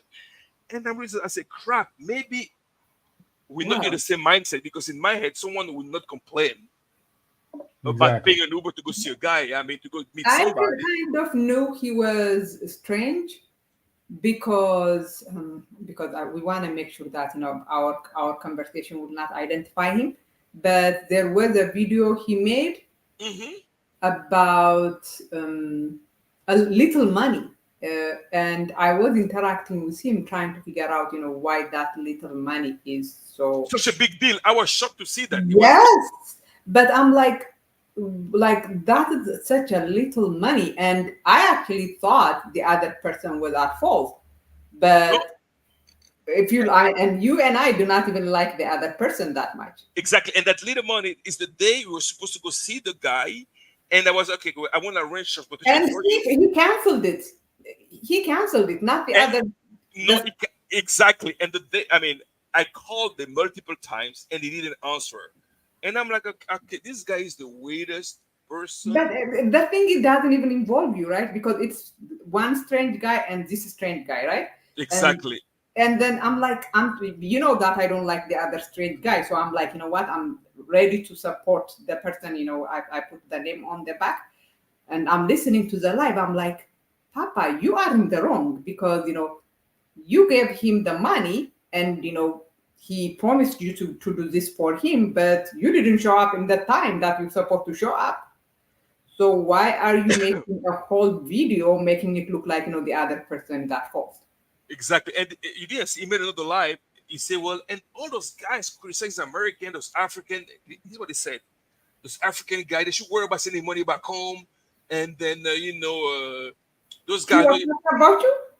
Yeah, he said those guys are not even light skinned. I said all this stuff about color, racist stuff. And I'm like, I said, hold on. I'm dark, but not to brag about it. You and I are not in the same level. It's not even something we can even discuss. Wherever you are, I get more women than you do, not because I look better. I don't take care about look, because I know how I operate. That's all. So when he mentioned that, was like, these guys. So I never addressed it. Maybe he thought that maybe I was going to make a live about it, talk about him. I'm like, guess what? I won't even give you that privilege, that opportunity for me to talk about you, because he didn't get no reaction. He was criticizing everybody. Those African guy. I won't mean Africa. He was mentioning you and I, and that they should be mentioning like the typical racial stuff. And I'm like, this guy is so weird. Yeah, he mentioned, like he said, yeah, the African criticizing American, they should be happy they come to the state and then they can earn a living. Oh yeah, because no one watches them. That's why, So I get. Guess what? His channel is gone. He deleted his channel because he didn't get the subscriber that he wanted. And to get frustrated, I'm like, this guy is really sick. I'm like, you know what? And then he was on my channel telling me that, he's going to make me proud, that, he's so like glad that I have this channel, and, that, I'm going to make you proud. I'm not like the other travelers, the passport books, No, they are the weird. Those guys are weirdos. I'm like, never again. And say anyone say, well, I'm say, okay, I need to check, because I'm gonna be honest. I've never met that, as bad as it sounds. I haven't met a normal black traveler in DR. They are all lunatics. Even the one I've seen that just come to sometimes I see them in the social area, because they have lots of Airbnb. I used to see them, and I haven't seen one. If you see them with the woman, it's always a paid one. I haven't seen one. I met this other guy, which is American, but from African origin. Is actually from Sierra Leone, I believe, or Ghana. I can't remember.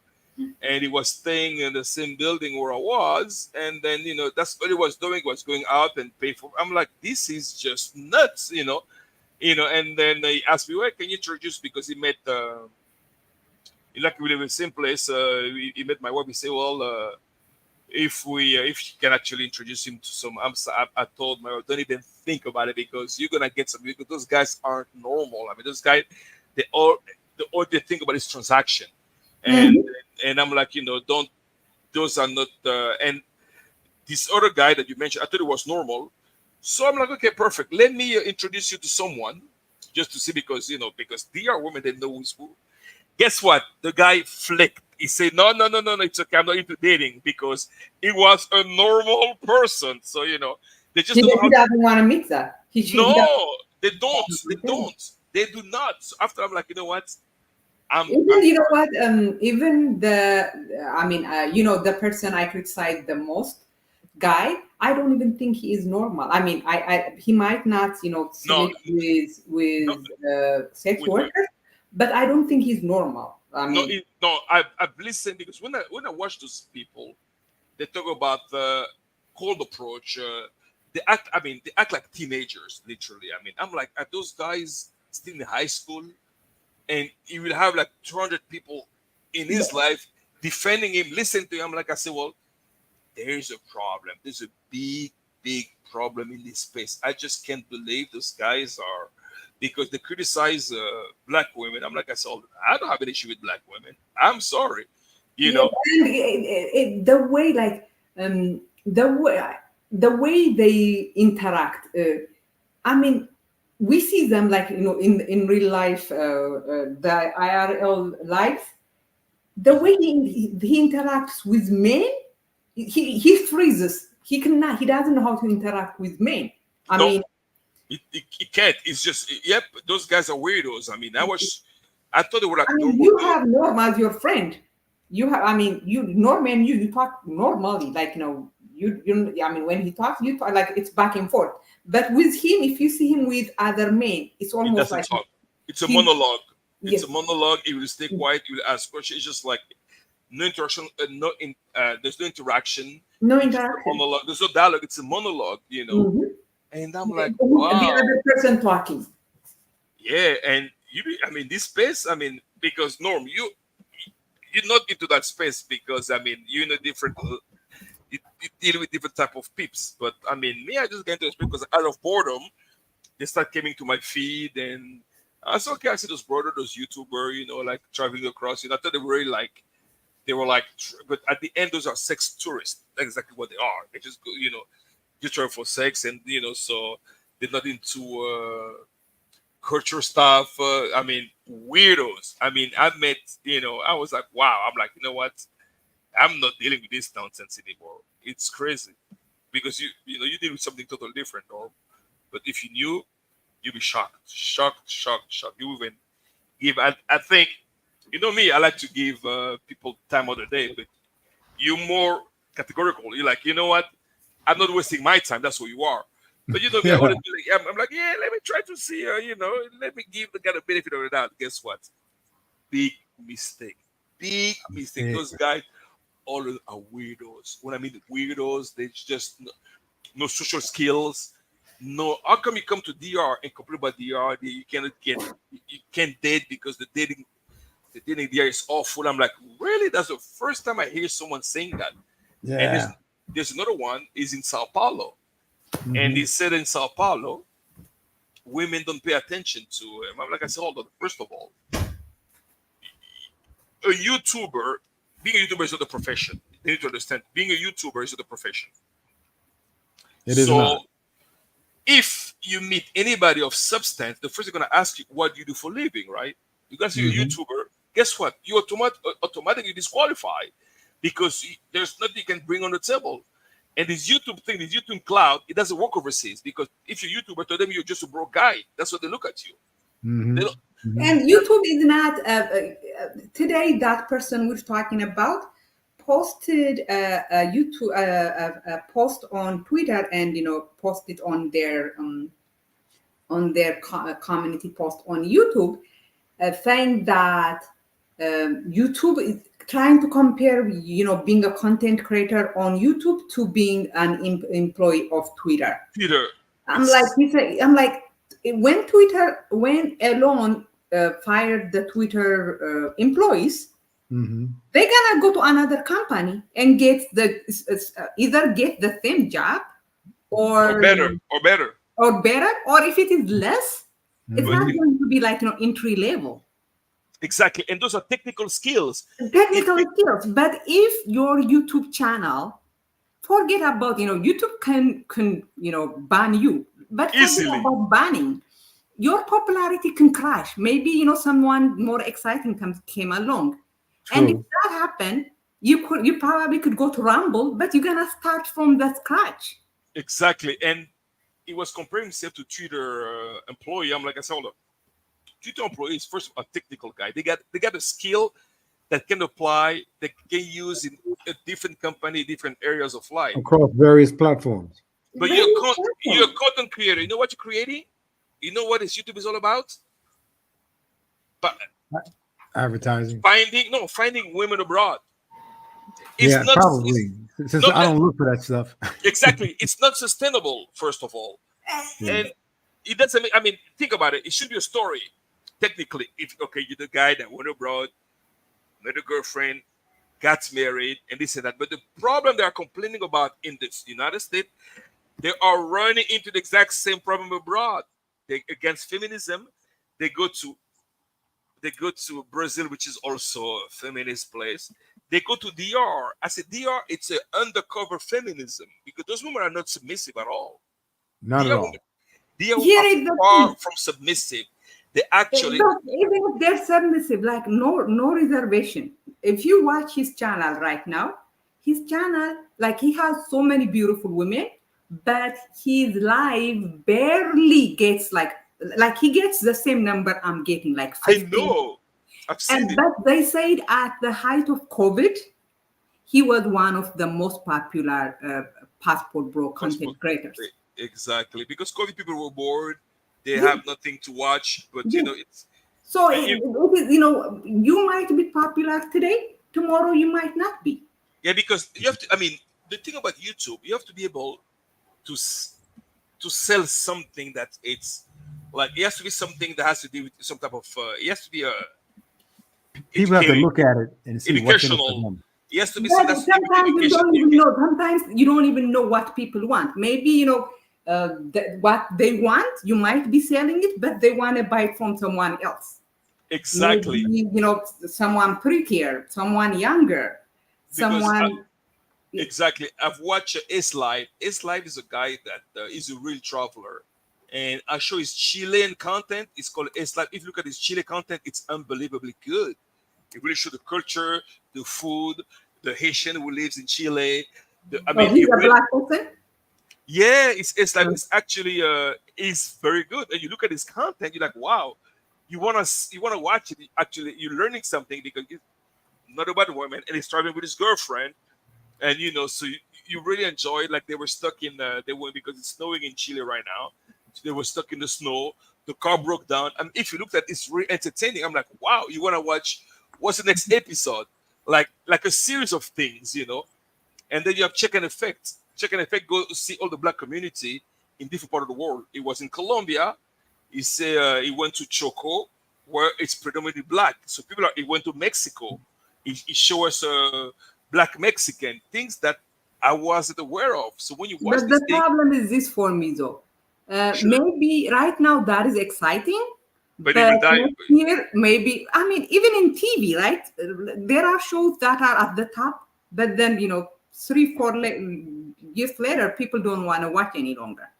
But darling, how many actors are not getting any roles right now? They're on the bench and they were good at one time. How many artists? How many? Everything is transitory. Everything is transitory. So instead of focusing on building a career, a skill, he's gonna live forever on YouTube. I'm like, are you serious? I'm like, YouTube is not how I will never ever base my living, my income on YouTube. Exactly. YouTube's supposed to be a supplemental income, like a Yes. supplement. Yes. Like something in the meantime, if you monetize, you can make money. Okay, yeah, but that cannot be your main source of income. It doesn't make any sense. Be strictly. I got to roll. I got a Yeah, go meeting ahead. in Me about too, 45 minutes. Yeah, me too. I love got to your- roll too because I have, imagine it's late here too. I'm supposed to be. Yeah. I love to be on your panel again, guys. I love this panel. Oh yes, I will let you know. Just subscribe to her channel. So when she comes live, I will always send you. I will go ahead and send you Thank you, the brother. link. I really- Oh I yeah, like it's what very you're doing. enjoyable. I mean, Should I put a picture on here? Should I put a picture on here? Yeah, you can put your picture. I just use my. And I know what Strictly looks like. I use my picture. You can put yours. I mean, no big deal. I mean, we just I'll do put my it. picture. Yeah, you can even use your name. It doesn't make any difference, because to people it's just like because this space, once you know it, is a very toxic space. People are there. Very toxic. And it is even more toxic for me. And this is, I think, why I probably should leave this space, because my supporters are like, I think 90% of my supporters, not supporters, subscribers are passport bros. Yeah, you'd be surprised. I mean, and then, but I mean, the way that is bad. No, but if you think about it, you changed a good platform. You started with keep passport bro out of Africa, but if you look at it, slowly but surely, it's taking a different direction. Like for instance, today, look at the discussion we had with Flynn. It was quite interesting, but then we're looking at more like a psychological aspect of things, But I am still a passport bro critic. I am probably. This will never change. You have to continue. Yes, but the problem is the people that follow me, I thought would be, people who criticize passport bros, because if that was the case, that would be good for me. But the people that subscribe to my account are people who support passport bros. I know very few, but I think eventually, it will start to grow into things, because it's a slow pace, and then because it's organic. Pay attention. The passport bro word is dying. Look at the travel space. Look at the one, I don't want to mention his name, the one we just saw on the thing. Since he came back, things are dropping. People oh my God! Did you notice that? People are not supporting him. People are not watching him because there's nothing. Because people are tired of the begging. First of all, you can't beg for so long because you're begging. It's supposed to be beg and do something. It's like a scam. Exactly. That is what it is. So it's literally dying, and there's the other one who's going, I believe, to work. Remember before we went to Dubai, we were in a place. Remember? Yeah. Okay, it's going in there. Where I met the Irma. Remember? Yeah, Irma. Exactly. He's going to that place. So he's raising funds to go there, and then that's and you realize that they want their fan base to be able to cost their expenses, and then and you like I say, hold on, how long are you gonna be doing that? I mean, does it make any sense? I mean, if I think strictly, I'm sorry to say this, but you are thinking of this from a very logical point of view, and that's where you're wrong, I think. Yeah. I got to roll because this is a whole nother conversation. Yeah, and me and Strictly will probably be here for like another 5 minutes, because I want to explain to Flint why I think you thinking of it logically is wrong. Because yes, logically it makes no sense for people to keep sending money to someone who's not doing anything. Exactly. I mean. He, like today, that person was sitting on a street corner recording people passing by. Exactly. What are you gonna get? Like, what do you get? It's not even like that exciting, because the women are not like like interaction. No interaction. Like, they're passing. They're like, you might as well just turn on the TV and watch beautiful women. Yeah, it's like your boy who flips through the phone for 3,000. Exactly. At least he interact with some of them. But the one we're talking about today, he was literally just sitting on a street corner and recording the women and the men or whoever is passing by, and he has close to 500 people watching him. And one time when they were in Europe, they raised $3,000 in one day for the traveling. Yes. So that's what I'm saying. $3,000, bro. Yes. So you thinking of it from a logical standpoint. Why would I send money for someone? I mean, I'm not learning anything. I'm not even living vicariously through him, because what he's doing is not really living. Going from one city to another, just sitting on city corner and doing nothing is not really living. No, it's not. You might have. Guys, I'm out. You guys have a good one. Keep this up. I love it. Go ahead. And I want to be invited back. And I'll try not to beat that guy up again if I see him in the future. Yeah, I think we were very hard on him. And he's a nice guy, to be honest. He's a nice guy. We must he can take it. He can take it. It's like, he always comes back, and so he knows he like it for the entertainment, but he just get. I mean, those panel gets like this. Like, and there's another one that I put him in my crosshairs only because I'm sorry to interrupt. I just want to get out of here to make this meeting. But I put him in my cross because he called me a punk, and I was like, "Wow, this guy don't even know me." And then he started saying, if you attack his 3,000. He gets mad. He takes it personal, bro. I don't know what it is. It's like his trophy. It's like it's like this 3,000 numbers is like, it's disgusting. I'm sorry. It's disgusting. The first time I saw them, I was so excited. So like I keep on asking him, to keep running, like showing the pictures, and people were texting me and emailing me. They're like, Zed, he does this all the time. You are going to get tired of it. And I'm like, no, this is probably the first time he did it. I started like he does it everywhere. He's a nice guy, but he's quite toxic, and he won't answer questions. I mean, that's just. I'm sorry. Let's answer the question. Instead of just interjecting, ask and answer questions. I think that's what this is all about. But here's the problem. I mean, like Zed will say the same thing she told me. You are thinking from a logical point of view.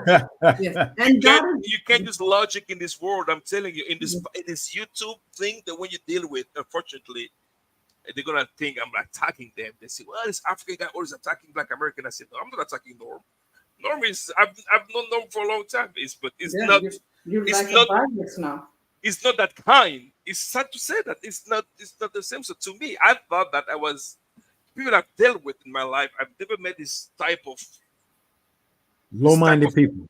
This type of specimen. I mean, it's a new specimen to me. I'm like, where are they coming from? I mean, you meet those weirdos and weirdos after weirdos. I'm like, wow,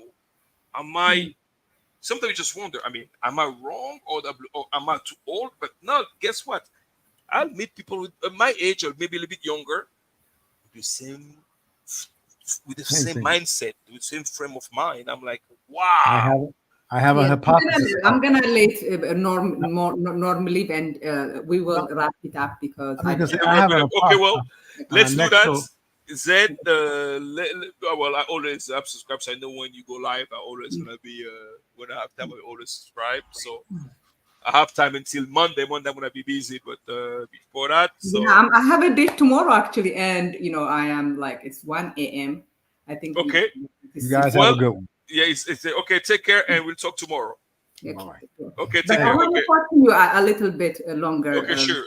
Let's go. Yeah, so you are thinking of it very, very logically, and I think this in a lot of people like you and me who are older, we think of it logically. Well, I used to think, what, this person is not doing nothing. Like literally, you could have a webcam that goes from country to country, do the same thing that person is doing.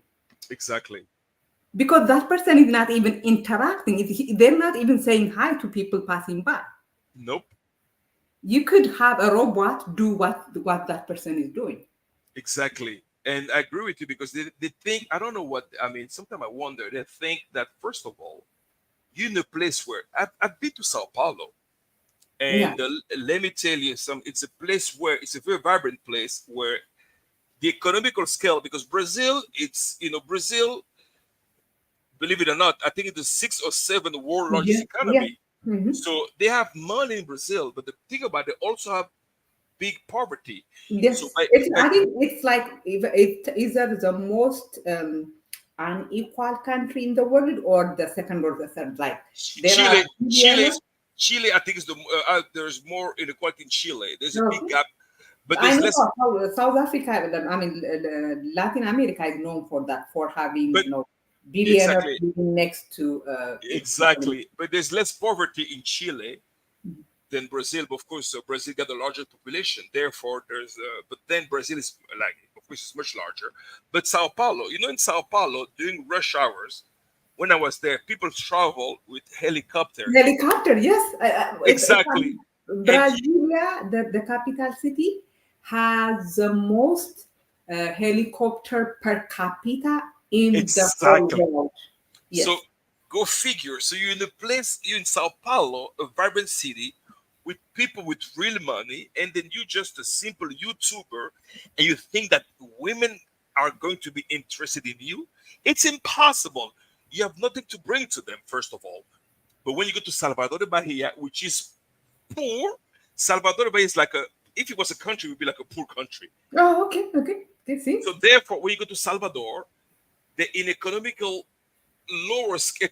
they're in a lower scale. So therefore, you get more attention because you have a few dollars, and they are needy. But in Sao Paulo, forget about it. They are used to real money. I mean, I went to a mall in Sao Paulo.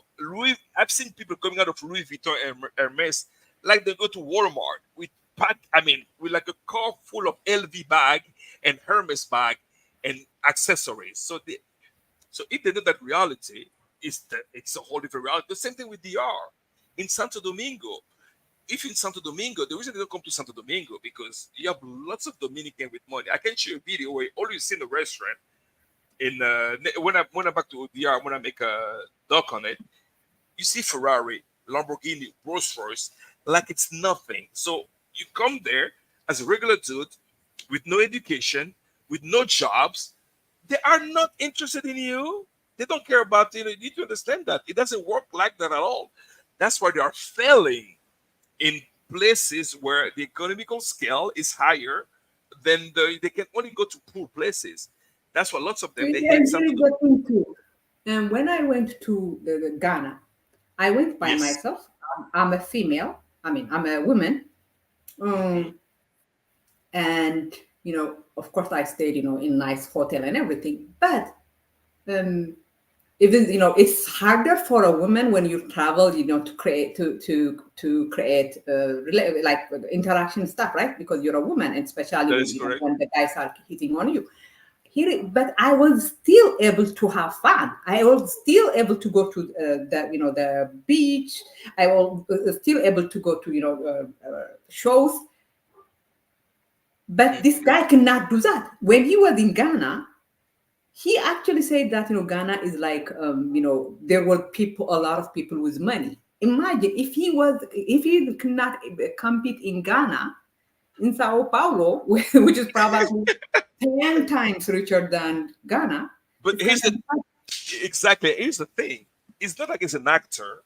It's not like it's someone well known that when he comes is driving a Ferrari, a Lamborghini. We say, who is this guy? No.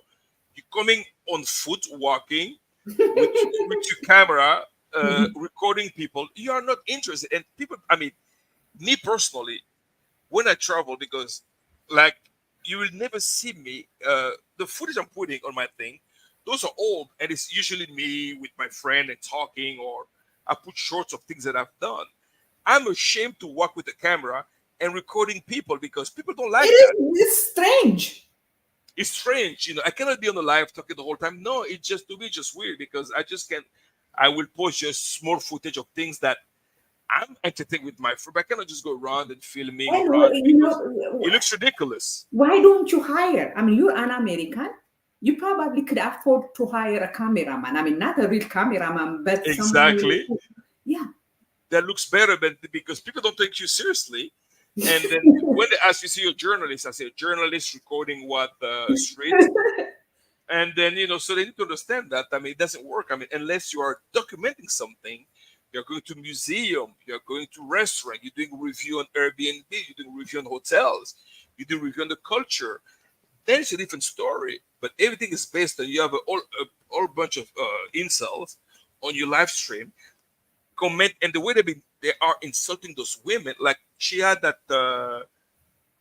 I think it was that pretty girl, a pretty black girl that was in live, and I've seen how people were criticizing her, and she was very cordial and cautious about it. You know what's a shame? I had to stop the live because I can't watch this thing. It just I was looking at the comments, and I wasn't even the one, but I saw the way they were dressing her. I'm like, wow, those guys are really sick. And they are angry. I mean, the funny thing about that girl, if they had let her speak, it would have been people like me who would be criticizing her, because for me, she is too, like, the way she defined feminism is almost like, something that would serve men more than women.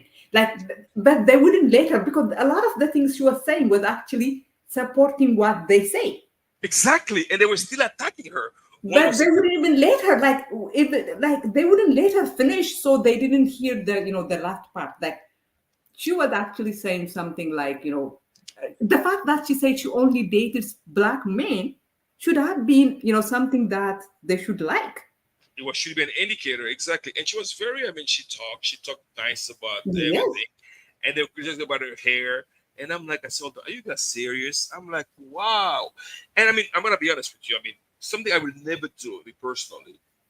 I like to joke around, but I will never criticize someone overtly like this, just like out of the open, because I don't. First of all, something I don't like. I don't criticize. I can criticize someone's idea, someone's ideology, or someone, but not their looks, or physical, because who am I to judge, first of all? Because all of us at one point or another would be, not good looking. Exactly, it's all relative. And all the beauties. That's what I was telling when Mr. Fleet DR was saying that he's good looking, he has a good price. I said, hold on, India they don't care about that. It doesn't matter. It's not how you look. It's how deep is your pocket. That's how it works.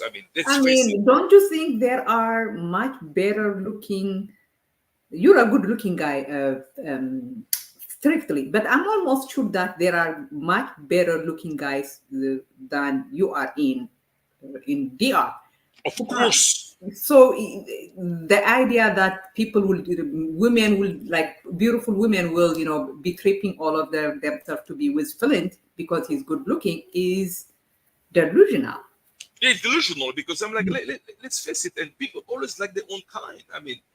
I won't pretend. They will be with you because you have something more to bring. But initially, let's face it. They prefer people with their own kind. Like, remember the guy that actually copy strike the channel? I didn't want to tell. I said the reason he was chosen because he has the Dominican look. Oh, does he? Yeah, because they're like, he has that is like light skin look. That's why. And then so it was like, okay, so it's acceptable.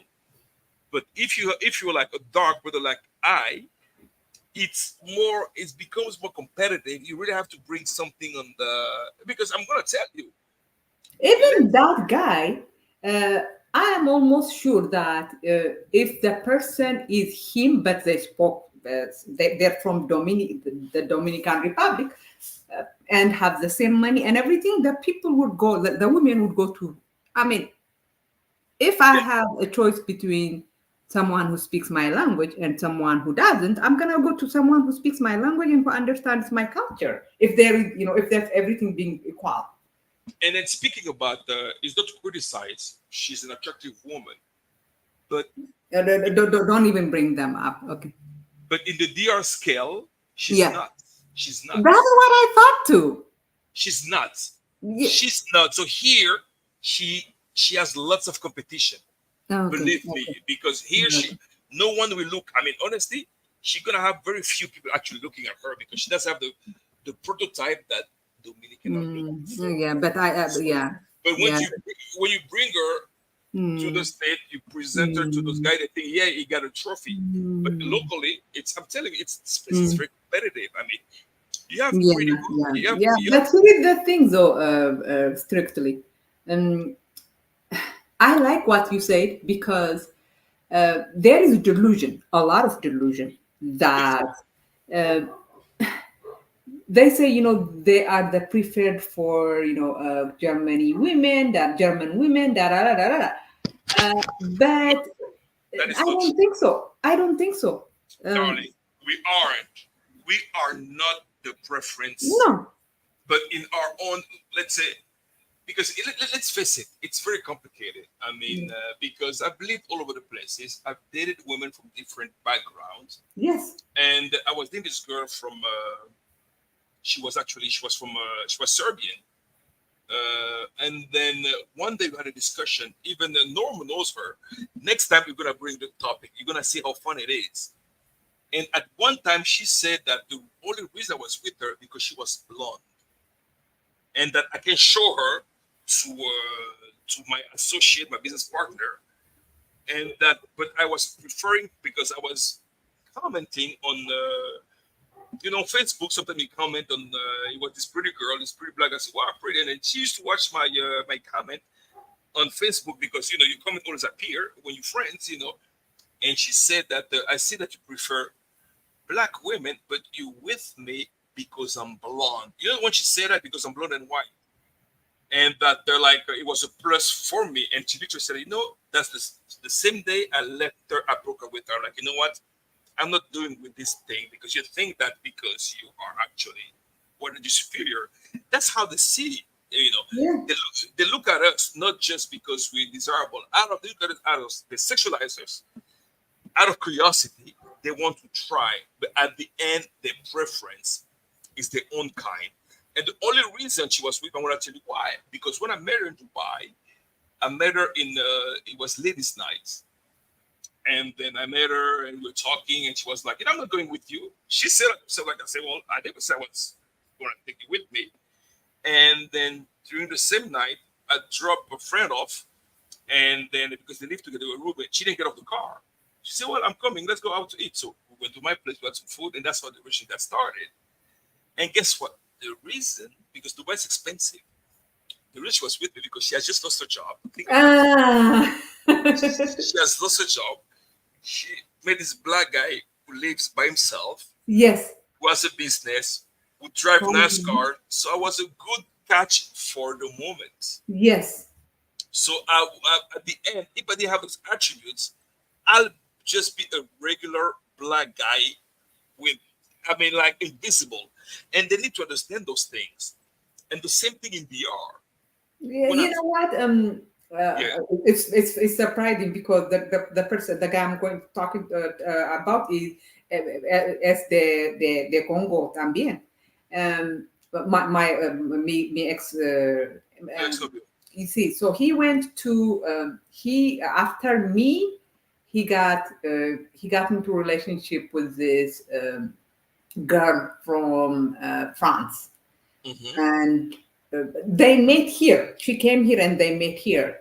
So he was like, you know what? I met, but we still like keep in touch. So he told me, you know what? We met here.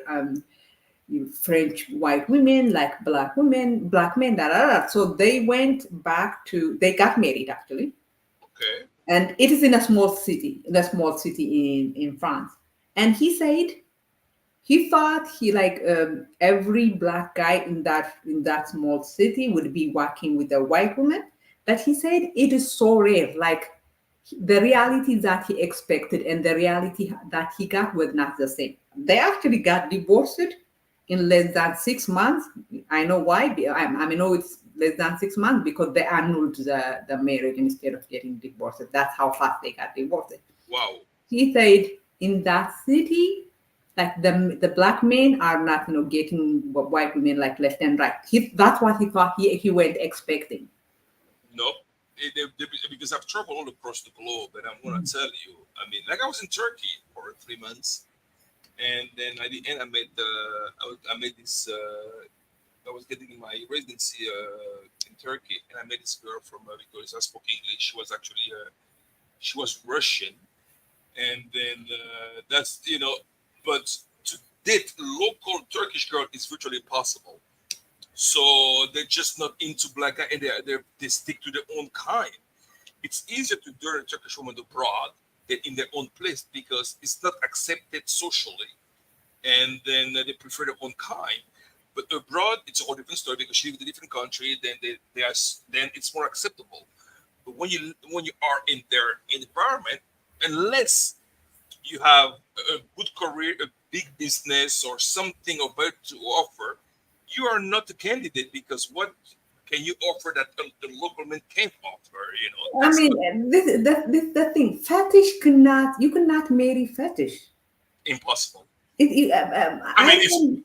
there are I cases, but it's virtually those are very like little cases. yeah. I've talked to There children all was the time. this survey that asked American white women if they fantasize about having sex with black men, and I think 75% of them said yes. But when they were asked, "Would you marry a black man?" only 12% said yes. That's exactly how it is, and I lived it. You know, I've been in Switzerland. I mean, they will just date you for a Yes, short time, for the time being, out of curiosity, but and after a while, it's just nothing sustainable. Even in DR, I want to tell you, the reason was I was accepted because my grandfather, my dad's side is Dominican, and my grandmother is Haitian, my dad's side, yeah. and then I had cousins who were Haitian. They were my wife's neighbor. Because my wife's dad is black, but the mother is Dominican white. How do you call it? Yeah. But so the mom, when she married her dad, the family was opposing to her because the dad was too dark. Oh, So really? yeah. So when my wife got married to me, her mom side of the family were saying that why are you marrying this guy? See? Literally. So I know the reality. And then because to her, she's just like she always liked a dad's color. That's pretty much was a preference, but it wasn't accepted. And one time, I confronted their family. I said, "Oh, guys," I said, "Hold on, me with my I've been more places. I've traveled. I went to better school than you guys. I'm more education than you. So your culture doesn't mean anything, you know. And as a matter of fact, that sounds bad. I said, well, you should be happy. I'm doing you a favor. I'm doing you a favor. You're doing me a favor. I'm telling you, I'm doing you a favor because it's not like I've said, I say, okay, let's go back. I show you the place I live back home. My dad paid for me to go to college. It was 8 of us. We all went to college with no student loan. All my brothers and sisters. So I never had to go. I mean, we chose the university one too. My dad paid for it. We never had an issue. So I said, hold on. So I didn't come here because I'm a migrant looking for a better life, and I wouldn't come to DR for that. I just met her. She likes me. I like her. But that's it. I said, at one time, we were on the verge of divorcing because it was just the pressure was just too much because they really. Oh, wow. You talk about colorism here. Forget about it. Yeah. The only reason because I have education. I had at the time I was a manager. I got here in 2 weeks. They offered me a job, and that's how I stayed. I was director. I was IT director for a long time. So, but if it wasn't for those factors, forget about it. So, those places don't I'm really so exist. glad. And you know reality. You're not like I know running. reality, so I'm not Yeah. pretending like, yeah, us as black men we are wanted. I said that is not true. It's not That's true. not true. It's I spent 3 months in Turkey, and the place where I was able to mingle with people when I went to Afro Istanbul, which is a black club in Turkey. But otherwise, Turkish women, if you find a Turkish woman, because she's a paying one, she will pay attention to you. oh, really? Oh yeah, they have them too, lots of them because transactional. Everywhere in the world. I'm gonna tell you, I used to post lots of my thing on Instagram, and I used to I used to check in. You have that Facebook check in where you are. Like I was staying at the Marriott Hotel in Istanbul, and I checked in. Then I've realized that the girl had texted me she was in the same place, but I didn't pay attention. Maybe like 2-3 days later, and I was in Turkey on my way to Dubai, and then I started taking my messages, and then I was with Noor, we were in line waiting for our we're in business class. We're taking flight to Dubai. Then we see this girl, really pretty girl. She walked straight and asked a question to the clerk. We were like, that's weird. She passed the whole line. What she was trying to do, she was trying to get our attention because she was the same one. that I met at the Marriott. I didn't meet her, but she actually texted me because we're in the same place. And she was trying to get my attention. Then I was okay. Then I look and she said, well, we're in the same flight. I'm like, okay, I start talking to her. And I'm like, okay, that's good. I said, let's see if we come to she told me, her response was, what I do, I'm a businesswoman. I look for guys with money. She was a P4P. Oh, she's that's her business. It was strictly business. And the reason she's dating, she was interested in me because she dates Nigerian, and Nigerian spends lots of money when it comes to P4P. Of course. So therefore, she was like, she thought she was. I'm like, you know what? It's just sometimes just not interested in. We became friends, we talked, but nothing never happened because I'm not. I was like, Yeah, exactly. First of all, Dubai prices. I mean, it's $1,500. I'm not paying $1,500 for that. You kidding, right? It's 6,000 dirham. That's the average price in Dubai. That's Whoa. Yeah. No wonder they go to all those women go to exactly. Dubai. And guess what? After Ramadan, all people from Saudi Arabia come to Dubai to party after Ramadan, and they're the big spender. So therefore, after Ramadan, you see all those guys, they will pay 6, 7, 8, 10,000 dirham, $3,000, $4,000 because they're there for a short time. They got lots of cash. So and that's why they always tell in Dubai, if you meet a woman, if she's not a full-time P4P, she's part-time. Even the one with it pays so well that they do it part-time. So to meet a normal chick in Dubai, it's virtually impossible. Yeah, impossible. This is the thing, even, I have to be honest, like Ethiopia is a black country, but even in Ethiopia, women do not want to have sex with non-Ethiopian guys. You gonna tell me that? No, I'm not. but I'm just saying that, yeah, so if they have sex with you, I know, I have so many family members married to black American guys, but they married them to come to America. I mean, after they come here, they found out that the men are the best husbands, but at the beginning, the relationship was all about getting green cards. Yeah, exactly. I mean, and so if they are not aware of it, I mean, they need to. I'm like, don't get yourself twisted thinking that it's a forced reality.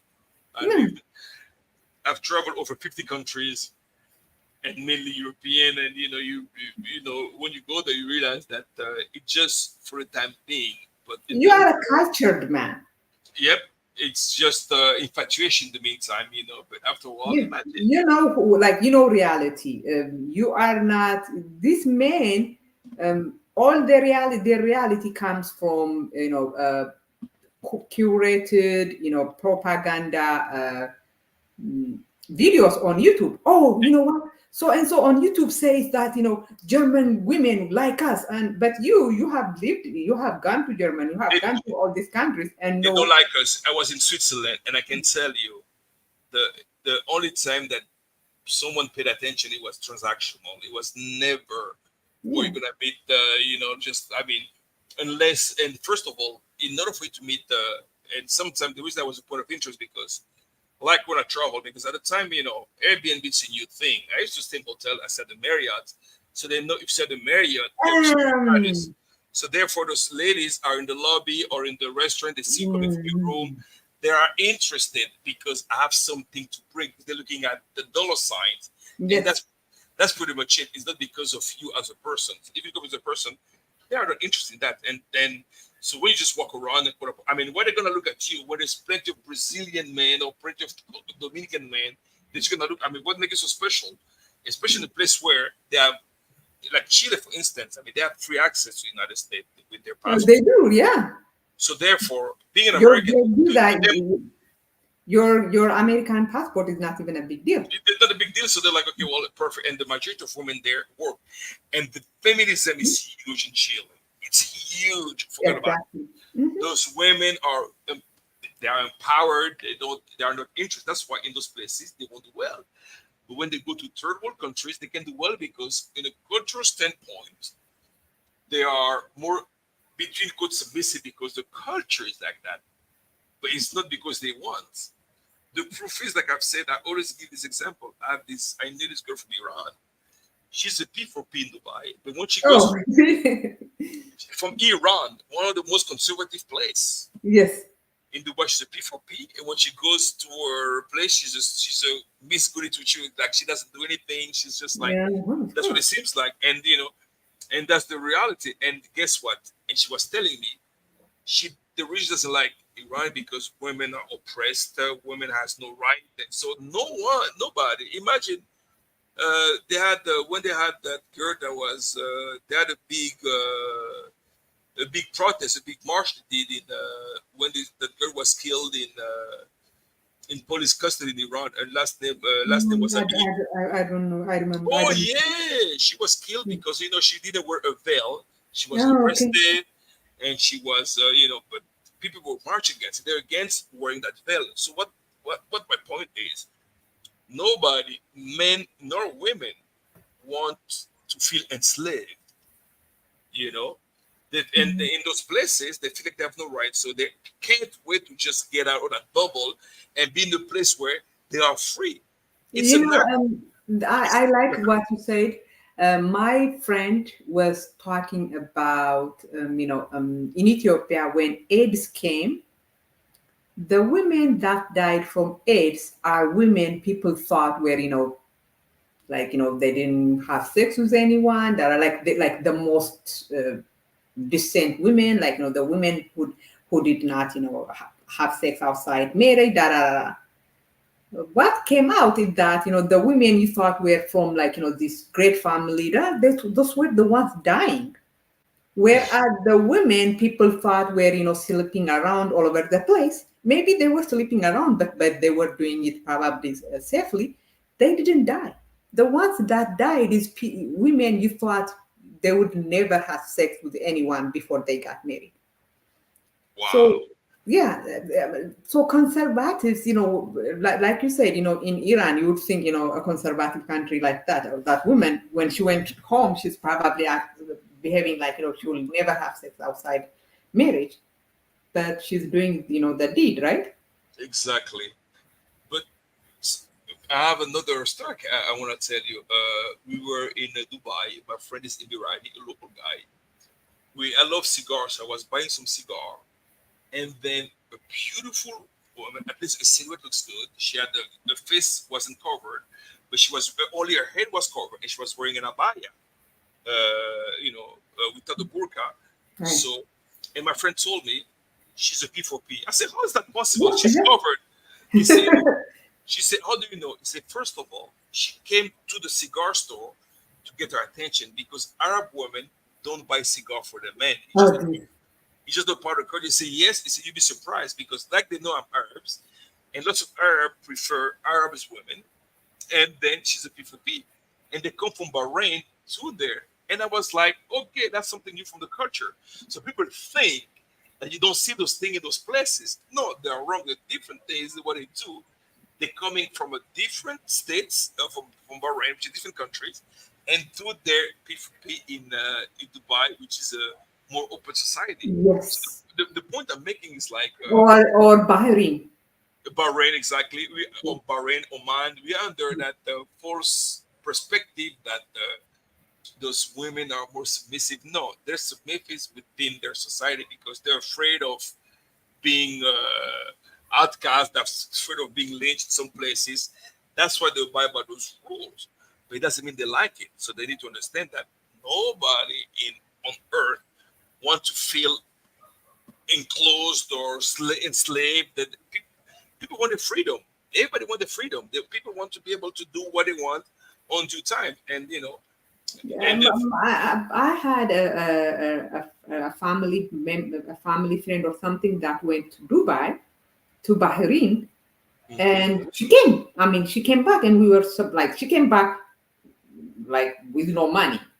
So I mean, she tried to make it look like the heat, But later we came to find out because she's dark skinned. I mean, the women were going there to do what you were saying, but she was too dark for that kind of she was not getting customers. But let me tell you about Dubai. When it comes to that, Mm-hmm. they go by level. The P4P price depends on where you're coming from. The number one are Ukraine, Russian, this and that. And the second one are the North African, which is Morocco, Algeria, and this and that. Then after that come the Indian, the Filipino, and the rest. And the last one are the black girls, the Ugandan, African, but Ethiopia depends which color you are. If you light skin and look Arab, then you go top notch. And I was like, and it's by level. So the dark, the dark one, you have to go to a place called Dera, and I was surprised, because they told us, they go to Bahrain and they work in hotels selling flowers. And I'm like, but they were sending like the money they were sending were building 2-story, 3-story houses in Ethiopia, and we're like, wow, selling flowers must be really expensive in Bahrain, right? For you to make that much money. But then, like I told you, that girl went and she came back, and little by little, we heard that it's because, everybody goes there to sell, oh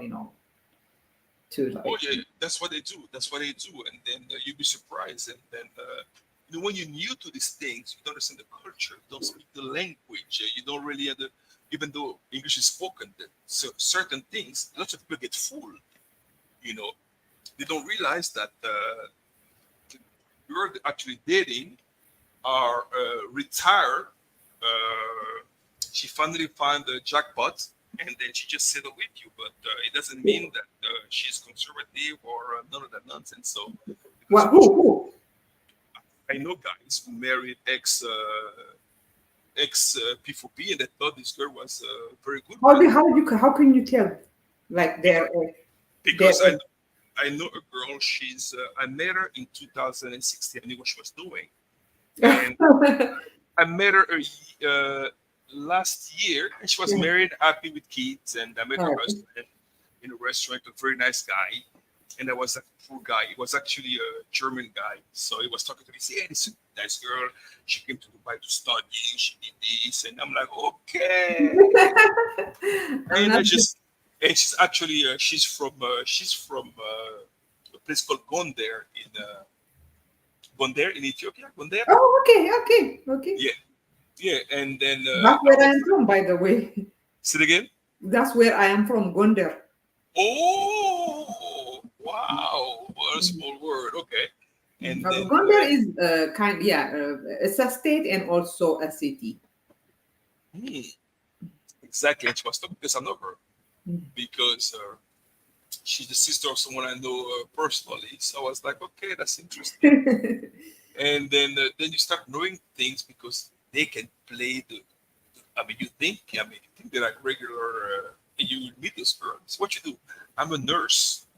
I'm this and that. But then you realize that no, what she doesn't work. That's what she does at nighttime. That's what she does her thing. And then you don't know the culture. Because usually in places when you talk about the P4P, when I didn't know the culture in Dubai, you expect to see like you see in DR, they look like one. You get my point. That's what they're doing. Hold on. They don't look like one. Oh, they look so classy. Said, oh my God, they look like one material. Everywhere or in Dubai? In Dubai. Oh, okay. In DR, you need it from afar. Colombia. You can tell them from far. But that's why you can tell when, and I believe you because you say that you can tell when Yeah, but the passport was always with those kind of women. In Dubai, you don't know who's who because they are so classy. You meet them in nice restaurant. They're all well kept, well spoken. Exactly. Oh yeah, you think you eat the jackpot? I made this one. She's nice. Forget about it. You're just dealing with sophisticated escort service type of and then my friends, like the Ethiopians that were doing that stuff. When they come to Ethiopia, I have never seen such a well-dressed In fact, in Ethiopia, there is a thing that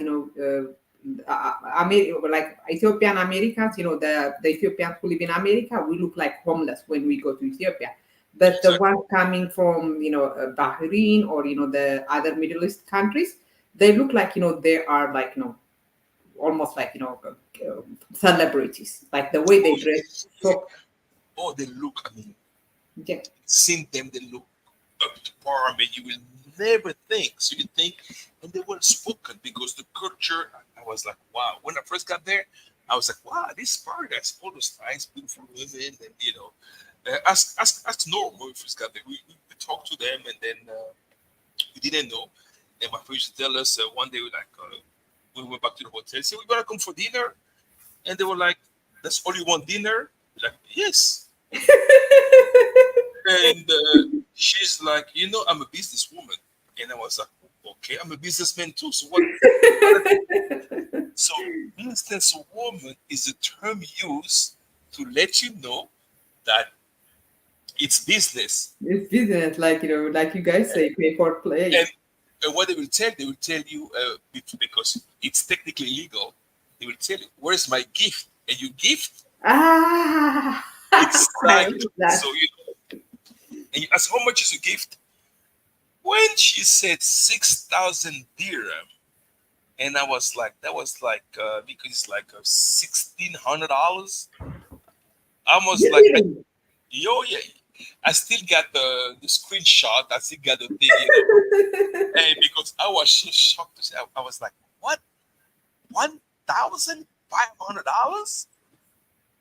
And I'm like, "Okay." And I'm gonna tell you, this guy is British. And he's British. It's a British guy. He met this girl, so he asked her, and she went to the price. This guy got mad. He literally told her, go see an Arab guy. I don't have money to waste it. I can get this for cheaper elsewhere. He went off on her.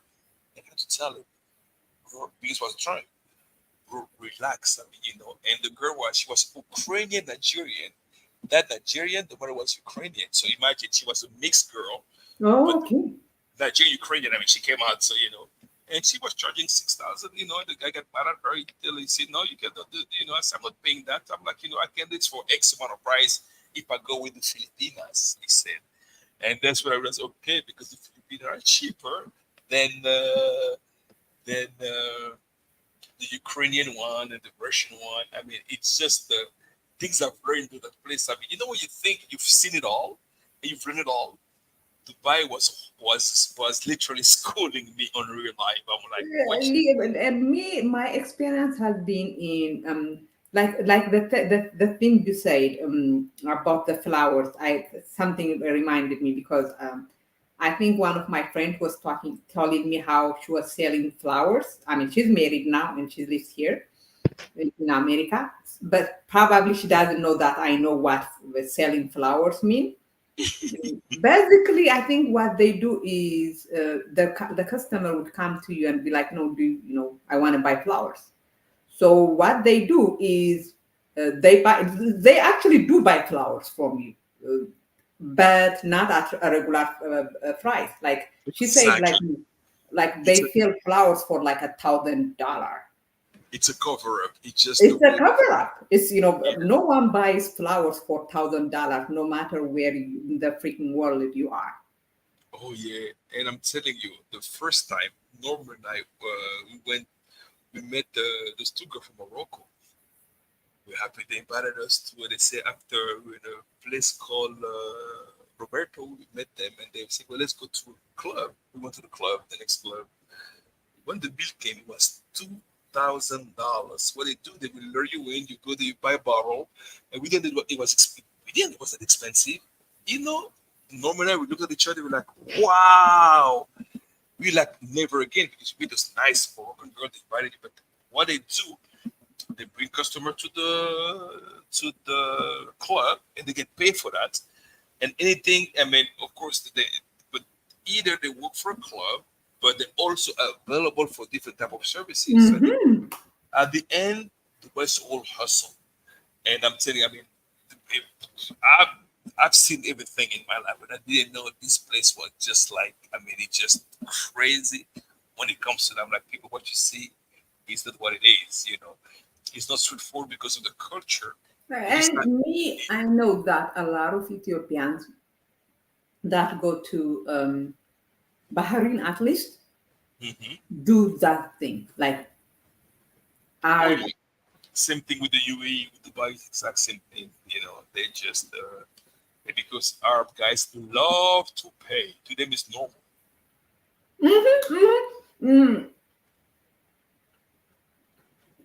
That girl that I told you, my friend, she was telling me about selling flowers. And she said like almost 90% of her customers were Arab guys from Saudi Arabia. Yep. Because they come, I guess there is a bridge that goes from Saudi Arabia to Bahrain, I think. Exactly. No, but those Saudis, the cash they spend on women is just ridiculous. It's like it has no meaning. And I'd be like, wow. So it's a place where, I was just shocked to see that, it is normal. To them, it's a normal thing. They pay for the services. I remember one day I was in the hotel. This guy that come with his Rolls Royce parked. And, the concierge, the valet, they always gossip. They love to gossip. And they tell you, see this guy? Watch. Give 10 minutes, you're going to see another car is going to come in. And girl's going to come out. What he does? Hotel got, sometimes you have a suite, you have those connecting doors, right? Hotel got connecting doors for like big family. What it does, we rent, let's say, room 1024 and room 1025. So he will book the 1024 for the girls and he go to 1024. So he come by himself, like he go to the hotel. Then the girl will come later, but they're in the room next door. And they have connecting doors. So you don't know what it's. So the guy, you think the guy came by himself, but the girls come after. And then she go to a room. Then what he will do with the connecting door, you just open the door and she will get in. But as far as you see, everybody went to the room, nothing happened. And that's exactly what it works there. I was like, I've seen things. I was like, wow, this place is very sophisticated. And then I remember my sister was talking to my sister's married to a local guy from Dubai, and she was telling me, the Arab loves to live in community, so they have a bigger house with 6 homes, and then one of the guy that lives there, what he was doing, he used to bring this women all the time. They were like they covered, you think it's the same woman, but then they realized that the size was changing. Like sometimes you would see the skinny one, they always covered. And then we started looking at the camera, say, look at that. It's not the same girl. This guy bring girls all the time. He give them the abaya because she's covered. So he thinks the same girl. Think that's his wife. But no, it's not the same one. What he does, like they all cover, you don't see their face. So how do you know who it is? And that's exactly, I'm telling you, I'm like, wow, I'm telling you, there is more degeneracy. I don't know if you could call it, because I have no problem with people pay for play, but there is more of that in countries you would think are conservative than probably there is here in America. Yep. At least in those places are hypocritical place. They do what is politically correct, but in real life, it's even worse than those non-conservative places. That's what I've realized from my personal experience. And to be honest, like in Ethiopia, I think AIDS was as destructive as it was because of this fake piety, because it was obvious that all the people that were telling us they would not do this kind of stuff were doing it. And I think if we were more honest about it, like being like, what, a lot of us have sex outside marriage, AIDS probably would not have been as bad as it was. Yeah, it's lots of people don't do things because of they're ashamed to the culture, and therefore they do thing, they sneak about that thing, you know. They don't want people to know, and it's a big problem. I know. Yeah, it is. It is. So lots of people are living in there. So where are you, Strictly? Right now, Because I don't know where you are. I mean, now I'm going to start calling you. You know, where is Strictly? Where are you? Now I'm in Singapore. You kidding? Yep. You kidding? No, I'm serious. Man, we need to do. We need. You know what? When I go to, you've been to Paris, no? Yeah, I've been to Paris. As a matter of fact, I must be in Paris for the fall of 2025 because my nephew's getting married. Oh, okay. Yeah, so I love Paris. I love, I like. What other? You know what I'm planning? Like what I'm planning to do is one African country and one European country a year. So, what other European country would you recommend? You know what? I'm tired of Geneva because I don't know. Geneva is not a good place to go for me, at least. Have you been to Turkey? No. Well, of course, when you go to Geneva, you have to, you have a layover for like a whole day in Istanbul. In Istanbul, but have you been outside Istanbul? No, I didn't even leave the airport. It's a place where, out of the all, because Istanbul, one part is in Europe, one part is in Asia. So you have that cultural contrast. It looks like Istanbul reminds you of some place which is like Paris, some place which is like Dubai, some other place look just like Asia. It's just a beautiful place. I found. That's Istanbul. Then you have Bodrum. We look like Mykonos in Greece, which is beautiful. You have Antalya, you have Cappadocia. To me, what I like about Turkey, there's so if you do tourism, there's so many things to do. There's so much to do in Turkey. It's unbelievable. You just don't get bored. And then Italy is nice too. Italy? My uncle, my late uncle, he hated Italy. And Ethiopians are already, we are already have negative view of Italy. But he said that there was there were pickpocketers. It was he almost made it look like a poor country, a poor Yeah, Italy. What I like about Italy, it's the culture that I love. You go to Rome, you go to Venice. There's so much. I like the culture. I love Italian food. I love pastas, and I love Italian pizza. So I like the Italian culture, but then Portugal is nice too. Oh yeah, outside what's Portugal? Lisbon.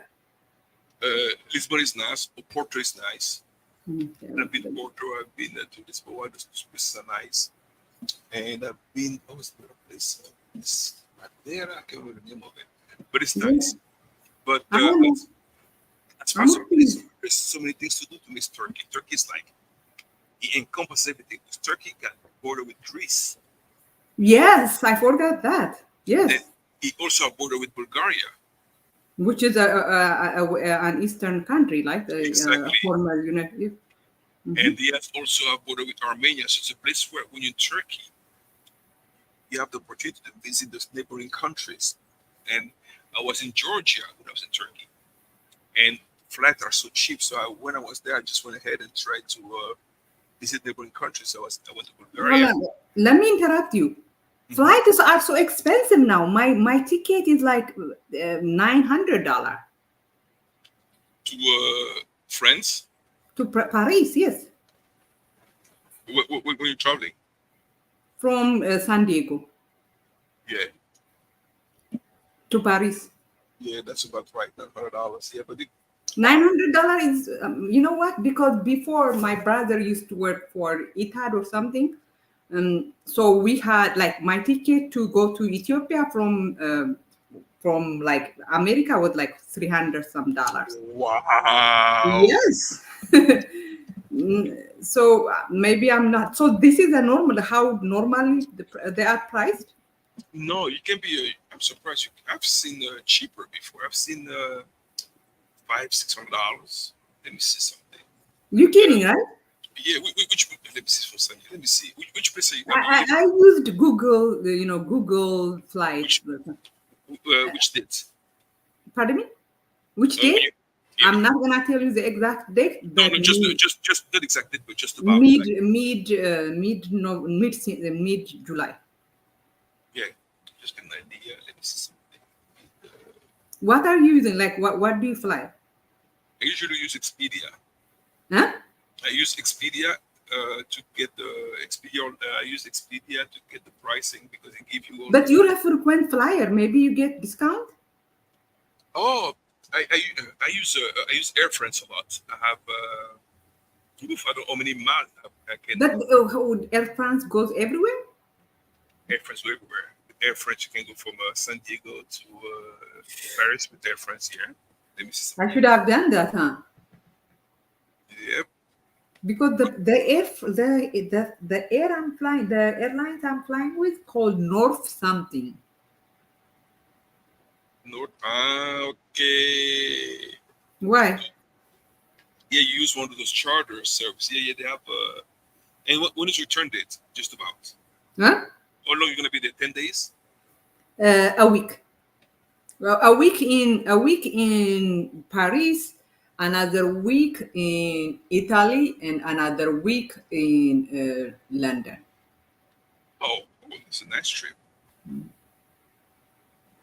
But the flight is from here to Italy and back. I mean, from like the other places, I'm just like either flying on another ticket or taking the train.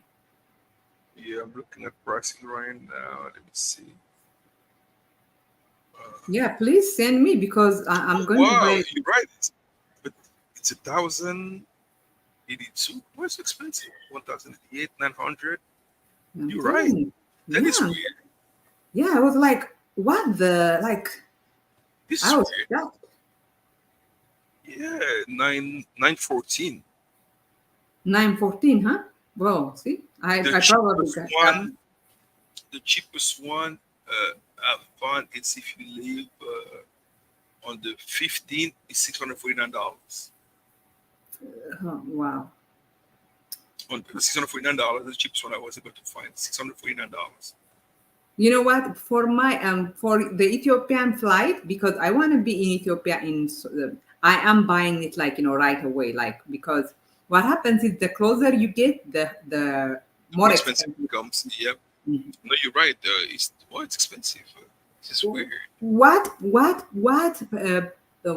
do you use ground transport when you travel between in like inside Europe? Mm-hmm. Yeah, it depends. Usually it depends. Let's say last I was in Belgium. Mm-hmm. From Belgium to Paris, I just drove. I rented a car. It was cheaper to drive. What, from Belgium to Paris? To Paris, it was cheaper to because it's like I can't remember, like an hour or 2 hours. I can't remember, like 2 hours now. I can't remember, but it was short. Or you can take the train. That's okay. Yeah, you take the train. Train is cheaper. Train go everywhere in. I used to take the night train because I have to travel at night sometime. Actually, the sleeping train, so I sleep. Oh, really? Yeah, I did the Belgium to Paris. Mm-hmm. Then I did Paris to Ventimiglia, which was the border of France and Italy. And then from there, really? You could go to Italy by train? By train. It's a sleeping train. Okay. From Paris to Italy. Yep, I went to. It's called Ventimiglia. Hold on. So if you were going to do what I'm gonna do, Italy, London, and Paris, how would you do it? Or like, but I will do train. And how, like, which what sequence? Like, you would do it. Which country would you go to, like, first and that? No, I would go first to France. Of course, that's where I'm. But from France, where? From France to Italy. Really? Yep. From France to Italy, it's very, it's inexpensive. I can't remember. I didn't know that. Yep. You take the train, you go to La Gare du Nord. From there, you take a train from Paris to wherever you want to go to Italy. They have plane. I mean, the flights, or sorry, a train. And I love to. I mean, I like to do the sleeping train because you sleep, and then when you get there, you get a chance to see the whole thing. So I did Paris to. I also did to Monaco. Monaco is close by. When I went to the south of France, I went to Nice and Monaco. At night time, it's so beautiful. I mean, from the tree you can see the problem is talking to you is you go to for business, so it's different probably, right? Oh, my business is always mixed with pleasure. I make sure I work hard and play hard at the same time. So I always integrate my meetings into my. But when I do, oh yeah, I always mix it with yeah. So I always enjoy because I always stick my traveling into my business trips. But do you get it paid with your company, or like the reason I'm bringing that up is it's different when you are traveling, by yourself. I mean, I don't think I would ever go to Monaco. Like, is it something like a regular traveler would go to? Oh yeah, you can go. Monaco is expensive. You don't have to stay in Monaco. You can stay in Nice. Monaco is only 1 kilometer square. Really? So, yeah, it's a small place. Monaco is small. It's 1 kilometer. Hold on, Monaco is the country, no? Yeah, but it's small. It's 1 kilometer square. It's like Vatican, huh? Exactly. Listen how it goes. You go from Monaco, you go to Nice, you enter Monaco, and then when you continue, you exit Monaco again. It's like Monaco is really inside France. I mean, Okay. it's 1 kilometer square. But you said something. When I travel, well, I work for myself. I'm independent. I work for me. The company is mine. Not Norms? No. Norm Therapy. It's my friend's company.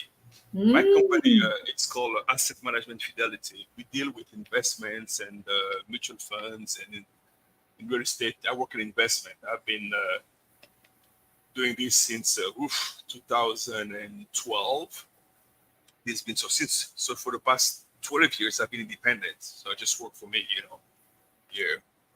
But so when I travel, I mean the company's paying for it, but it's like I own the company, so it just it goes as expenses, of course, but it's still out of pocket, of course. It works a bit different because I will still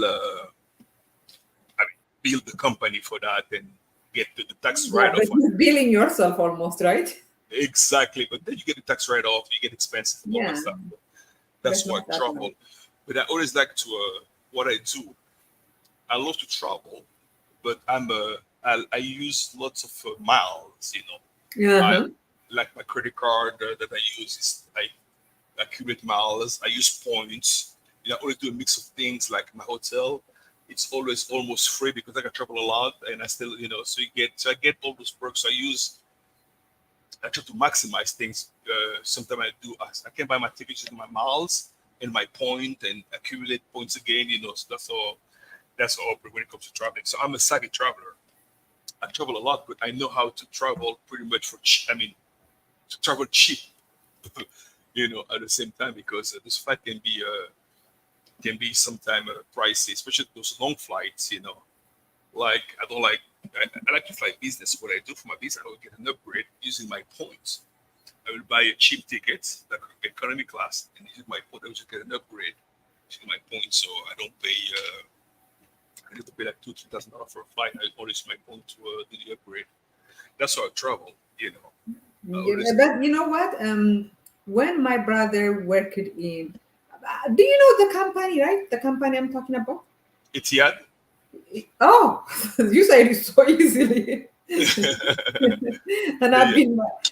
My brother used to work for them, but they finally. Yeah, that's Etihad Airline. Yeah, Airways. That's good. Yeah, that's what's his name? Just texted me. What's his name? Chris. He said he's about to come. I don't know. I mean, I think we are about to close the room. So. Yeah, but yeah, I was so shocked.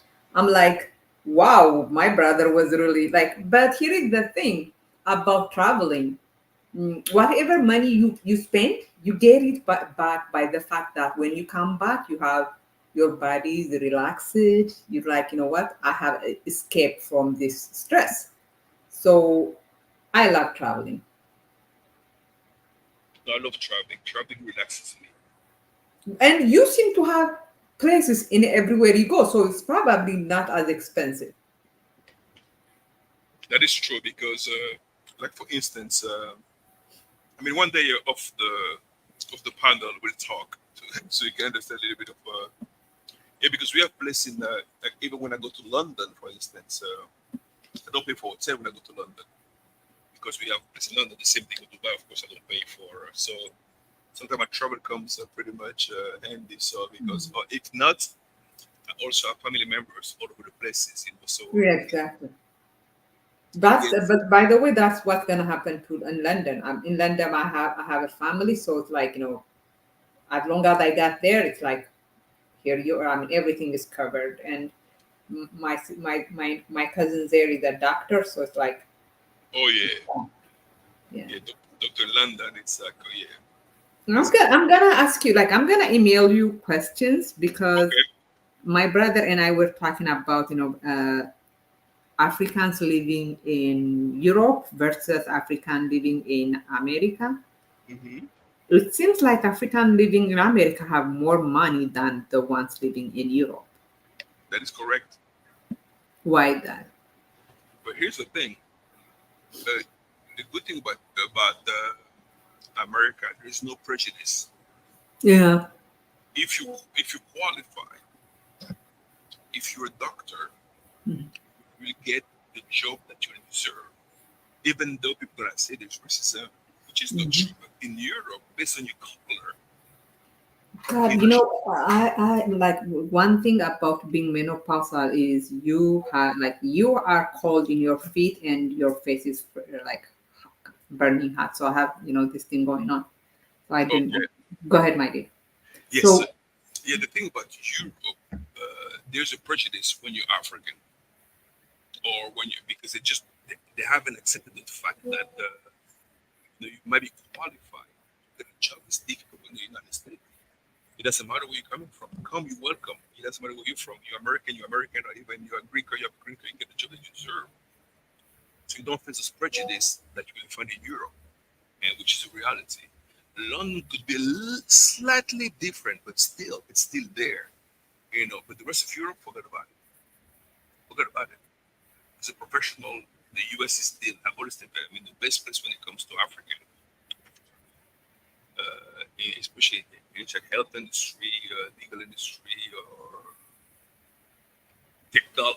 technical industry is the United States. I mean, Europe is not, they don't pay as well, and they have higher taxes. yes, it doesn't pay. Like the money they make is not the same money. Like it's not as much as we make here in America.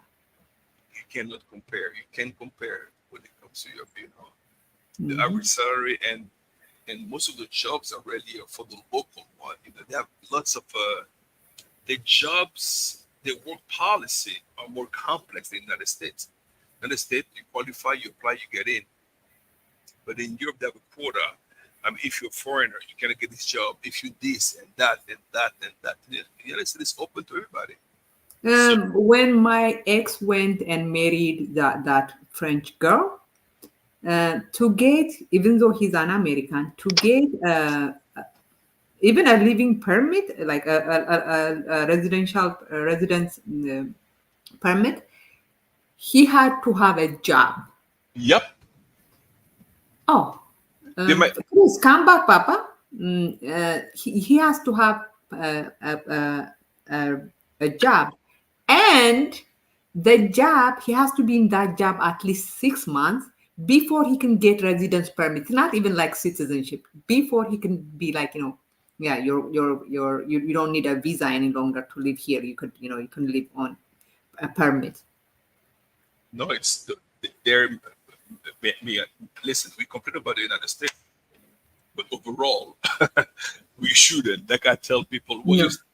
when you go overseas, and look at the reality of things, then you realize the United States is straightforward when it comes to that. If you qualify, you'll do okay. But in Europe, you will red tape. And tell me, let me tell you something as well. When you apply for a job, like I have a friend, let me give you the example of Canada. Canada seems good, but guess what? I have Congolese friends that were telling me, when you get hired, they go by your last name. If your last name doesn't sound French, if you have an African last name, you're less likely to get a good job, or you're less likely to be called. I don't even think people understand how much Black Americans have done. Like, Yep. because all this is, I mean, there is prejudice in America too, but because of the way they fought, those things have been like, there is, I think every time they hire you, they make you feel equal opportunities question or something to make sure that they're hiring, they're not discriminating against non-white people. But I don't think you have that in other countries, or not, at least not as as big as it is here in America. Exactly. Let me tell you something. For instance, in the United States, when you send your resume, there's no pictures in your resume. Yeah. Yes. But in Europe, you have to put your pictures. Yeah. So guess what? I look at your face, I don't like you. You're disqualified. United States, that's not how it is. You know how there was this what is called this about Meghan Markle, right? You know her, right? Yep.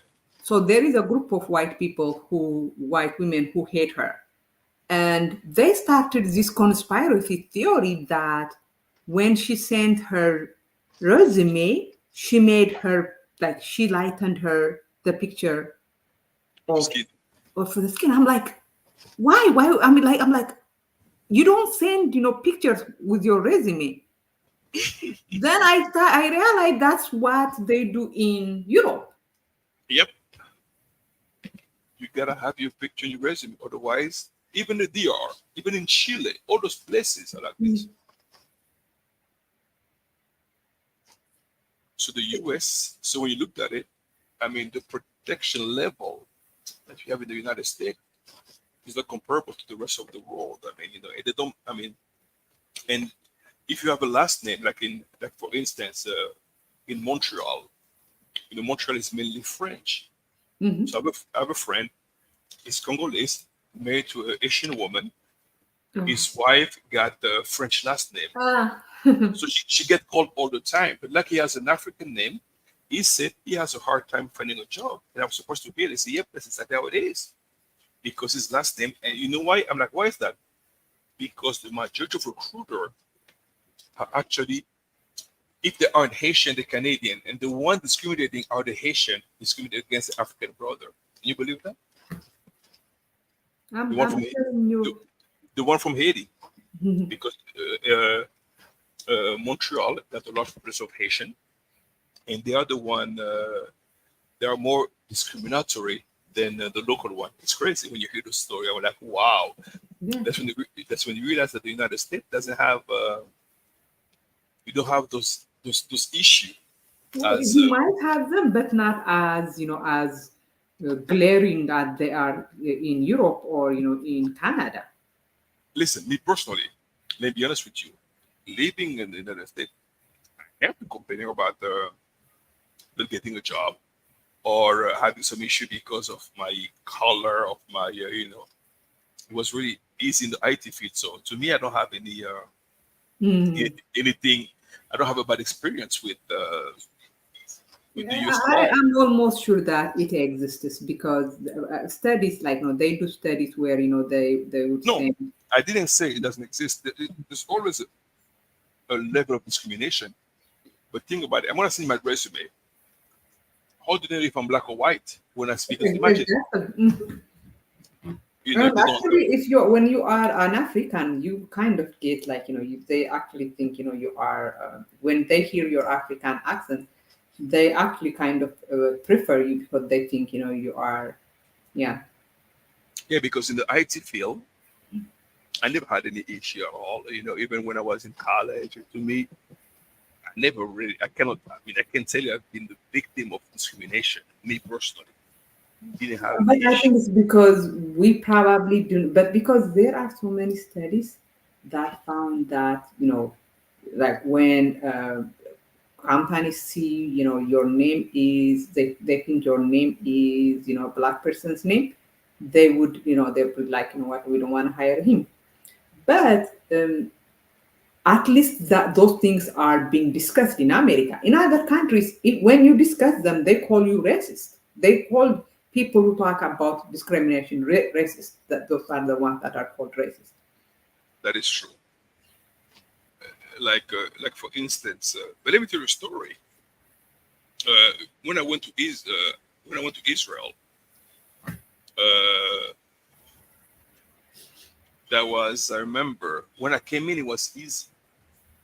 But leaving Israel, I was questioned because my first name is Muslim, Yeah. and my last name is Jewish. Okay. Oh, hold on. What? My last name is Jewish. Oh, I didn't know that. Yeah. So therefore, leaving, they were asking me, how come, that was 2017, how come your first name is Muslim and your last name is Jewish? I'm like, what does it mean? And it's a question me. I say, have you been to any Muslim countries? And I have been to Turkey, I've been to Malaysia. Mm-hmm. And they say, well, were you in contact with anybody? I say, I wasn't in contact with anybody in particular. They say, what do you mean in particular? And I was like, what is all those questions? They said, because we thought that you came back from the law of return, because your last name is Jewish and your first name is Muslim. But why is your first name Muslim? I told them, I said, hold on. Let me go back to the year I was born and ask my mom or my parents, why did they name me as a Muslim? Because I have no clue. And my last name is Jewish. Of course, I knew it, but I'm like, I mean, historical point of view, I cannot go back to my great grandfather to see how things occurred. And then my dad explained me the story, how it did, how migration said. I said, well, I'm not responsible. Then I was with Norm. I was about to miss my flight. It was like, and they were so good. They were like, okay, they were like, because they were concerned about it, because at the time they were really anti-Muslim at the time, So Mm-hmm. and in Israel, they don't stamp your passport. They give you entry card. Oh, really? Yeah, they give you entry card. Mm-hmm. Then when you leave, it's a blue card where you get it. And upon exit, they give you another card, because they were saying that because if they stamp your passport, and because if people knew you've been to Israel, you could have any issue in other countries. So Israel don't stamp your passport. And I was there. Guess what? The place where I experienced most racism was in Israel, in India. You told me that. Yeah. In India, we went to a bank with Norm. We were trying to open a bank account. And then we did everything. They said they will call us. And then that was 2017. And I'm still waiting for the call. They will not receive us. They were rude. They took our detail. They say, well, it's by appointment only. And the same thing in India. In India, if you don't have an Indian partner, you will not get anything done at all. And I was like, okay, you know what? Let me stick to those places I know, not those exotic places, because it's too difficult. But in Singapore, Hong Kong, where it's more sophisticated, no issue. And I didn't know what was the hype about Israel, Tel Aviv. I wasn't impressed by that. First, I didn't like it at all. I mean, I didn't like Israel.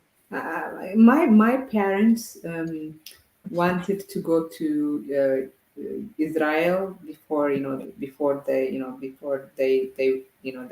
pass away, and I hated that idea because we were supposed to contribute money and send them, and I'm like, oh my God, please do not go to Israel. But the good thing is, Israel is always getting in fight with one person or with one neighbor or another. So it was war, so they didn't go. But I don't like Israel, so I don't want. Yeah. Yeah, I feel you. I don't like. I mean, I went there, to me was like one of those things that one of those wish lists. And I said, wish list of what? I always want to know Israel out of country. Like, okay, let me go there, like bucket list, you know. Yeah, it's not in my bucket list. That's probably the only country I don't want to visit, in the world. You aren't missing anything, nothing to, unless in, even Well, to. Europeans, to be honest, I mean, a lot of Israelis are Europeans. No, they're all European. I mean, you go to Israel, what you see is mainly lots of German, lots of Polish, and lots of. Yeah, right. And a lot of them are actually racist. Like, a lot of them Oh, are yeah. neo-Nazis. Oh, you could feel it. You could see it. And hotels are expensive, and I don't know. The food is extremely expensive and not good. I don't know. I wasn't. That wasn't my worst trip. In those places, I will never go back. It's India and Israel. India. I mean, I feel so bad. And these Indians, they're being they're anti-black racist, on Twitter. But they, I have not heard any good, any good thing about India from any traveler, No, unless you are traveling to the, to their to be, their Buddha or whatever. It's not even Buddha, right? It's Hindu culture, right? yeah, in the opportunity when I go to Taj Mahal and all those things, but that was the dirtiest place I've seen on earth. Hold on. Say that. It was the dirtiest place I've Really? ever seen. Oh my God, that place is so You're dirty. kidding. Can you believe India is the only place where I have maybe like 2-3 pictures? Then I was looking at, but let me see when I was in India. I didn't take any pictures. That's how it was. Because there is nothing to take pictures of. Not take pictures of you. The only thing I went to a place called Aminabad. I took a picture of a camel.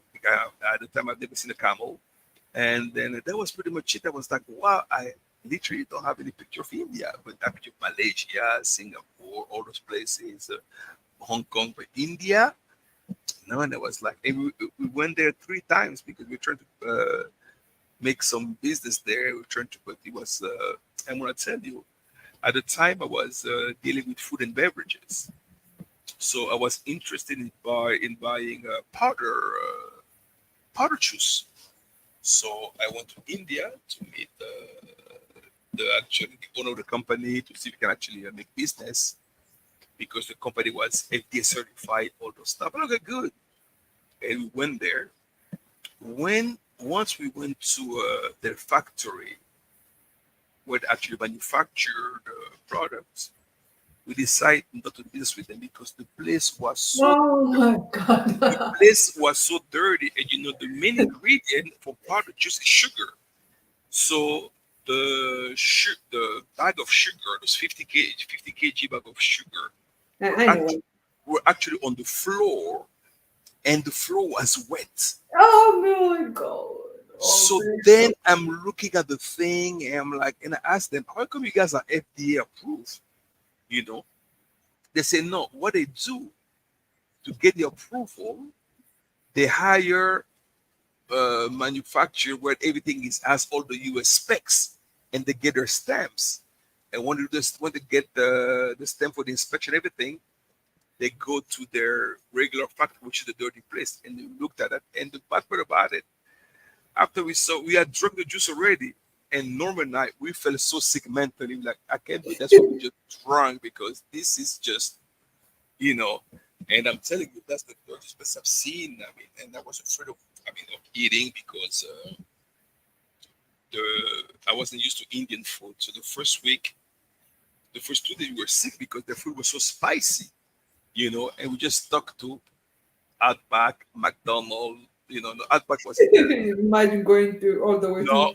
to India and having to eat McDonald's. No, it was because I wasn't sure about the food, and and the place was so dirty. I remember we arrived at the airport. Then the airport is beautiful, nice airport. Then we come out. It was raining, it was freezing that day, and then it was they have those small taxi, and we're looking, and then Norma was asking. I said, "Is there a regular taxi?" They said, "That's all there is," and the taxi didn't have any. It's like a motorbike, right? Exactly, but that one was a little bit bigger, but didn't have any trunk. So what about our luggage? He said, "Don't worry about it." He took our luggage, put on top of the Yeah. and tied up with the rope, and And at the time, I was much bigger than I, and Norm Very ghetto, huh? is also a big guy. So we there in the back seat, our shoulder, rubbing on each other. We're like, this place is just, we like, and Norm telling me, he said, don't worry, usually airport is always located in a remote area. It's always dirty, but as you go to the city, it's going to get cleaner. And it was raining that day. I'm telling you, it got worse and worse and worse and worse. It got dirtier and dirtier as we're approaching the hotel. And they would a hotel called the Tajland Ends, which is like the Beverly Hills of India. Mm-hmm. But then you have the hotel there where you look in the back, it's a slum. Oh. And they have this culture where they wash their dead into the water. They have this ritual thing where they wash the dead in the water. They wash Really? cows. No, it was just crazy. We're like, what's wrong with this place? I'm like, wow. I was in Mumbai. India literally shocked me. Then every time I would have to go back to India, I'm telling you, I had to prepare myself mentally. Usually excited to travel, but India, those were photos too. I was dreading the most. I'm like, I hope I don't have to go there again. But I have to be there 3 times, and all 3 times it's been bad experience. Yeah, it is so fun. Like, I mean, it cannot be just because it cannot be coincidence, because every traveler seems to have bad experience and if it's not hygiene, it is the fact that they rape men, women, in full view. They have those gang rape there. Those guys are like, wow. It just yeah. I've been they do that. Like I was reading the other day, there was a very sad story. There is a lady, she asked to be euthanized because she was gang, what it. Oh. Yeah, and she fell by like 3 or 4 men. She felt so bad that she wants to die. She wants to be euthanized. I saw the article. I was like, that is so sad. And I just wonder why they do that. It's just weird. Yeah, and they would tell you that when they come here, they try to pretend that they are like their country is great, but they are, yeah. And if you go on Twitter, they are the most anti-black racists. Calling black people chimps and everything, and bragging about how black people were not civilized because before this and that person came and colonized them, but their own country, like you said, and you're not even the only person saying it. Every traveler is saying that their country is not that great. But have you heard of there's a group of Indian, it's called, have you heard of the Untouchables? Mm-hmm. In India? Yeah, the caste system. Yeah, but that's the black one. They call them the untouchable. They can only marry among themselves. And I remember when I was in India, people used to look at us like in the train. They will point at us. I'm at me mainly because Norm is a light skinned guy. It's very nice. Is Norm black, by the way? He's black. He's black. Okay. Because usually I could tell black Americans by the way they sound. I'm like, is he, is he Latino? Nope. He's okay. He's Mixed. He has both of his parents are black. Okay. But years ago they came from Morocco. Oh, okay. So he has nothing Moroccan, but I think his great grandfather, or it's like going back. I think on his dad's side or his mom's side, I can't remember. Okay. But then, so if you take a look at his channel, it's also called Gnome Therapy. He's a very fair-skinned guy. Yeah. So, but when I was in India, people used to point at me, like look at me in the metro, and like literally point, and they were sometimes looking at us and looking at me and laughing literally in my face. I was like, wow. Oh, they were nice to him, but they laughed at you, of course. Oh, I didn't know because but me they would like look at me and they're literally laughing like, okay, look at this, like no, it wasn't a pleasant experience at all. And I'm like, you know what, they can keep the country. There's nothing to look for. It's dirty anyway. So, if you meet me in real life, You wouldn't say, you wouldn't say I am nothing but black. I think you have seen my pictures. I am black, like identifiably black. But during the COVID, we were wearing what do you call it? The face mask and the head cover. Uh-huh. And people used to think I was Indian, and I didn't take it as a compliment. I used to hate it. But guess what? They have mistaken lots of Ethiopian with Yes. Indian. Because I've seen, like in Dubai, lots of them. Sometimes you just wonder if they don't speak. Like you say, well, like you wonder, like because initially, before I went to Dubai, I didn't know much about the Ethiopian culture. I had a few friends in Washington D.C. They were Ethiopian, so I had an idea. I had in jail the first time that was in Washington D.C. back in early 90s, no, late 90s, no, mid 90s, in 1997. So I knew the culture. They have lots of them in U Street. I have a good friend. Is actually he's Ethiopian. His name is Danny, and he went back to Ethiopia not too long ago and opened a business there. So he loves. When you go back and forth between DC and Ethiopia, so I have a idea of the culture. But being in Dubai, I've seen some Ethiopian. I was like, are they Indian? Oh, they're, and they said, no, I'm Ethiopian. Like, really? You look Indian. When you go, we in Ethiopia, in America, we have, Ethiopia. I forgot what the name is because the last time I went was like in 2008 or something. But a kind of get together for Ethiopians, like, every year. And when you go there, it's almost like, okay, this cannot be Ethiopian. Like, some of them look Arab, some of them look, like you said, Indian. And if they are mixed with, like, when an Ethiopian is mixed with a white person, it's like the child comes white. Like, yep. I'm like, you have Ethiopian blood in you. Like, you don't look it, like, And also, I have a good friend of mine, actually met him in the Congo. He's Ethiopian, but he lives in Australia. So he was there doing some mining business. So yeah. Look who is here. My friend and Nak, but look at him. He came just like up when we are about to close it. What's up, Nak? Hey, how you doing, sis? What's up, Strictly? Oh, doing great, buddy. How's it All going? right. I'm great. I saw you go live last night, Zed, but it was like 2 o'clock in the morning. I wake up and you're still live. Are you getting ready for your special moment? Hold on. What the hell is last night you were here, Papa? Well, I'm in Europe, so like right now it's 11:30. So yeah. I'm like, okay. Yeah, but God, that was like, what is it talking By about? the way, I just watched your short. I think our playlists are probably the same. Like Just an Illusion, I have that, all the 80s stuff on my Spotify. So I said, what you know about that music? That's what's up. What are you talking about, Nak?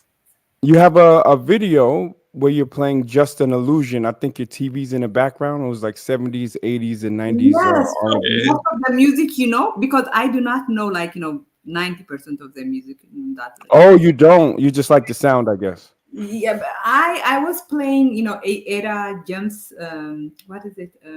I would rather die or something. I would rather go blind. Etta So James. then that song, like that music, the next one was that. Okay. That It's a good playlist though. It is, huh? I liked it. I liked a lot of it. Yeah, it's good. Hey, Zed, I'm blocked in your chat. You know that? Oh, okay. Okay. Yeah. I don't know what's wrong with you, but like even on my, I think what I think is Nak doesn't like me. He probably No. then because I have heard that like people can make you block them. Did you do that? Huh? like it's called forced unfollow or something, where people block you, so you are forced to block them. Like, Oh, yeah. I don't think I blocked you. You're not blocked on my thing. No, absolutely not. Because we've interacted on a couple of my videos or whatever. But I noticed like some people get up here and they'll say wild stuff, and you're just like, and then I'll disagree with you on something, then I'm blocked. I'm like, okay. No, I do not block. Especially you. I don't block you. Yeah, I'm blocked. Somebody blocked me, one of the mods maybe. Yeah. But anyway, I'm here. I'm always welcome up on the panel. I appreciate know that. you are. It's Father's Day, strictly travel. Happy Father's Day, my brother. Oh, thank you. Thanks. Oh, my tomorrow is Father's Day. Well, today is Father's Day for me. Oh man, I'm gonna go on a date, and Oh God. it's today. Oh no, I'm like it is two. I am still awake, and it is 2:30 here. Wow, you going on a date with? I do not know how to unblock him. How do Garçon, what do you say? Garçon blanc. Garçon blanc. Oh. Yeah. Oui. Oui. Garçon blanc sont-ils? Oui. A mí no le gusta, no me gustan los hombres negros.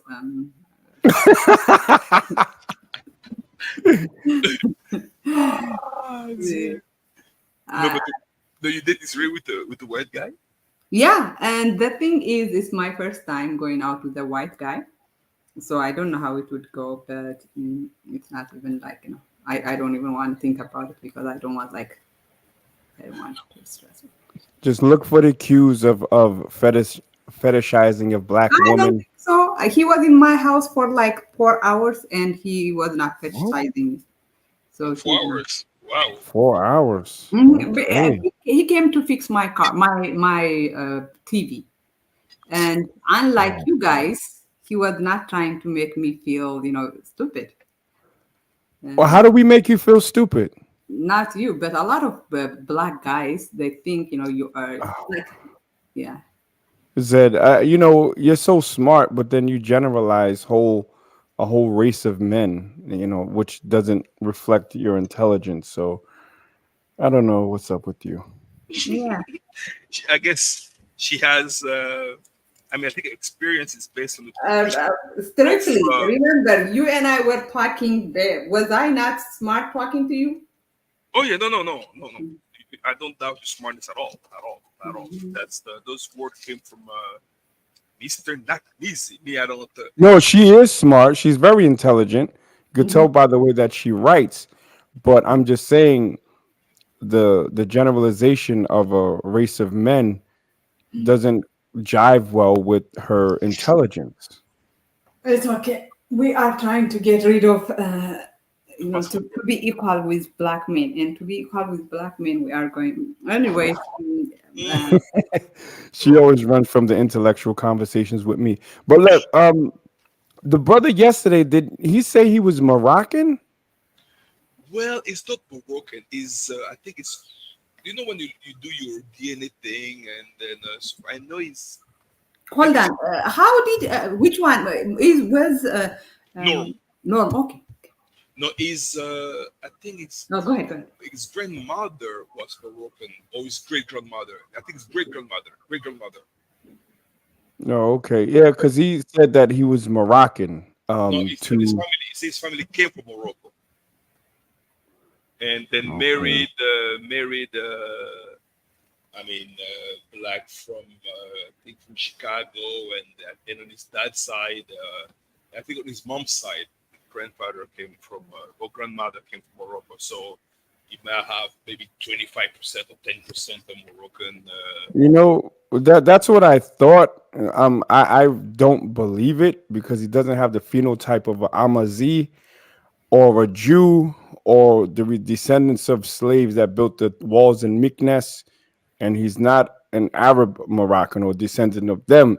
So it's weird that someone would claim admixture and claim that they are that. Like, if you got a minority of admixture based on a ancestor that's from a while ago, and then you just say I'm that, but then you ignore your father and Chicago. Like it's weird. And I think a lot about my people, they try to be everything but Black American.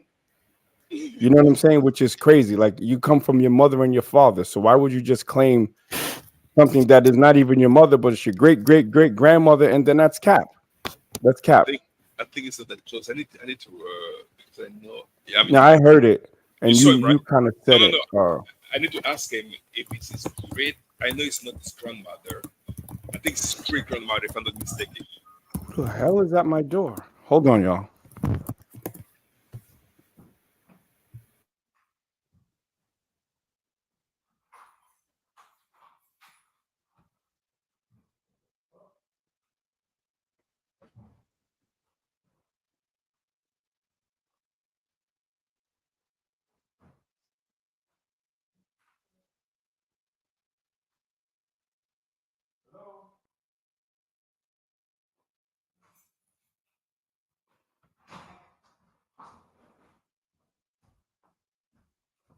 I'm sorry, guys. I'm back. Someone sent me a gift. Oh, that's good. But did you send me flowers? That's good. But you said you saw his speak, right? Huh? Did you see his look? Yeah, I saw. He just looks like a light-skinned black man. He does not have the phenotype of an Amazi or a Berber. And look, it's not just him, because I was thinking maybe he was like from the Moorish ideology. But like when we say that, it's crazy. It's like you are Haitian and Congolese, right? And every time you mention where you come from, you mention both, right? Now imagine you were, both of your parents were from Africa, but then maybe way back in the day, there was some contact with a Portuguese person or a French person in the Congo. And then you're coming around now claiming to be French. It makes no sense. It doesn't. Because he said, I'm Moroccan and I'm Morocco. And I'm just like, how are you going to be Moroccan? And you tell us about your cousins that were involved in the civil rights movement. And yeah, those are Black Americans. You know too much about Black American history to be claiming to be a Moroccan. No, he's even his like Lamont McLamore. That's his first cousin or second cousin. Right. And so that's like, come on. Yeah. But anyway, he's not here, but he's very intelligent, by the way. He was here earlier. Yeah, he was here earlier. Yeah, well, he's very intelligent, but I was just like, Moroccan. Like, I know I live out here with Moroccans, and a lot of Moroccans tend to be extremely anti-Black. Oh, they are. Oh, very, very much so. Yep. They are anti-Black, anti-Sub-Saharan African, literally. Right. Yep. The only time they claim Black is when they get in trouble, and they are protesting all of a sudden, they're Black. Yeah, and they have issue in Arab countries, because in Arab countries they're not considered as Arab. They don't. Right. Yeah, it's difficult. Like in the United Arab Emirates, they consider Moroccan as Arab. They consider themselves Moroccan. And then, so there is like, when it's convenient, they say, oh, I'm African like you, brother. I'm not African. When it's convenient to me. Thank you. Blacks of convenience. Or I don't even say blacks of convenience. I say Africans of convenience. Yeah. Because they'll play in the African Cup, right? But then when you ask them, oh, where you from? I'm North African. So they're really drawing the line. And then Arab, like they would say Arab or Middle East. Well, some of them, because like to be Arab in Morocco was like a status thing. You know what I'm saying? And they will claim Arab, and then I've met more that claim Amazi, which is Berber. So you have a lot that are proud to be Berber, but they don't speak of any sort of Blackness. And I met a Black Moroccan here. I thought he was from Cape Verde, so I'm talking to him. I'm like, yo, where you from? He's like, Morocco. So he broke down, how race is in Morocco for Black Moroccans or whatever, and it's not good. Yeah, it's very bad. It's very bad. The same thing, even in Egypt, the same thing. Yeah. When it's convenient, like in Dubai, they have lots of Egyptian salespeople. And once they know you're African, say, I'm African too. But that's only because they try to sell you some stuff, But the Egyptians pretty much the exact same thing.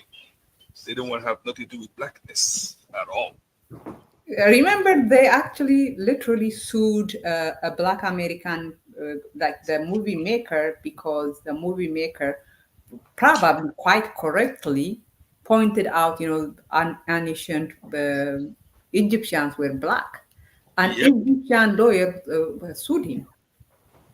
Yep, literally did. They were like, I even see an historian stating that, that they aren't. He said we aren't Negro. Exactly. But I agree, though. I don't think Egyptians were black. I think that's a part of Hotepism, where my people, Black Americans, because we're the ones that have been pushing that nonsense. No, that's true. This thing is not like when you go to sub-Saharan African, that thing doesn't exist. They don't say we were like ancient Egyptians. Right. So they do that because, like, look, let's talk about the trauma of Black Americans and descendants of West African Black Americans anyway, right? There's some issues there. So I think those that want to reach out to Africa, a lot of them from the Hotep standpoint reached out to Egypt, where all the shiny Sphinx and all this, and they talk about the 25th dynasty, but they ignore the 24th, the fourth. Well, and at times it was ruled by what they would call Black Egyptian, but these people are not us.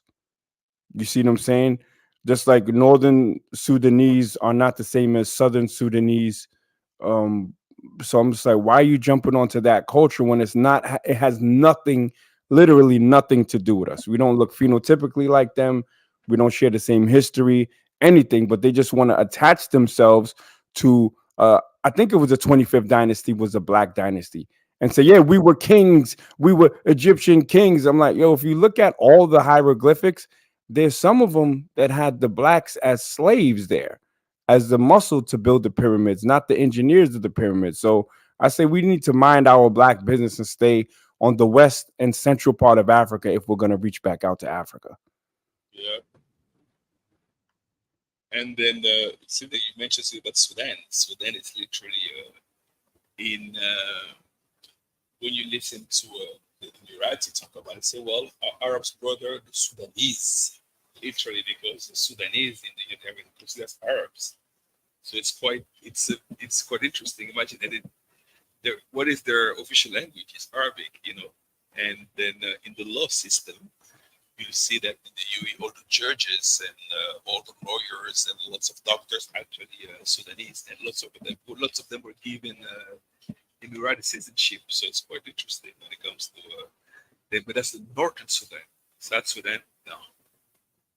Right. I think Salva Kiir was the first president of South Sudan when it became a country.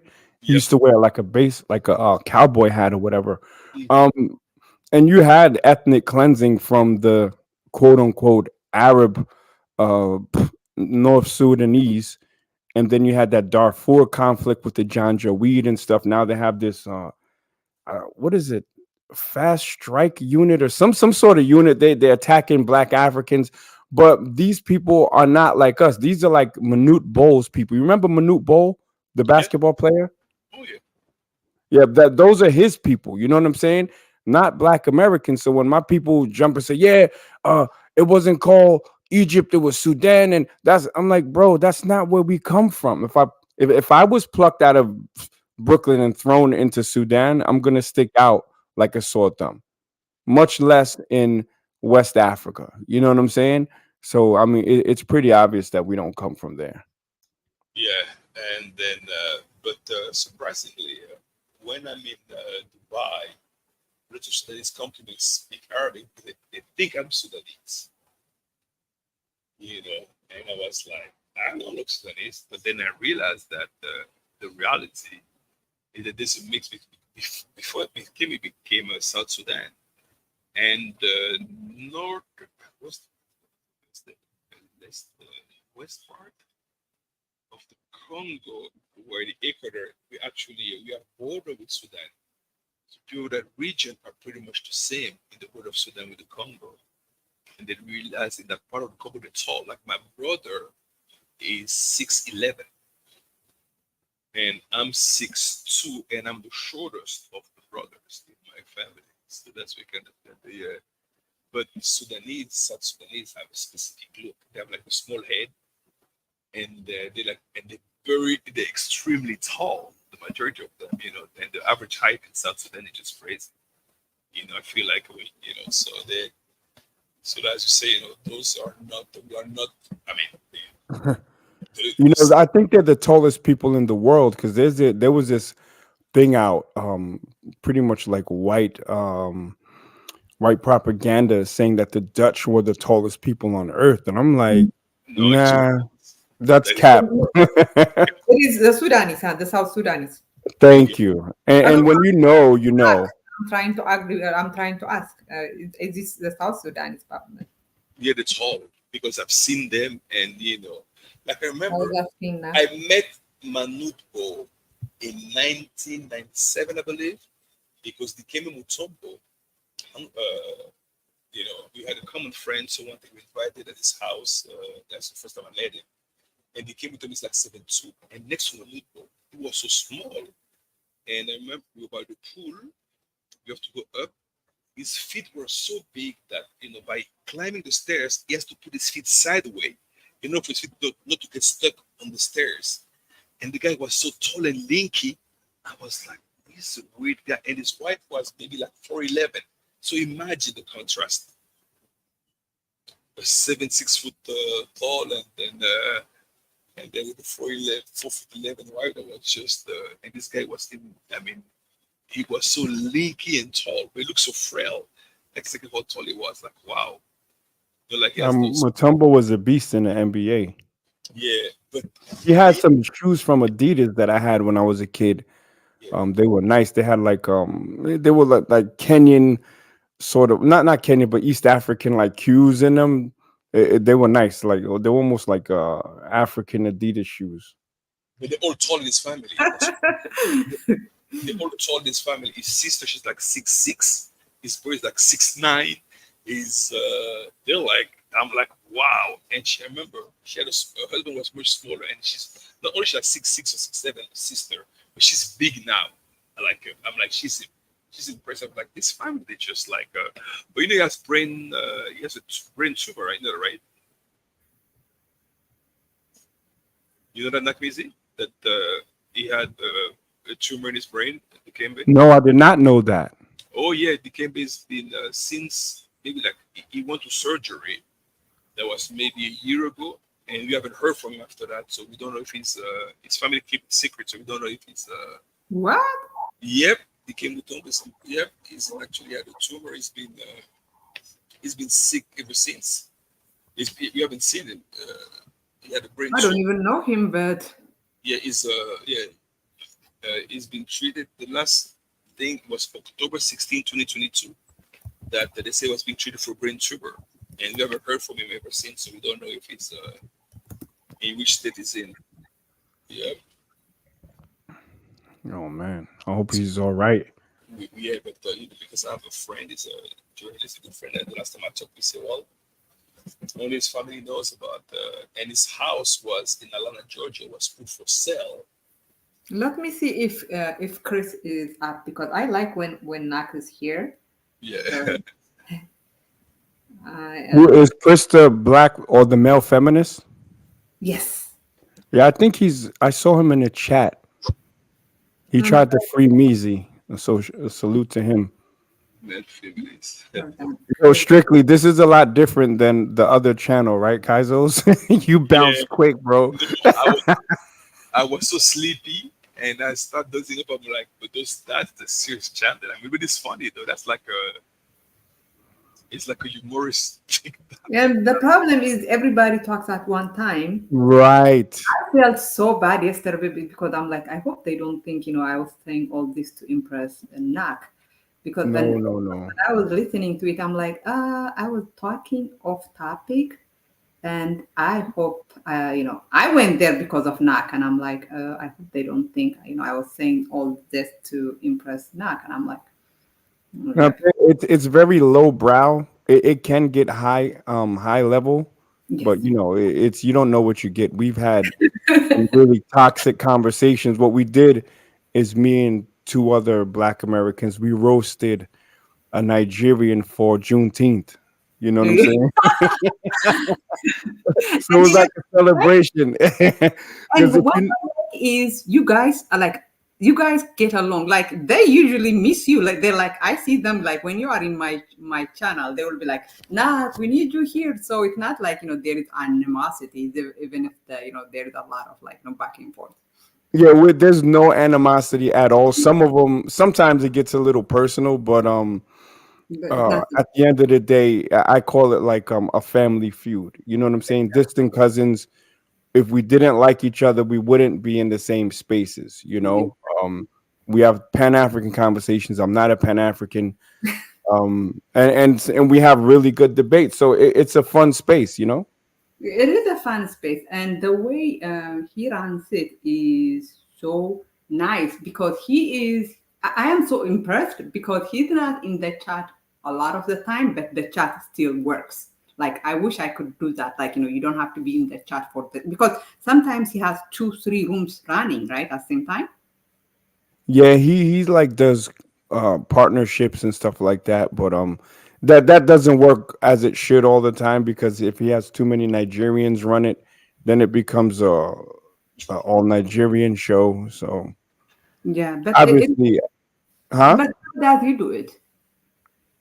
Does he do it?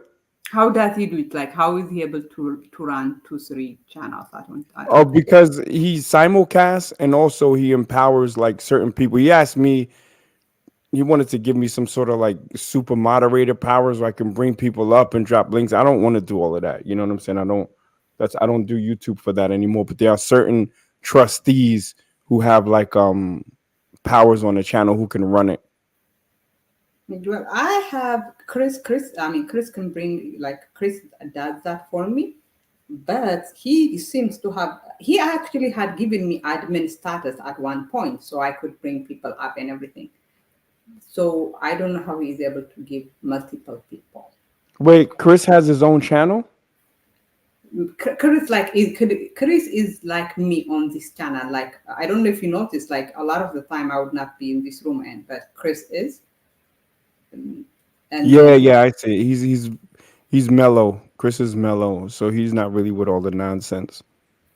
Yeah, because he blocks people. I don't block anyone. Like I block very few people, but Chris tries to protect me, I think. Yeah, probably. But look, y'all, it was good chopping it up with y'all again. It's Father's Day. Yeah. I'm gonna treat myself. Mhm. I think I'm gonna buy a vehicle today, so we'll see what What? it is. Yeah, but nothing substantial. I want a fat bike. I'm gonna buy an electric fat bike. So I'm gonna You get have that. to post the video so that we could see it. Oh my God. All right. Well, if I get it, but all right. I don't do a lot of content, but we'll see. But And I that's probably why I don't subscribe to you, because what is the use of subscribing to you if you are going to like not because when I do drop content, it's good. You I know. know, I know. that's why it's just I like to keep people in suspense. No, I'm just over YouTube, but I'm gonna un private some of the debates that we've had. I had some really good debates, like diaspora war debates. Yeah. Should white people use the N word shows, and I had a whole bunch of good shows back in the day, but Why YouTube has become more of a one business than time? anything. Let's do that and invite me. Well, Yeah. you and I should. I already asked you to do a show with me, Zed. I'll come out of retirement for you, but we Yeah. have to have a good topic because Maybe but I we don't debate people that there's white no point of people. contention. You're very smart, you're intelligent. So I don't defend BS, and I don't just debate for debate. But if there's a point of contention or not, we could just cook on a topic. You know what I'm saying? It could be No, but passport bros. I think you and I disagree on whether we should date white people. Oh man. So hey, that can be a show. Can you be pro-black and And white. swirl? Yes. Oh. Hmm. So let's schedule that. Can you Yeah. be pro-black and date white? Yes. Zed is already getting scared. She's like, I don't want to do this I one. know, I love it. Look at him. No, but All No, right, so we'll talk about it behind the scenes. We'll schedule that. but I want I'm I think I've seen your channel. Are you the one boxing everybody? That's you? yeah, I was that's my with thing. I yoga, like I boxing. think. Yeah, I've That's why I seen. was going to Thailand for Thai boxing and then I switched to normal boxing. I have to actually have a team in Ghana. I should unprivate that video Please, of please do. me teaching. You know what? I'll unprivate and then I'll make it a I post or posted, whatever. oh no, I didn't. I posted my pictures. I think you've seen my pictures from Ghana, haven't you? Yeah, I saw them. I saw Yes. them. And I had the most fun in Ghana, I think, of all places I visited. What year was that? 2014. Oh, so you went when it was real Ghana, not Year of the Return Ghana. Okay, I didn't know that. You heard of Year of Return, right? Yeah, I think that the scams they played on you guys. Ooh, nice. That's why I went a year after because I wasn't gonna fall for that. Oh, come home and we'll go to the slave castle. I'm like, you're not gonna have me go to a slave castle where my people number one didn't come from because Black Americans do not come from Ghana. Let's Oh, just get really? that straight. Oh, absolutely not. To find out your people, obviously, you have to look at who the colonial powers were in that time Uh-huh. and where they did business. By Okay. the time the English took over Ghana, they had already outlawed the transatlantic slave trade. It was Mhm. outlawed in 1808, and then I think put into like power in like 1810 or 30, 1812. 30, yeah. Prior to that, it was the Portuguese and then the Dutch. The Dutch had it a long time. So if you go to Suriname, Curacao, Aruba, Bonaire, Mhm. and even Indonesia, people don't know this, but there were actually um, Ghanaians fighting in Indonesia for the Dutch. They were called the Belanda Hitam, which means black Dutchmen. So the Dutch VOC had their paws in a lot of stuff, but as we know, the Dutch were good at taking colonies, but they weren't good at keeping them. That's why the English took their shit every single time they did it. It happened to New York. It happened to South Africa. Um, so yeah, I love that kind of stuff, but we don't come from there. The phenotype is different. So where do you And come from? Of course, you believe that you came from Africa, right? oh, of course, I know that my ancestors came from Africa, So 100%. I where do don't think that you I'm an come Olmec head or a Native American. Now, when you look at the history, like of where my Nigeria, people come from in America, it's Nigeria, Nigeria. Yeah. 100%. I from? did two DNA tests. I did two dueling DNA Yeah, tests, and I had a video. I have a video of it. But it's private, of course. yeah, of course, of course. I'm a very private man. So it showed on one 39% Nigerian from southern USA, and the other one was they 23andMe groups Nigeria, Ghana, and Sierra Leone, I believe. But then no, they grouped three of them, and but then it said gave me the highest percentage of my DNA was from Nigeria, which is why we go back and forth, which is why there's this diaspora war with Black Americans and Nigerians. But it's actually all in good fun in my thing. If I gotta roast, really, then I'll roast, but I prefer not to. I prefer to learn and teach. But let me Okay. go out and do Hold on. my Let me. thing. No, no, hold on. Let me ask you something. So Yes, where did ma'am. the Ghanaian, the slaves from Ghana go? Okay, so if matter of fact, Zed, I want you to research this on your own. So when you look at colonialism, I think the Dutch were in Ghana for like 30 years. I mean 300 years, right? After the Portuguese. Whoa! Yeah, 300 years. And What? wherever their colonies were, and their biggest colony was Suriname. And if you look at Suriname, you have Paramaribo, which you have the what they call Staatskriolen, which are like Creoles, city Creoles. And then Okay. they have it's a pejorative. They call them Bos Negers, which means jungle niggers, right? Wow. Um, They don't call themselves boss nakers. Some of them do, but what they are, they're maroons that left plantations and went into the jungles and fought against the Dutch out of the jungles. And ultimately, like with many maroon populations, they strike accords with with whatever colonial powers as to not free more slaves, and then the colonial powers say, okay, we won't attack you, we won't look for you. But some of them also agreed to quell slave rebellions. But if you look at these people, they still speak a form of, it's called Alkans, which is the derivative of an Akan language, and they can communicate with Ghanaians still to this day. As a matter of fact, I believe it was Akufo. No, maybe it was somebody in Akufo-Addo's cabinet. They went to Suriname, and there was this big ceremony and blah blah blah blah, and they can communicate in the same language. If I wish I'll send you some stuff, but you see their culture. That's why people talk about Haiti, and yes, Haiti are probably in the Caribbean some of the most phenotypically phenotypically closer to Africans than anyone in the Caribbean. But as a culture, these people, the Maroons in Suriname, they have the same, not the same culture, but a strictly African culture out there. They have they practice Winti, which is a form of African spirituality. If you look at the jewelry that they wear, it's like Ghanaian. It's modern or old school Ghanaian or old school Akan culture that they still practice out there. So that's who comes out of Dutch slavery. It's not Black Americans, not at all. Wow. Yeah, I'm So reading that would on. my last question. Yeah, and I'm telling you, this is why I like Nak, because I don't think he is Very resourceful. Okay, as a phenotype expert, when you look at me, where did I come from without knowing? Yeah, As a phenotype expert, you already said you're mixed. You know, let's go. I'm gonna go to sleep. Just by looking at the picture, what would you say? I mean, just by if you look at it, because like you're able. You have a Congolese look, brother. I'm gonna tell you. Okay. You have a Congolese look. Does your last name end with the A? Yes. No. With the S. Oh, with an S. Okay. Wow. Because I know a lot of Congolese here, and their last names be like Benga. My dad is. Okay, my dad is Haitian. My mom is Congolese. Oh, that's why. That's why.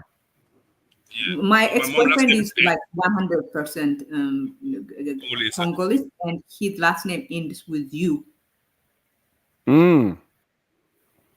So you did have a black boyfriend. What did this Congolese do to you that you ran to the white man?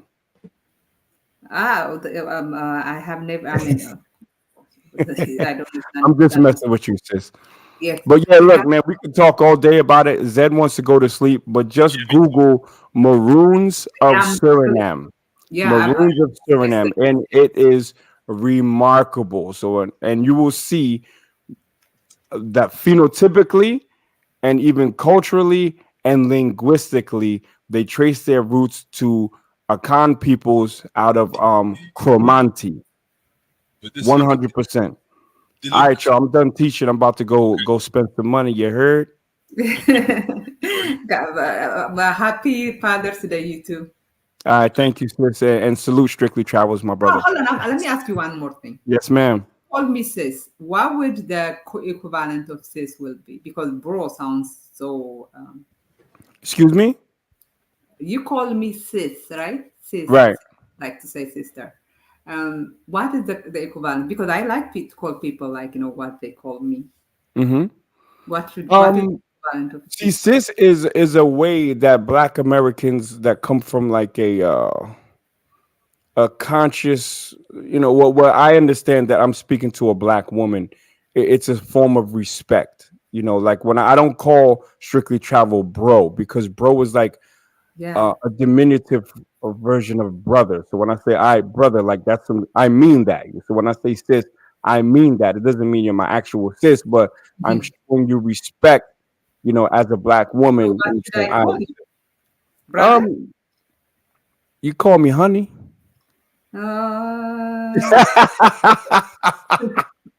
I'm just being a naughty troll right now. No, you just call me Knock Measy, whatever. I like when you call me sis, but I don't like the word bro. So Yeah, it's different. Yeah, you're right. Yes, Yeah, it's a different thing. It's brother.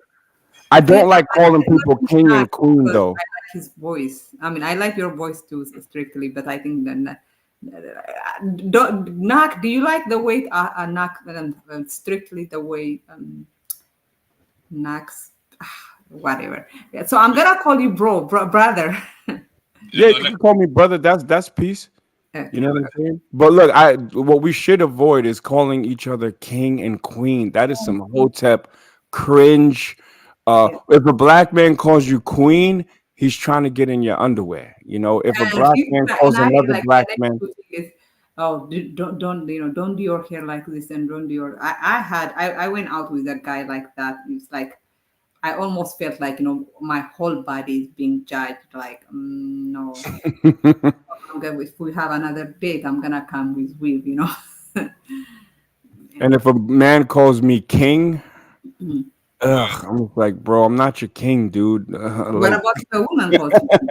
Because I don't like when people put me above them, because I don't put myself above anyone else unless it's in sports or something like that. Then I think that I'm better than you, whatever. That's my job to think that I can beat you. But I do think that there's levels, but if we're having conversations, I'm not gonna exalt another man or put myself above another man just for the point of status or status anyway. Okay, Mr. King. Yeah, I'm gonna start calling you brother. Okay, my two dear brothers. I'm so glad that you came and knock, and I will find a way to unblock you so that you could be Yeah, please. I'm blocked too. Well, I know why you were blocked. She be blocking all the blacks. Huh? You block all the black men. No, I mean, I only block the black men I like. I get it. I'm kidding. I figured that out last night.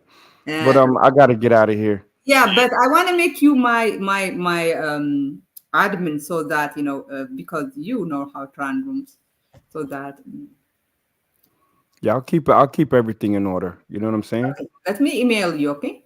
All right, sounds good. All right, brother. Strictly Okay, peace brother. and Take sisters care. that I'm gonna holler at y'all. One. Yeah.